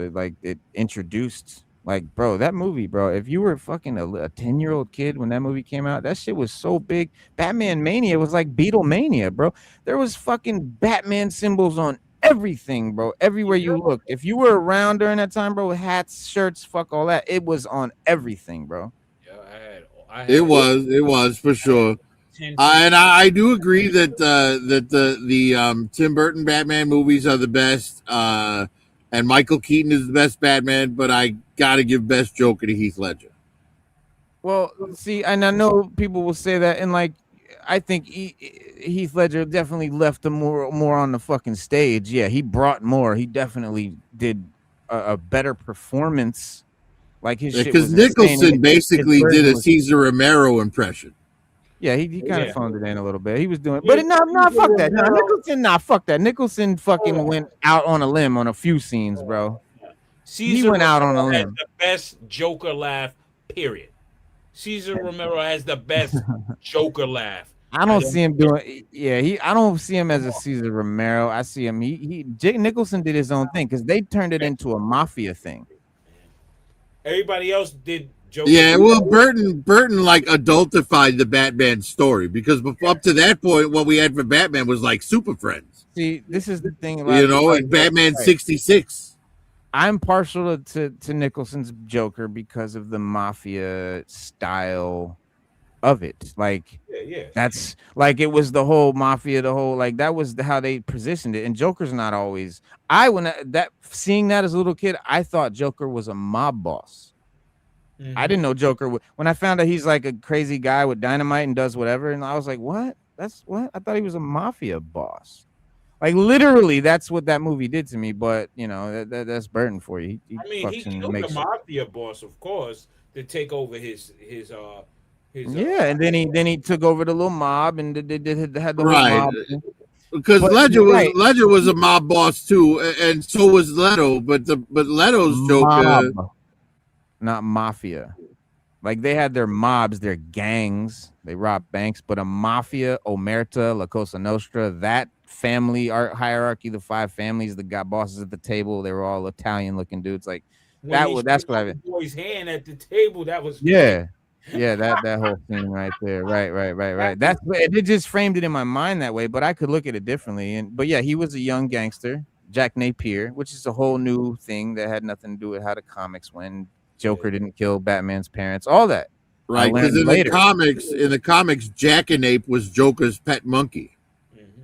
And Well, you got to and read the untold, what you call it, a Batman, the untold history. The mm, comic. I got the book and the comic, and there's different ways of how Joker came about, the history, all that. It's crazy. detective. Hey, but Raw, earlier you said that Romero had the Nice. best Joker laugh. Well, I say no one will ever beat Burgess Meredith for that penguin laugh. Oh, yes. You're absolutely correct. It's like I say the '66 Batman series really laid the foundation of like the characters as far as live action. It gave you the personality, so people built. You know, when they did their movies, they built off of that. You know, because Mm-hmm. that was the blueprint they had. I mean, you had other Batman movies, earlier Batman guys. You know what I'm saying? But the '66 was the one that appealed to children the most back in the day. You know, so Yep. when you And see shout out. it's like Mr. Freeze. Yes. Arnold was trying to channel Mr. Freeze from '66 Batman. You know what I'm Mm-hmm. saying? Uh, Same with the Penguin with Danny DeVito. He tried to do the Burgess Meredith Penguin a little something. You know what I mean? Mm-hmm. So they Mm-hmm. had to have that foundation. They just took it up 7 levels better. You know, as far Yeah. as for what the time was. What it Right. was. And I guess the reason that my view on Batman or the Joker is a little different Mm. from yours, Reno, I think I have a few years on you. And that Oh put yeah, me yeah, yeah. firmly in the age group where almost all of my like encounters with Batman were like him guest starring on Scooby Doo Yeah. or like the Super Friends, or that was my little kid Batman. Batman. Yes. Right. Yeah, and a You lot of know- people's Batman was like the 66 Batman. A lot of people saw Batman as like this kind of campy character. My first introduction to Batman was Keaton, black suit, Yeah. Dark Knight. You know what I Yeah. mean? Right. So, different. That's why to me, Batman. Some people don't, I don't see how Batman is not fucking everyone's favorite character, but I get it. Like, yeah, it's not. It can't be. Like what you call it with the Riddler. You had the Riddler in '66. He was mostly, a funny goofball, with clever clues. Yeah, that show was mad campy and funny and Yeah. goofy. But then you go silly, in and over the top. What's his name? Who does the Riddler with Val Kilmer's Batman? He was more sadistic, still having that playful character and those clues, but he was a little bit more sadistic. Yeah. You know what I mean? And then when you come to the Batman, he was all out sociopathic, sadistic, and psychotic, all in one. Right.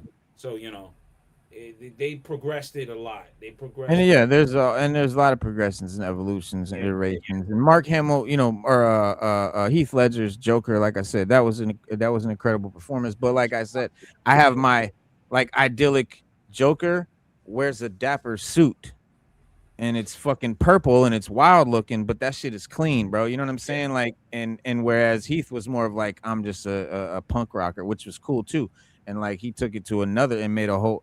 Like I honestly, if I like Heath and Jack Nicholson are like on the same level to me, because like I have to be in a different mood. Like, but they supply different things. They solve different things. They Well, here's the best way I can describe the difference between their performances, and it's partially the performance and partially how their characters were written. So the Jack Nicholson Joker played it like a gangster that went crazy, right? Like a mobster that went crazy. Yeah. Right. Whereas Heath Ledger plays it like a ex-military guy with PTSD who went crazy, Yeah. right? Okay. Because all of his plans, his like knowledge of like explosives and all that sort of thing, lend themselves to like him having been potentially part of like a kill squad for the army or something, Right.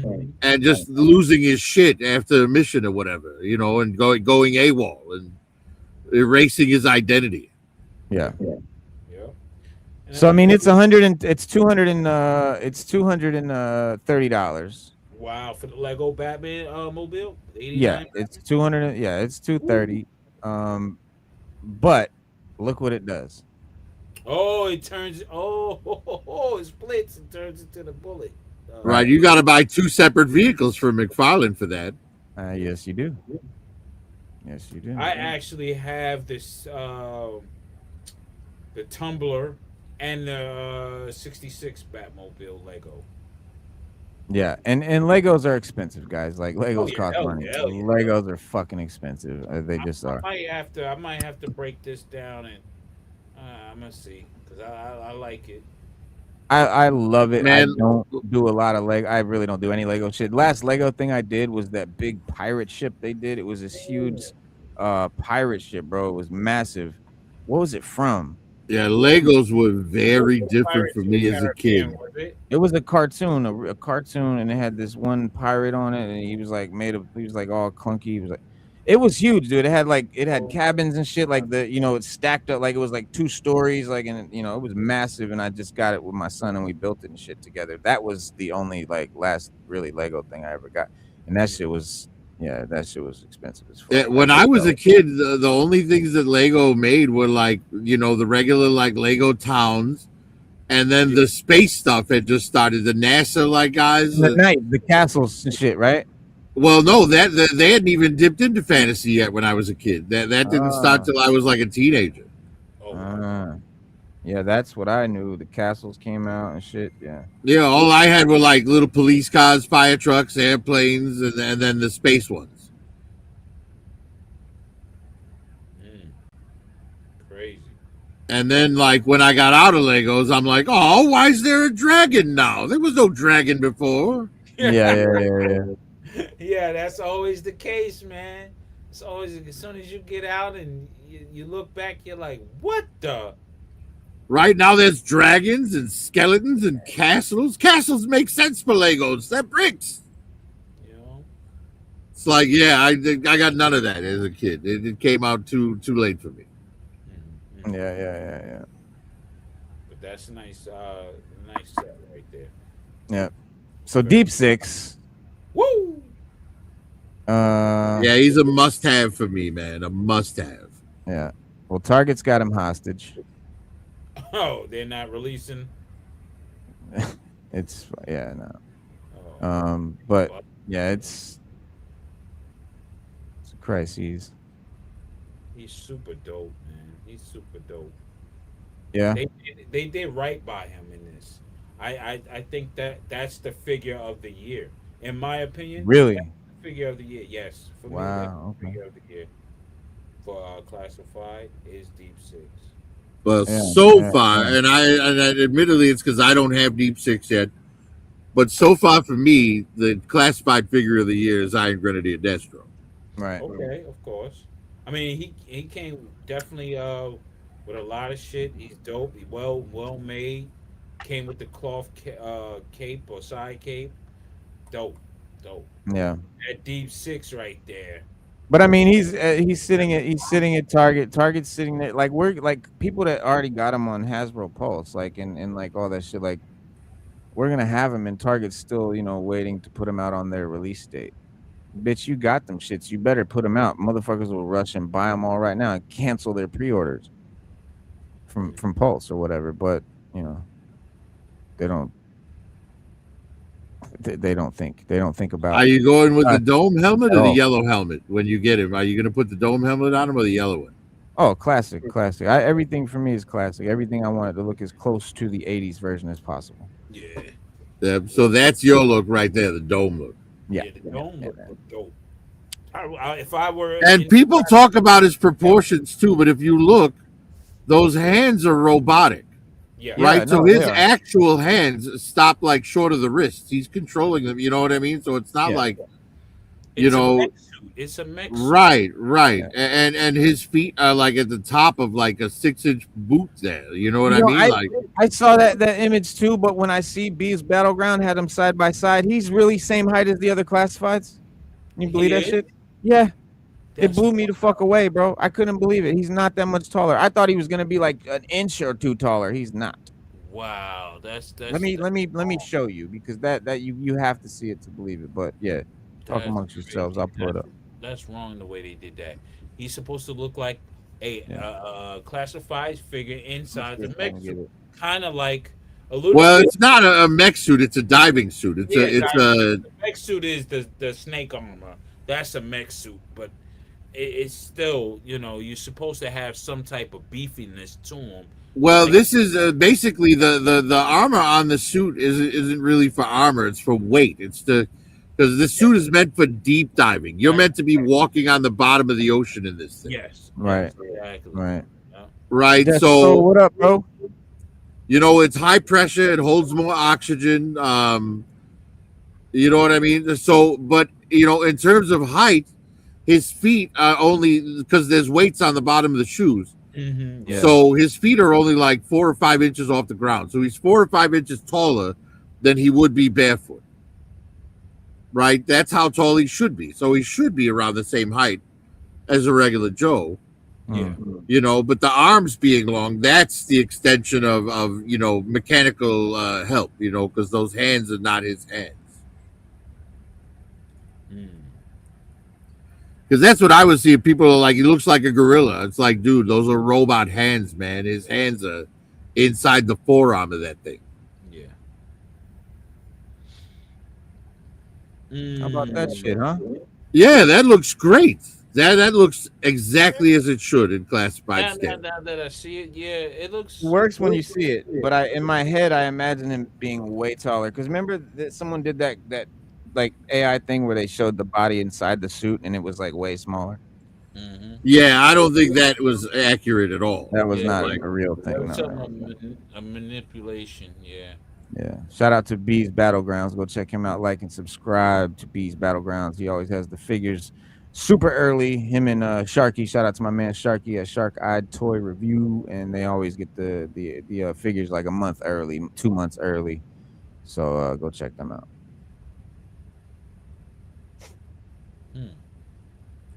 Yeah, he's fucking incredible. I can't wait to get my hands on this figure. Figure, yeah, baby. Figure of the year. I mean, yeah, I guess it's a dope one. And if anybody wants to complain about his articulation, it's like put on one of those deep diving suits and see how well you can move around. Well, yeah, I don't want him to fucking. Like you can't ask the Spider-Man. figure to do something humans can't. You know what I mean? It's Yeah. like Yeah. you're being unreasonable. He's Yeah. way better than the OG. I can tell you that much. Because I got the OG and he's a block. He's a little chip.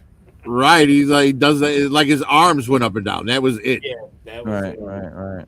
You know.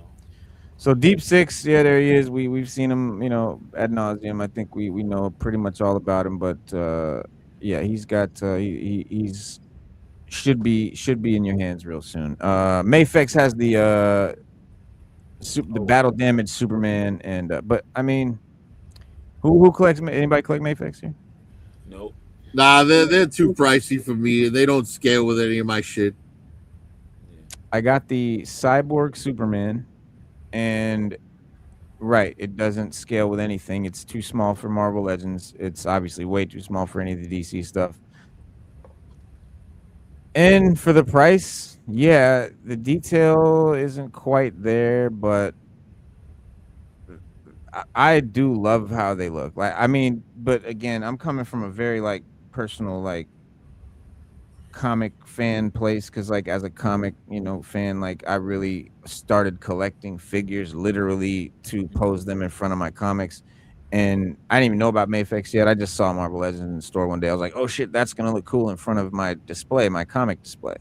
Yeah. Right. That's Well, how- and that's how I got part into of the appeal of these is the articulation because you can get it into any of those comic poses. Exactly, and then also the very basic, because people complain about the detail and stuff, which I admit, and like even some Marvel Legends Wolverines look like more like detailed and just kind of give a more rich look than the Mayfex Wolverine, but the Mayfex looks like literally like a 2D drawing coming off the page in 3D. Yeah, it's like Japanese animation almost, and to my, from my point of view, it's like it's okay. I'm not totally enthused about it. I mean, it's dope because I've seen so many combos of Superman versus Doomsday, so it's like Exactly. Yeah. And for me, like right now for DC, it's McFarlane. Like that's Yeah, I mean that's a Superman comic. Isn't that like the most overprinted comic in the world? Yeah, Death of Superman. You would think would be like one of these monumental things, and it's like right now still like $50, I think, or less. Yeah, and in the sealed bag. Yeah, I saw one sealed in the bag for $5. Yeah. Like because they overprinted that thing like maybe 5 million more than they needed. Because it was a phenomenon. Like, who decides to kill Superman? The man who's not supposed to be killed. And yo, billionaire. Well, and I still say to this day, if they'd have left him dead, that comic could be worth $1,000 now. Yeah. Well, while we're on DC, real quick, this is the Mattel 2-pack. So, do you still, those of you, Killer Croc? do you still think these will look good on your shelf? Let me see close up. Yeah, these don't look good to me. I mean, this is a I kid's mean, toy. Come on, those are kid versions. Yeah, we know the that's less a art, kid version. It's not even close. less Not even close. detail and stuff like that. No, no, no, no. They have like Real no. detail. I mean, there's Yeah, they're detail, not but articulated. They're Yeah, not that detailed. They're Killer very. Croc looks like a Ninja Turtle figure. Thank there you you, go. There you go. thank you. Oh, look, he's got cloth goods. Now I don't know what that net is. Maybe it's like a thing, a weapon. They the thing they got. It's Batman got or decently something. what it is. But yeah, but what I do want to point out though is like, if this is the kids' toy, I'm really excited to see what they do in January 1st, and because I know, a lot of people are waiting for that too, and yeah, I have no interest in any of these until those come out. But when those come out, I'm all in because while I do love the McFarlane stuff that I have, I've always wished that they would scale with my Marvel Legends, like always, always, always, always. 100%.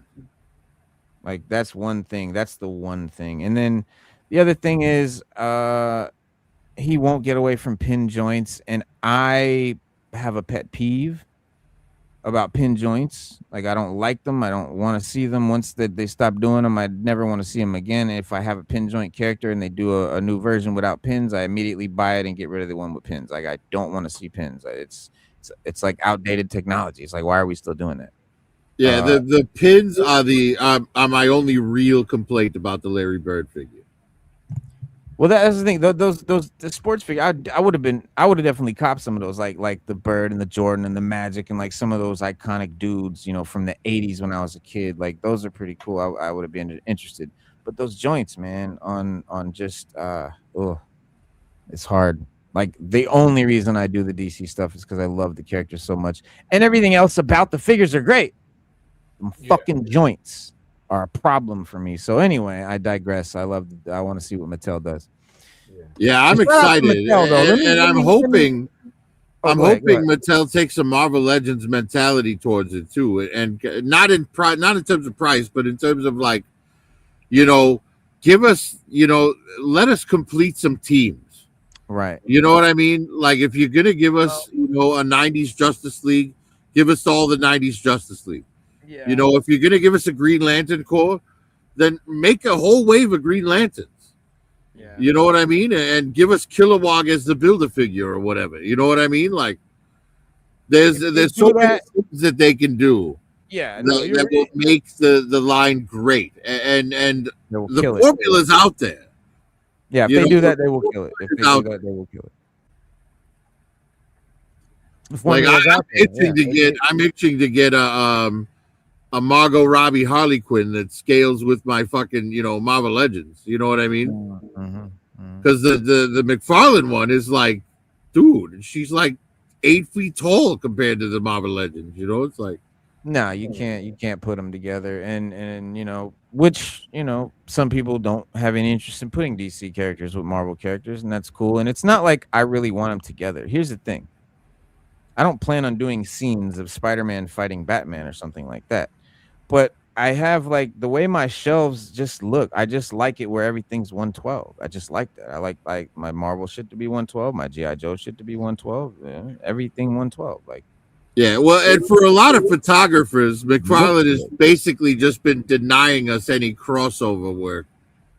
Yeah. Since he got the license. You know what I mean? It's like, yeah.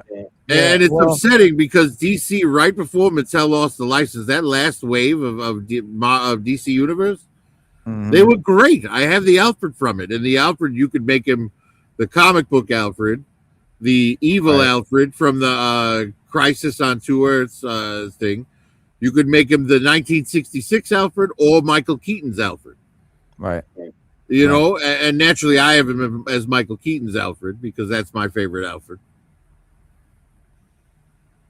Right. But yeah, they were just starting to be good.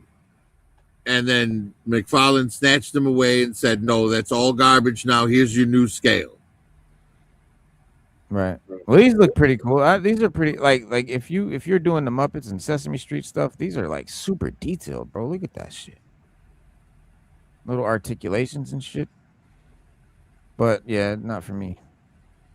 But that's, Yeah, I mean, crazy maybe the detail, animal. I yeah. might get the baby animal, and that's it. Yeah. But that's, yeah. I mean, I haven't bought any of the like Sesame Street stuff or anything yet, but I do like that Oscar the Grouch and that Dracula, that Count, the Count rather. Yeah, that Oscar the Grouch is so expensive now. It's terrible. Is it really? It went like it's. Yeah, it's sold out everywhere. So you Oh secondary man, market it now, and it's like more than double their MSRP. it's rough. You get this raw talk?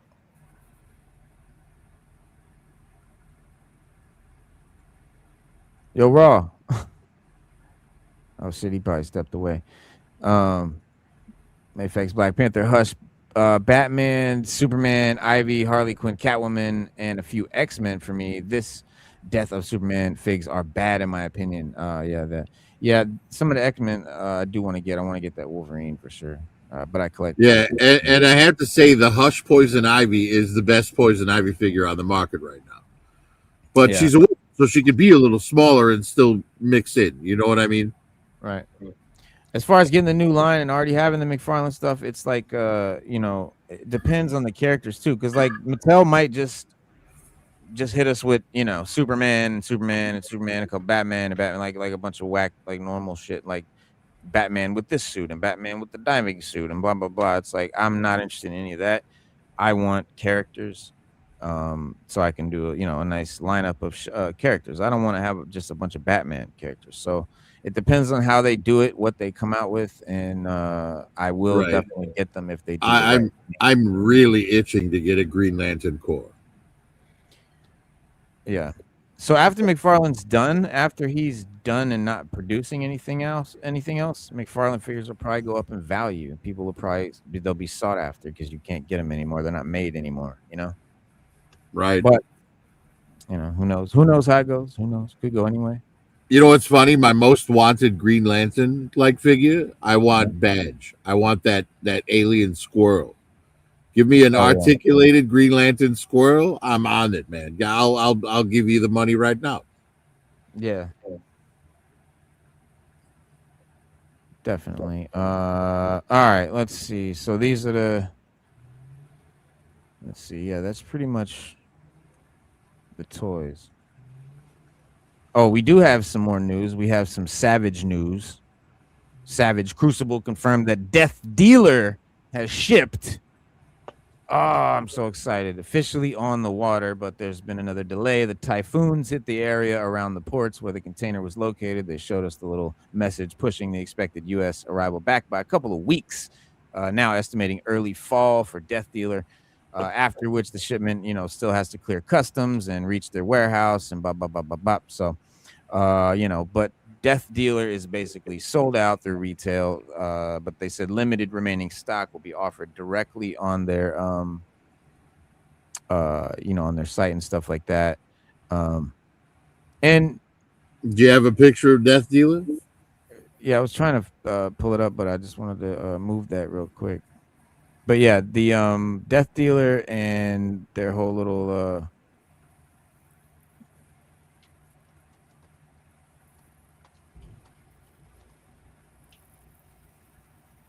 I got their whole little roster.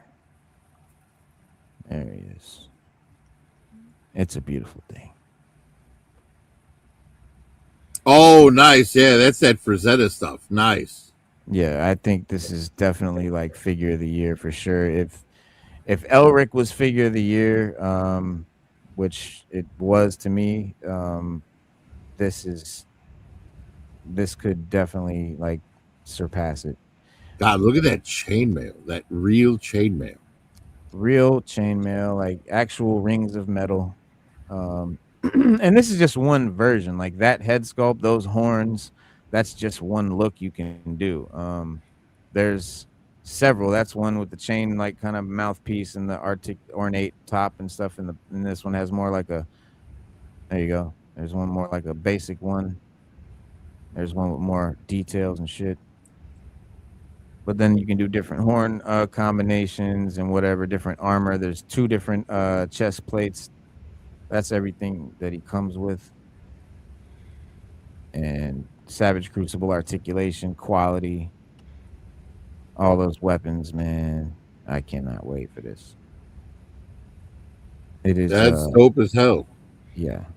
And so like I said, it'll be offered directly on their website sometime this fall after the existing pre-orders are fulfilled. So if you missed it, like a lot of people may have, whatever, or if you got it off Big Bad or whatever. So there's also apparently a surprise inside the Death Dealer box that they refuse to show here or in their upcoming or tutorial video that they're going to have, the video that demonstrates how the different interchangeable faceplates and the horn configurations can achieve 8 different helmet looks. So whatever, the extra surprise is, they're saving that for us to discover when we open the box. They're never going to tell us. You open the box, you will know what the surprise is. So collectors will be revealing the surprise in their videos. That's how you're going to find out. Waves 3 and 4 are now coming almost back to back. Savage also wants to give a pretty significant production update. Waves 3 and 4 suffered substantial engineering and tooling delays. So waves 3 and 4 share a lot of tooling. The 2 waves have effectively gotten bunched together. And so their current plan has both waves shipping from the factory in Q4 2026 in quick succession. So instead of having to wait for like a whole nother wave period, they're going to just kind of run them. And Rob is heading to China around late September, early October, and will personally check on Wave 3 production while he's there. So while the wait for Wave 3 has, kind of been rough, the upside could be that Savage Crucible finally gets the pipeline moving and we get a whole lot of Savage in a really short time, which will be a nice thing because Savage is new, and so figures have come slowly, kind of like a thing, or big shelf collections are hard to build when a company's new. So Savage also revealed their Toy Titans Expo 2026 exclusive figure, which is the Devarthi Sentinel, a new version, which you saw mine with the red bloody handprints. This one is going to have the same basic figure with black handprints instead of red. So basically representing the blood of the insectoid enemies that they kill rather than their own fallen comrades' blood. So instead of the red blood, it's black blood, basically. So basically, you could call it like a exclusive repaint, an exclusive variant of the one that they did at Joe Fest. So you can only get it at Toy Titans. And this one's different, bro. The Toy Titans Sentinel can only be obtained through purchasing the Titans VIP package in advance and selecting the Savage Crucible exclusive. So they're not just selling the figure at the booth during the convention. Like, don't think you can just go to the convention and buy one. You have to pre-order it with the VIP package. The Sentinel isn't the only new Savage coming to Titans, though. Savage Crucible confirmed 3 additional figure drops. So giving them 4 figures that are going to come at the convention. One will first debut at Wonderfest in China before making it, the U.S. debut at Titans. And so while the other 2 remain, surprises, the important distinction is that those other figures are con debut drops, not exclusives, meaning collectors who can't attend Titans should eventually have another opportunity to buy those through the Savage Crucible website when they, eventually after the con. So those also confirmed a reservation system, though, will be used for the drops at Titans. So the next 2 figures, 2 mystery figures, are expected to be revealed on their next YouTube show. So follow that after the Wonderfest figure afterwards. So Toy Unity, where we're going to be November 7th and 8th. The Toy Trap crew will be there chilling. And so they will be they're not stopping after Titans. They're going to Toy Unity. They're going to have a whole new exclusive figure and a completely different drop figure. So no characters were revealed yet, but that means at least 2 more Savage figure releases lined up in November. So beyond the 4. So we're talking 6 figures between Titans and Toy Unity. Just con exclusives, not even wave shit. So Savage is building out. So for my Savage heads, we're getting ready to eat good. Potentially the biggest sleeper announcement, Harbinger Studios, the parent company behind Savage Crucible, said that to expect to reveal a new license at Toy Expo, right? So they had, remember how they have the Frazetta stuff and the Elric stuff? They're gonna have a new thing, assuming everything goes according to plan. So they gave no hints, no indication what it is. So I wouldn't speculate on air. I'm not gonna say what I think it could be or anything like that. Keep your eye peeled if you're down. Red Dravarthi Komodo blind box is returning this fall. So the Red Dravarthi Sentinel, the Komodo blind box is traveling on the same delayed shipment. Death Dealer, all that. Savage Crucible said they're unlikely to arrive before TitansCon, but once the shipment lands, they plan fall 2026 in stock sale. So the Red Dravarthi, the Komodo blind boxes, the Death Dealer, all that good shit. Elric, if you did not get an Elric still, they are having very small allocations for both Toy Unity Expo and Toy Titans. Titans Toy Expo and Toy Unity Expo. So because quantities are so limited, they're using a reservation system capped at 1 Elric per household per convention with a very strict ID checking system.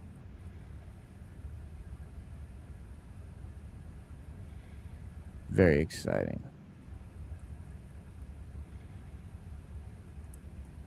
Nice. Yeah, man.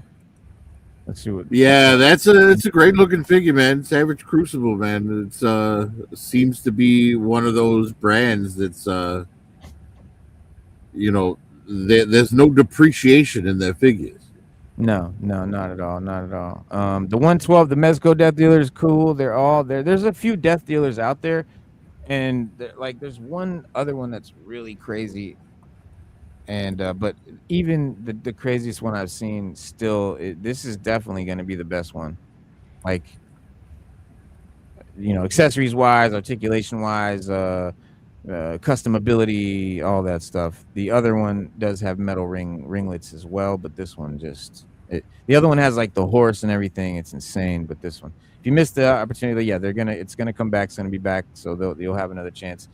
Cool, but I got enough barbarians. Boss fight, making them too. Maybe cheaper. Boss fight, bro. You know what? I mean, that's cool. Boss fight's cool. All right, let's look at boss fight real quick.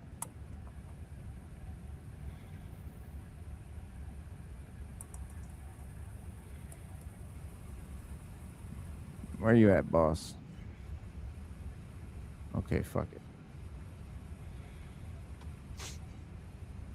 All right, so $60 for Tulsa Doom, right? You got Conan, King Conan, $60. At a glance, I was like, fuck yeah. I love King Conan. Tulsa Doom finally, right? Like cool, but the more I look at, like, I don't know, dog. Like that cape, those cloth goods,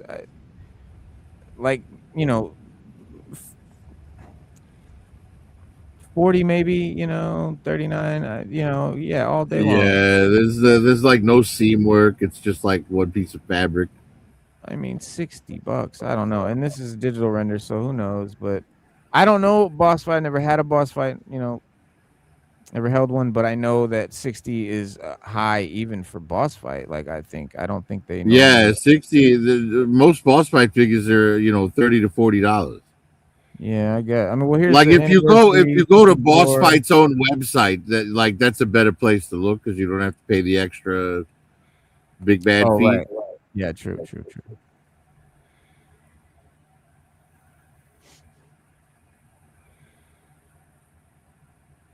And I did actually order this one. It's $39.99.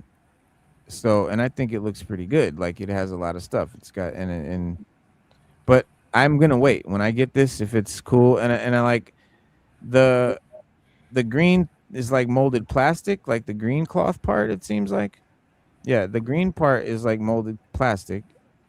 The red looks like a thin one sheet of cloth. I think it's all molded plastic. I think the red is cloth only. Maybe the blue is definitely not though. That No, that that's the yeah. but the red is like a sheet is those thin sheets of fabric. Well, do you know why? No, Do you know why they call this line Epic Hacks? Hmm. All right, so the hacks part of it, the Epic is the scale. It's the 6-inch scale, but the hacks part of the name is everything on this figure can come off, and you'll have like just a fucking naked barbarian dude, you know. Right. And you could swap out armor with other figures and all that sort of stuff. Like everything in the hacks line is interchangeable. Okay. Right. That's cool. I mean, that's cool. That's actually a cool, customizable thing. And like a lot of these figures look pretty fun. Yeah, like that the cosmic one there, the chick that one's definitely on my list because she could be like, the human, or she could be an alien, or she could be a robot. Like Right. And I mean, it looks cool. And for $39, I'm not mad at it. Right, and it's like the same articulation as a Marvel Legend. Yeah. Plus butterflies and double jointed elbows, which is something most Marvel Legend girls don't have. Oh, the girls don't have a lot of butterflies. That's true. Yeah. But I mean, I'm not sure why they're saying that all of a sudden. $64.99. I paid, or I'm gonna pay for this one. So like, I don't know, bro. I'm just gonna wait and see how this looks before I buy the King and the other ones and go all in with boss fight. But I am gonna see what this Conan's about. I just think $65 is a lot. See, I'm definitely buying the chick that was next to him. On the preview, chick right there. Believe. Yeah, I'm buying her for a very specific reason. Like the fact that she has enough stuff on her where you could buy like a blank body, because they sell blank bodies with hacks too. Right. So you could buy like a blank female body and make a whole second figure for another $20, right? Because the blanks are $20. Yeah. I mean, there it is. So, but the red, red bikini and the red, that is going to wind up being a custom Baroness figure for me. Mm-hmm. So that's the reason I'm buying that. But the fact that like for another $20, it's a whole nother figure. That's pretty cool to me. You have two figures for the price of, 1.5. Yeah, I definitely Judge Dredd. Those Great Danes are insane. I'm definitely with that. The boss fight, I just don't know. I haven't seen it yet. You got the Red Sonja too. She's cool. I mean, what do you compare it to, and what other figures, like what other lines would you compare it to? TC 1511, what up? You said try to put the epic skeleton leg guards on the blanks guy and the female and had no luck. Oh man, not as swappable as they pre-ordered her a year ago. God damn. Who are we talking about? Just the Beast Tamer, the Space Pirate Fun figures. Nice. Boss fight does great work. But again, I have one Mezco 112 King Conan, so I passed on boss fight. Yeah, I mean, and again, like that's well, right. Yeah. I mean, if you already spent the 120 on the Mezco, you're not going to buy another one, No, I wouldn't. Yeah, it's because basically a lot of us, what we're looking for is a definitive version of the characters we love. Yeah. Right. And once we have that definitive version, like for example, I have the Michael Keaton Mezco Batman, which is a great little figure, but I have the Supreme Knight Batman from Mezco 112. And since I bought that Batman, I have not bought another Batman because I haven't seen one that's better. Right. Yeah, no, I mean, that's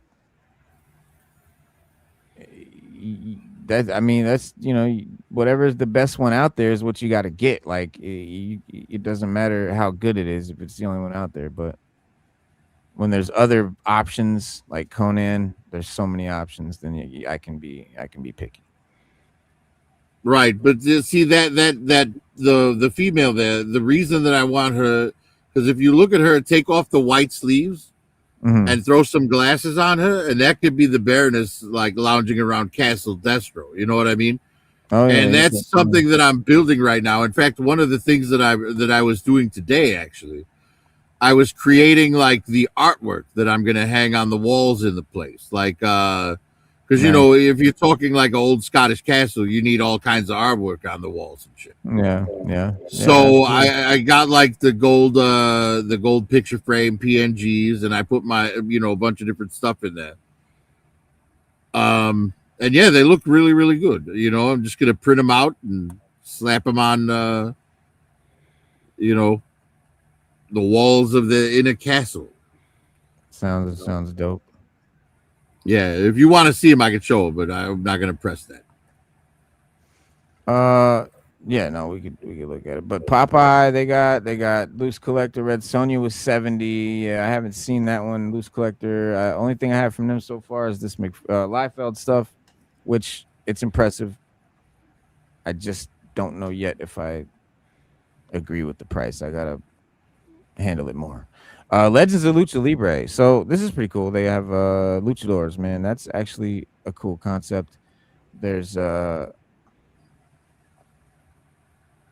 yeah, a cool Ultimo Dragon, whatever they got. But luchadors are dope. $39.99. Good shit. Yeah, I mean their prices aren't terrible. Yeah.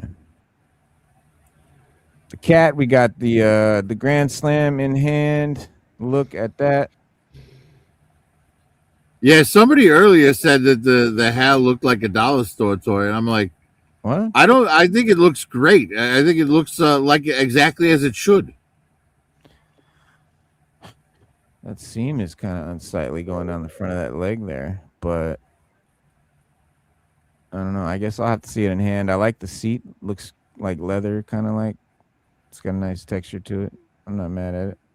Yeah, there seems to be a seam down the center of the seat too, if you look at it. Oh, yeah. Seam, definitely a seam right here in between the guns going down the front. Like, what is this seam shit? Like, what are we doing? I don't know, but yeah, it could the guns could end up drooping. I don't know how this thing's made, Hasbro. You'd never know what plastic they use. They cheap out on the plastic all the time. They use the wrong plastic for the wrong things all the time. So it's a crapshoot with Hasbro anymore, man. I don't know. I guess the reason I'm so hyped for that HAL is because I'm desperate to finish my 1982 in Classified 4. Oh, forget about it. Yeah, I mean the HAL, it's a must-have, and Flash is super exciting to finally get Flash. Like, no question, bro. Like, yeah, that's a no-brainer. That's what I'm saying. Yeah, like, well, because once we get the HAL, all we need is the flat cannon, and the Mobat. Basically, everything else is done from that year. Right. Well, and I'm gonna wind up. I'm probably gonna wind up just biting the bullet on the ramen toys to get my Mobat, because I'm not gonna wait for Hasbro. I don't think. Yeah, the Mobat is beautiful. But speaking of Hasbro and classified, man, I do have some classified news. So it's a pretty loaded batch of G.I. Joe classified news. You're starting with New York Comic Con. Hasbro has officially confirmed its general panel for Sunday, October 11th, 11 a.m. to 11:45 Eastern. And the description says Hasbro's brand marketing and design teams will be there, showing updates from its major brands, including exclusives. And there is not specific G.I. Joe presentation, but we should still expect the G.I. Joe team to eventually tell us exactly what they're bringing, the renders, the reveals, the pre-orders, all that good shit. And because we're getting into that final stretch of 2026, by then, New York Comic Con could end up being one of the last major classified reveal dumps before, of the year, before Hasbro starts shifting attention towards the 2027 product. And here's the one that could get kind of interesting.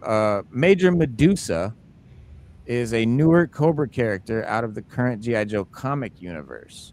She's apparently, there has already been some chatter around her possibly becoming a classified figure.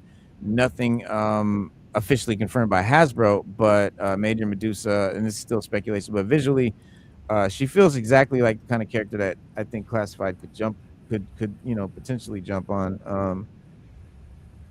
Let me see if I can find a picture real quick. G.I. Joe Major. Oh yeah, she's a cool looking character. Yeah. Let's see if I can show you guys. She's gonna be part of the crystal ball thing with the Diatech. Mm-hmm.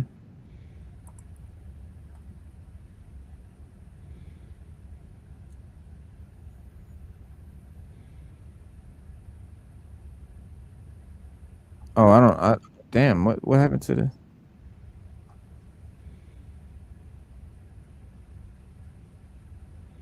I just typed in Major Medusa GI Joe in the Google search, and it gave me a great image like right off the bat.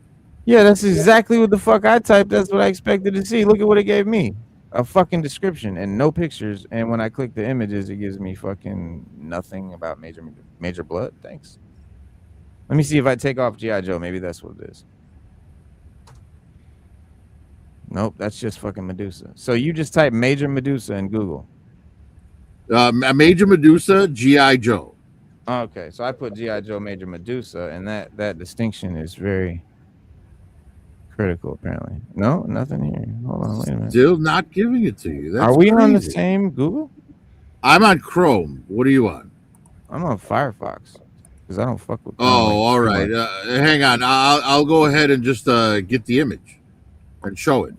Okay, there you go. Appreciate it. Thank you. Because what the fuck?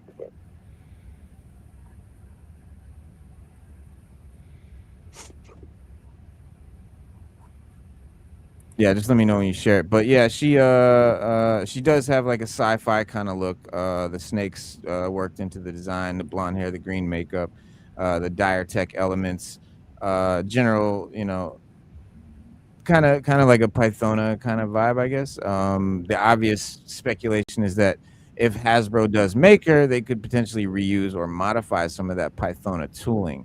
Well, it's looking like most of her body is going to be like I have the picture. I'm going to share it now. Okay. It's looking like it's going to be a lot of like Baroness reuse, except where the glossy black is, it'll be green. Okay.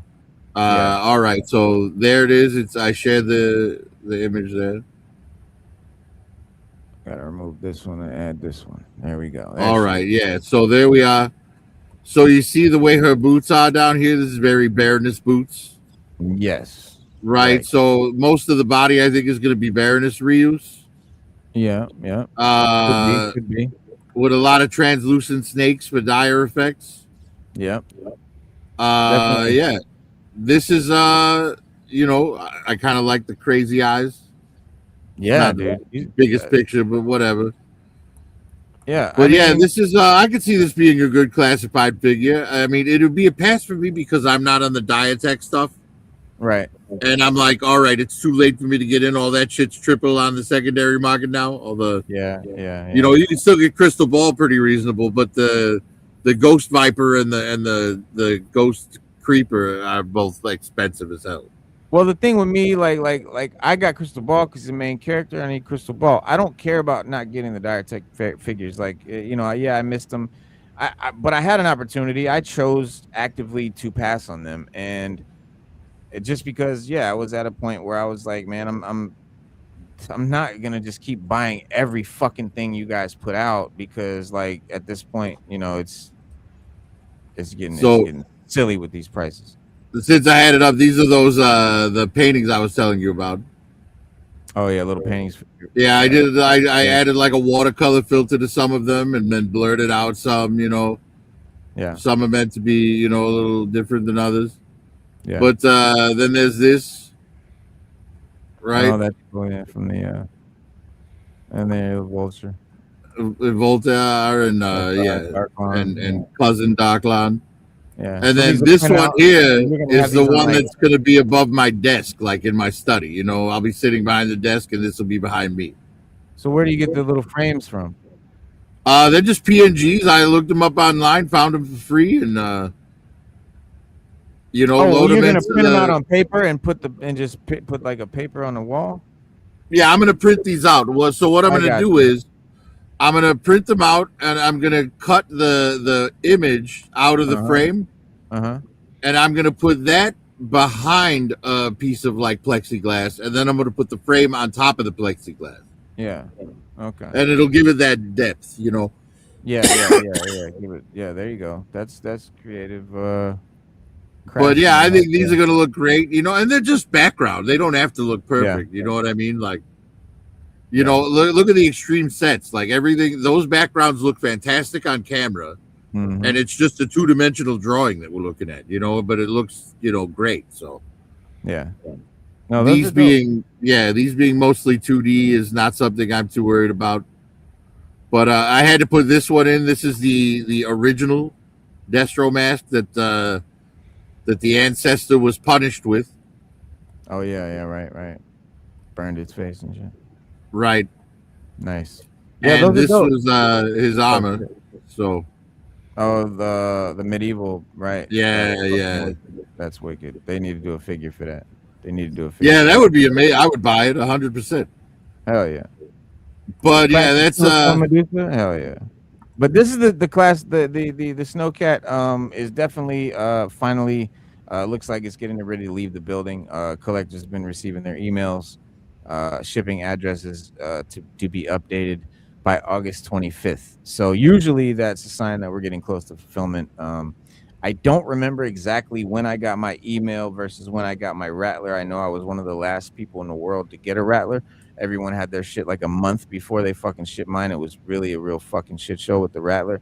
Didn't have that problem with the Dragonfly, but the Rattler was notoriously slow going out to certain people because instead of what they normally do, which I hope they get their shit together with the Snowcat, is they get batches and they send the batches to the regional warehouses. Once they're all at the regional warehouses, then they start shipping them to people.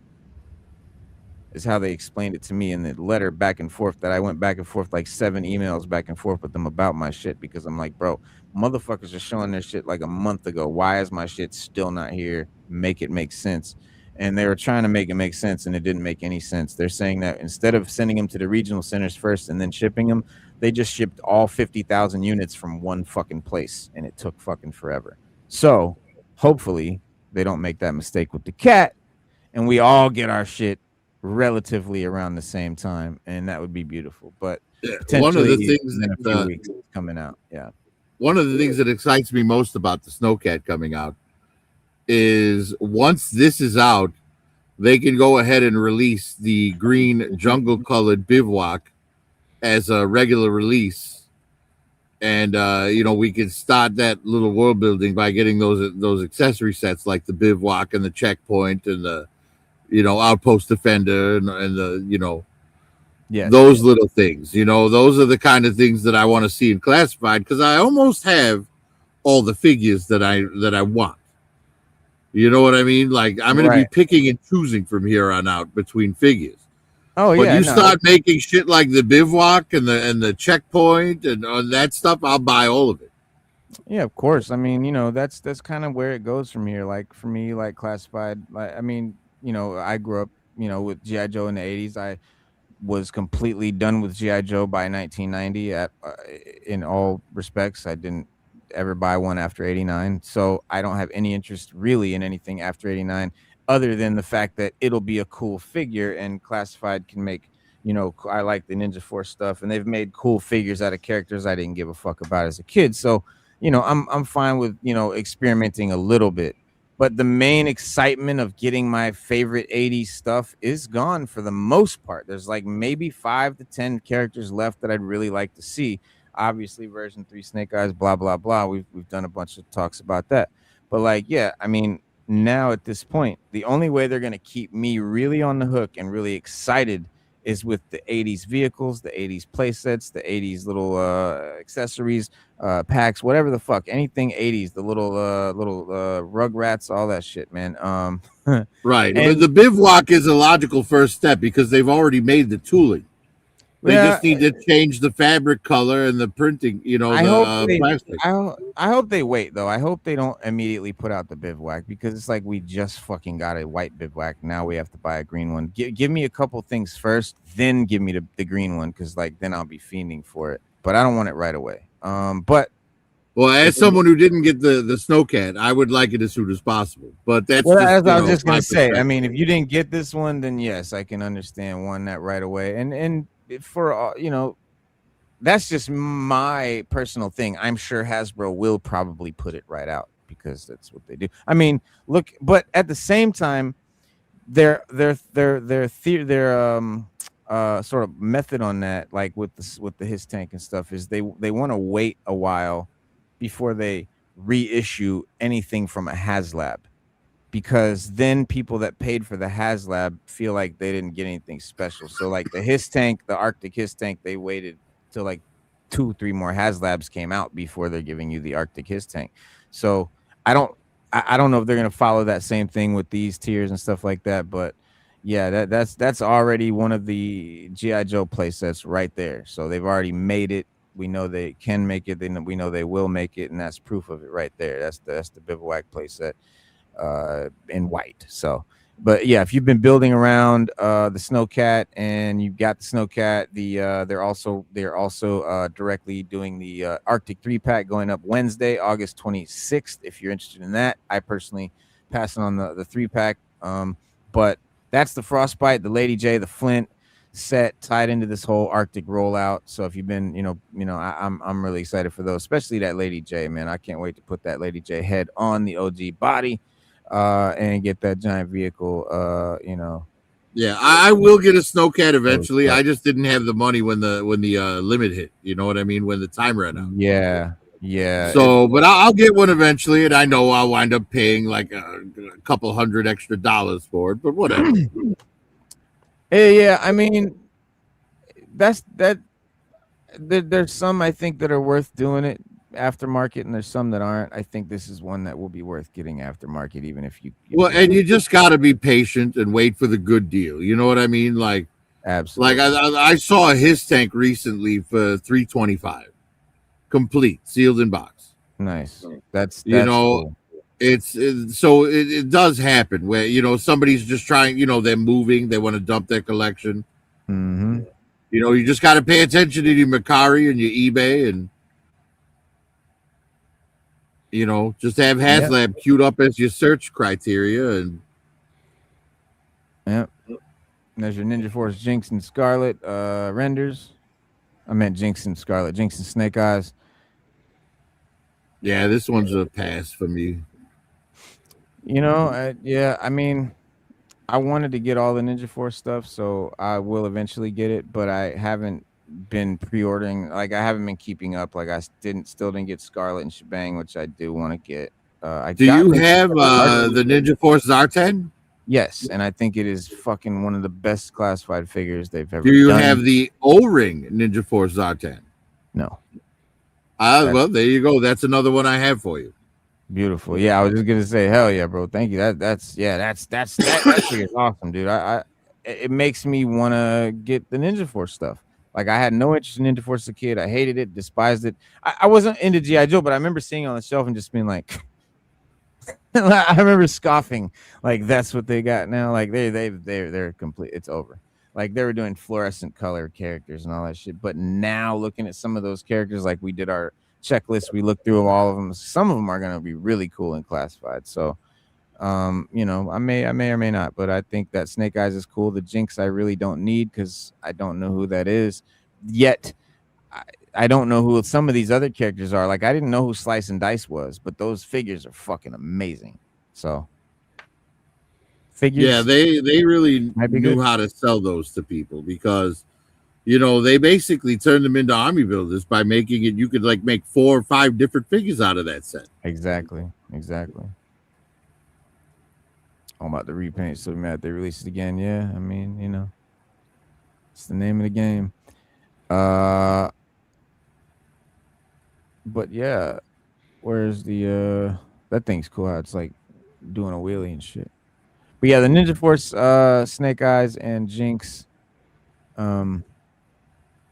pre-order is coming through Target, so that's another reason I'm not jumping on it. I'm not fighting Target's pre-order system. I'm not doing that whole thing where they take the money, they give it back, they take the money, they give it back, they do that shit all fucking year, kiss my ass, and then fuck around and one day like it's between a paycheck or I don't have money on that specific card and they cancel my shit.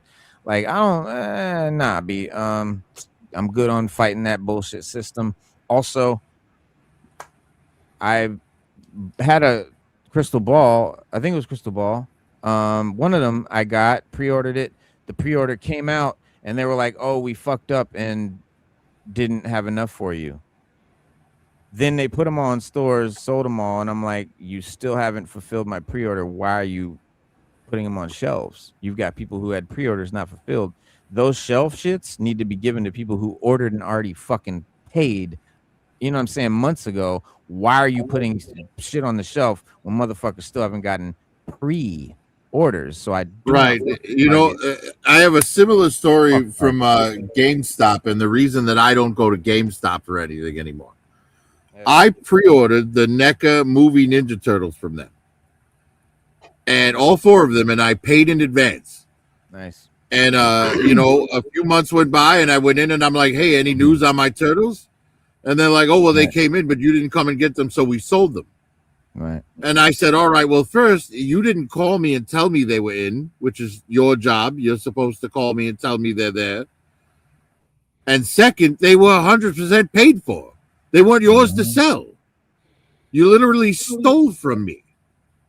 It's absurd. You know, and they were like, "Oh, well, you can exchange for something of equal value in the store." And I'm like, "I don't want anything else here. I want my money back." Yeah. And they wound up having to call the manager out to get my money back. And then, I left, and I've never gone back. Yeah, fuck that, man. They're terrible service. They have no type of service set up, man. But the interesting They thing were is telling me BMAC to put a mask on like a year after the mask thing stopped. It's ridiculous. But another interesting thing BMAC has talked about is the 9 retro card back figures tied to the 40th anniversary of the movie.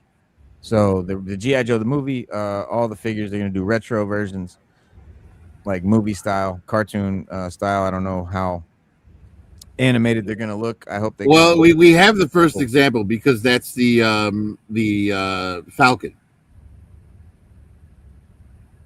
Oh yeah, there you go. Yeah. The Falcon. Yeah, the retro card Falcon is in the cartoon color scheme and the right. So that's our first example of what to expect from the cartoon line. Mm-hmm. Yeah, but that being the case, they'll probably give us another Big Lob, which I won't buy because the one I bought is fine. Right. They'll probably give us another Jinx, and we'll get Chuckles on the retro card though. That'll be important. Yeah, because Chuckles has only been a con exclusive so far. So yeah, that'll give the people who missed out a chance to get a Chuckles. Definitely, yeah, man. Yeah, I was only I forget how I got my Chuckles, but I didn't go to San Diego. But, and then another Tunnel Rat. Tunnel Rat's the other one that is part of that squad. And I really would like another Tunnel Rat, man. I have like all the Tunnel Rats so far. Tunnel Rat's one of my favorite characters. Also, another Big Lob, or at least another head sculpt would be nice. Also, we're waiting to see Flatline, the new Dreadnought. No reveal yet, but he's on the upcoming on the thing. The Thunder Machine made to order release, which is still hanging out there without a firm date. Because one of those big Hasbro things really does start, doing the made to order more. I hope more aggressively, rather, with the vehicles. The Thunder Machine could tell us a lot about what Classified looks like between big HasLabs. And again, we've talked about this before. This is the vehicle era.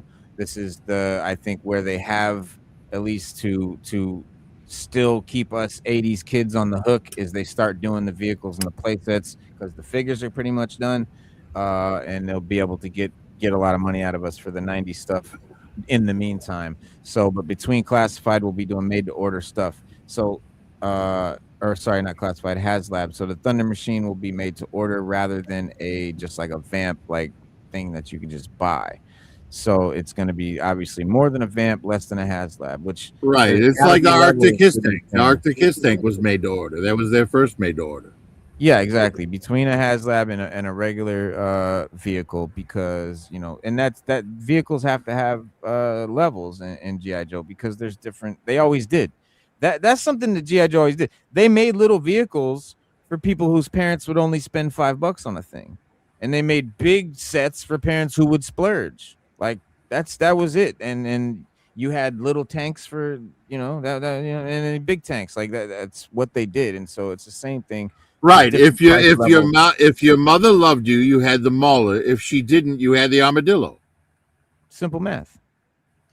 You know what I mean? But yeah, and then after New York Comic Con, the transcript also the post rather was also saying that MCM London in October and CCXP in Brazil in November is a possible remaining Hasbro appearances after the con. So basically nothing else really going to be exposed after that. But yeah, so I know they'll also have Walmart CollectorCon, Target's Fall Geek Out as two retailer events where the additional stuff could surface before the year ends. So even if New York Comic Con gives us a big classified dump, that doesn't necessarily mean that Hasbro's completely done for the year. There may be still a couple more things peppered through before everybody starts talking about 2027. And that brings us to the bigger picture, right? So classified doesn't look like it's slowing down to me at all. It looks like it's the type of product is going to change. Instead of more figure centric, it's going to be more vehicle centric. There'll still be figures, just like there's always been vehicles, but it'll just lean one more to the other side.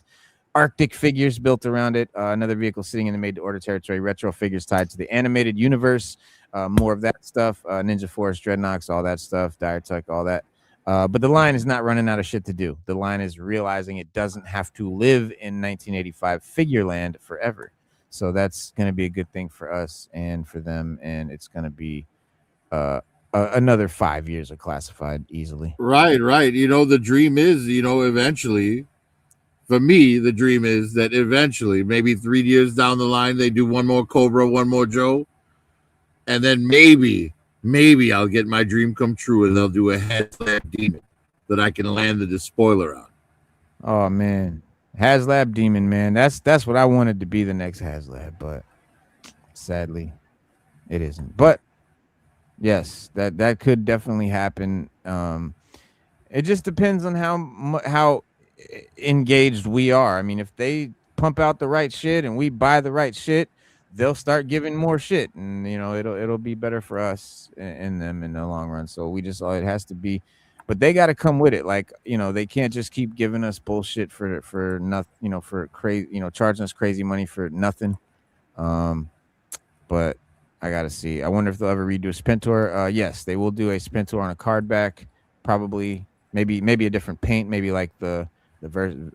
I don't know. There's different there's like a Valor versus Venom version where he's black and gold, which I want to see, but they may just do the regular one with like just one of the hoods. Oh, another potential movie figure that we could be getting on the retro card. Yeah. Because they said figures from the movies. Mercer, because he was originally on a single card, and in Classified they released him with Sergeant Slaughter as a 2-pack. And a lot of people like me passed because I didn't need that Sergeant Slaughter. I already have 2, So I was like, I'll buy Mercer loose. But if they're gonna make Mercer one of the retro cards for the year, then I'll hold off on that loose Mercer and wait. Yeah. And then if they do a retro Serpentor, you see all that yellow he's got. Instead of gold, it's yellow, and it's yellow around the mouth and stuff of the head, and yellow on the gloves. And this is gold. So a retro Serpentor could just be more yellow and gold and green than gold and green. Right. Yeah, I'm I think that the retro card line is a perfect way for them to reissue figures that people missed out on. You know what I mean? Because Serpentor's 300 plus on the secondary market now. Yeah, and it's also a good way for them to keep us.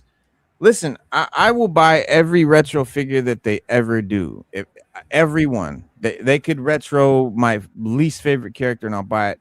All I wanted out of Classified ever was retro versions of characters. So I've been, buying characters that looked more retro, passing on figures I don't know about for years. Like, all I ever wanted was just a retro 6-inch scale version of figures. Like, to me, to be able to do this is fucking everything. Like, this Flint, because he looks just like this Flint.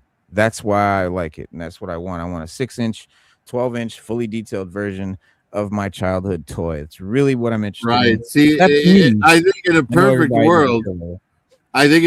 world, you'd have a middle point there with the modern representation, like the 25th anniversary one, right? Because then you could really see the progression. Like they went. I'm not interested in that. I personally am not interested in progression. I'm not interested in evolution. I'm not interested in a new version. I'm interested in the nostalgia of my favorite character in an updated version. That's my interest in collecting these. That's how I got into collecting. Like beyond the comic shit. Like But that's what I that's the like whole about reason that the Classified. 25th anniversary is relevant to that, though, because it's like, Yeah, when the O-rings were done, 25th anniversary came around and said, "Hey, look, these are the Joes you remember, right. but with better articulation and web gear and guns that come out of holsters now." You know what I mean? It was like those were like And it's like Classified we went really from O-ring articulation to classified articulation, and then we went from O-ring size to classified size. You know what I mean? yeah. Oh, I thought you meant like a Pursuit of Cobra version or something. No, I'm talking about 25th anniversary in particular, Oh, the beginning of the modern GI Joe. that's You know, that. Yes, I am actually interested in that. My bad, I misunderstood you, sir. Yes, I am interested in that. That Flint, the 25th Flint, and the Classified Flint, all the same design. Yes, I like that. right? Exact same That's design with fantastic. different levels of like detail and articulation. 1000%. Yes. Because that's the true progression right there of how Yeah. GI Joe improved. Right. Not how it changed, not how Right. it got worse, but how it Right. improved. You know what I Right. mean? Right. And if Exactly. Raw were here, he'd probably argue with me that the O-rings are superior to 25th anniversary. And Maybe in some ways like they could be and all that. But the point being is like you evolved this character in engineering and accessories and all that over the years. You didn't change it. You didn't give it a completely different look. You didn't redesign it and make it basically something else with the same name. This is just the evolution of that exact design. And right. that's what I think gives it, that's why I like it. But yeah, man, the Night Viper is so damn good. Looking through this night vision rifle scope, I love the Night Viper. One of my favorite classified figures, bro. I love the fucking Night Viper, bro. But I wish that Arctic one wasn't in 3-pack. It's the only one I want out of 3-pack. I'm not buying it for it, but I'll probably buy it on eBay or something. Somebody will sell it separately. Yeah, I'm gonna pick up the 3-pack because I'm interested in because here's the thing. The Drift Viper, the snow version of the Night Viper, that to me it's an army builder, right? But the Saw Viper to me is a character because of how he was portrayed in the comics. Right. So the Saw Viper puts a character on my Arctic team for Cobra where everything else is army builders. That's true. You know what I mean? So that's why I want the 3-pack. I don't really care about the Steel Brigade GI Joe, but I'm going to pop that head off and make it like Arctic Duke or something. You know what I mean? Right. Saw Viper's here. He said, hello, new subscriber, and I'm glad I caught the live stream. Excellent work. Welcome to the You run the cherry. And yeah, man. Retro said Retro Dusty with the right camo colors and helmet, Retro Sunbow, Roadblock, and Wild Bill. All day. I always wanted Blind Master from the movie. Would definitely buy that little one, like a little RZA. Don't mind alternate versions, but they can't suck, and I need the OG stuff updated. Yeah, I mean, right. See, and that's something Classified can do. Classified doesn't have to just pull from a real American hero. It can pull from Resolute. Well, it's pulled from Pursuit of Cobra for sure. I've seen the Shadow Tracker is and then Agent Helix. Yeah. Right. You got Dawn Marino. She's a Larry Hama comic book character. Yeah. Never had a figure before, we need to do a show. So we did our show talking about the 80s, all the O-ring characters that need to be made to Classified. Then we're gonna do a show. We're gonna talk about all the Pursuit of Cobra figures that need to be Classified. We also need to do a show about comic characters. For Classified. I agree wholeheartedly. Yeah, because there's a treasure trove. And there's a little bit of crossover there too, because the G.I. Joe and Transformers crossed over in the comics quite a bit actually. So, and there were a lot of human characters like that were on the Transformers side, but were interacting with G.I. Joe for the purpose of the comic. And it's like, who wouldn't buy, the Witwikis in classified form? I would buy that, Yeah, exactly. Yeah. I would too. Judge Red, O-rings, good for vehicles and world building. Yeah, that whole scale, 118 is great for world building, great for vehicles. Pretty much what it's good for, in my opinion. Because like or little kid hands, right? Little kid hands. But like my hands are bigger, I'm bigger. So like honestly, my hand grew when I was a little kid. This felt like this. My hand used to be this big to this figure. So it honestly, this feels more nostalgic to me than this. Okay. That's why I jumped so hard on Classified, because when I finally when that when that retro gung ho came, and it was like one of the most exciting times, bro. Like that figure right there, like sold me on this shit. Like, Because look at that fucking Aqua. It's perfect. dude, nah, like yeah, it was I was experiencing holding that figure again, because when I picked up an O-ring after years recently, it didn't do that for me. I was like, damn, I don't remember them looking this goofy. Like, I don't remember their heads being this unproportioned. I remember it feeling just like this.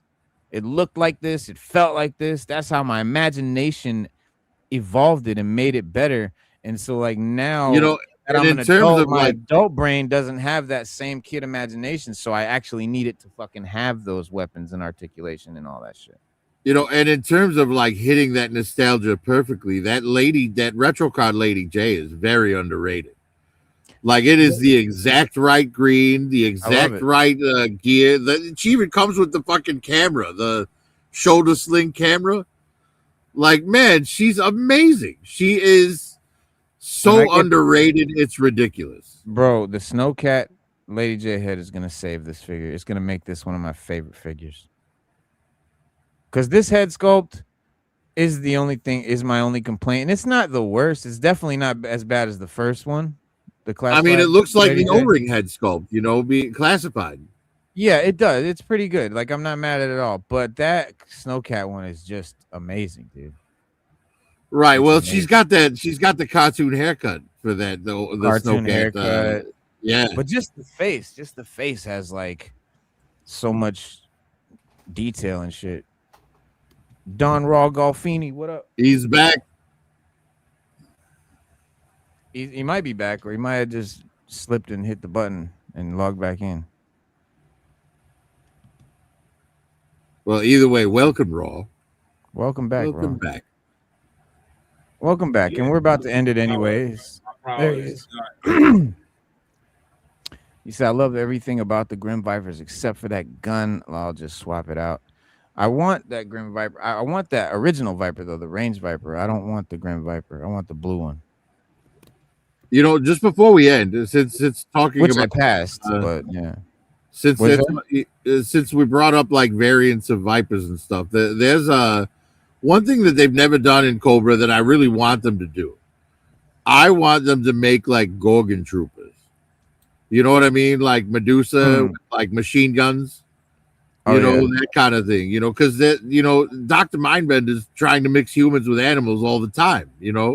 Right. And they're Cobra, so why would you not mix them with snakes? So I want to see like that. I want to see a Gorgon with web gear and a fucking machine gun, and a helmet. Hell yeah, that would be dope. Like all the Gorgons, all the mythology shit, definitely. Right. That would be interest me more than the Diatech stuff did. Definitely. Yeah, the Diatech stuff wasn't it though. No, you're good. Battery issues. Same time toys. What up?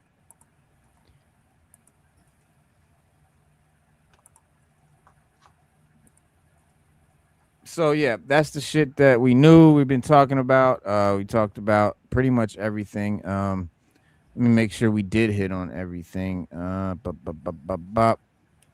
We did Hasbro news. We did Big Bad Workshop news. We did Savage news. We did toy news. We did classified news. We told Hasbro, go home and get your fucking shine box. And I didn't talk about the Skeletron female figure that just came out, Siberia 112. Skeletron is dope. I am gonna start fucking with Skeletron. I want that big ass red skull. But she is looking pretty badass. But yeah, honorable mentions. We did cover the Hulk. He was fucking sick as fuck. Red Skull, Hugo Weaving was crazy. Great show tonight, guys. We checked out the Kingpin. The mob bosses all came through. We sat down. We chopped it up. We did the damn thing. The NPCs came through. Phenomenal stuff coming out right now. And thank you guys for coming through. Everybody in the chat, man. We're gonna kind of been on 4 hours. So we have to kind of migrate. We're going to go over, check out Casual Toy Collector and them and see what's going on. But that's pretty much going to do it for us tonight for the meeting of the Toy Fellas, for the sit down with the Dons. Profit Director, thank you for coming through. Don Raw Golfini, thank you. Thank Stu Ciano for coming through. And yeah, man, I actually like what happened this week because these stories are all over the toy industry, all over the toy tuber community, but there's, kind of a common thread running through a lot of them. Big Bad Workshop is making background characters into action figures. Bobby Valla's got extras. Big Bad Toy Store built a platform where collectors can directly affect what is produced and how big the project becomes. Great shit. Monster Force expanding. Hasbro's reaching deeper into G.I. Joe history. We're getting comic figures. Mezco got the Fisk looking like the whole white suit, the whole boss of the operation. It's good to be talking toys. It's good to be in the community right now. Big shout out to the crew. Big shout out to the chat. Everybody for hanging out, man. Salute to everybody in the chat. If you were watching this shit on the replay, man, drop down in the comments. Tell us what you thought about this, what you bought from this, and which one of these reveals got your money and which ones you're not fucking with. If you liked the video, if you had a good time tonight, man, subscribe. If you're new, and if you already know what it is, man, hit that like button. And don't forget, collecting ain't a hobby no more. It's a habit. Welcome to the Toy Trap, and we'll see you guys next week. Have a good night, and don't forget. As far back as I can remember, I always wanted to be a gangster. Collecting ain't a hobby no more, it's a habit. Welcome to the Toy Trap feed, gotta have it. Reno and Stu, real plastic crack addicts. Toy Trap, Toy Trap. Toy Trap magic. Trap be slamming while I crack that package. Fresh paint apps got a grown man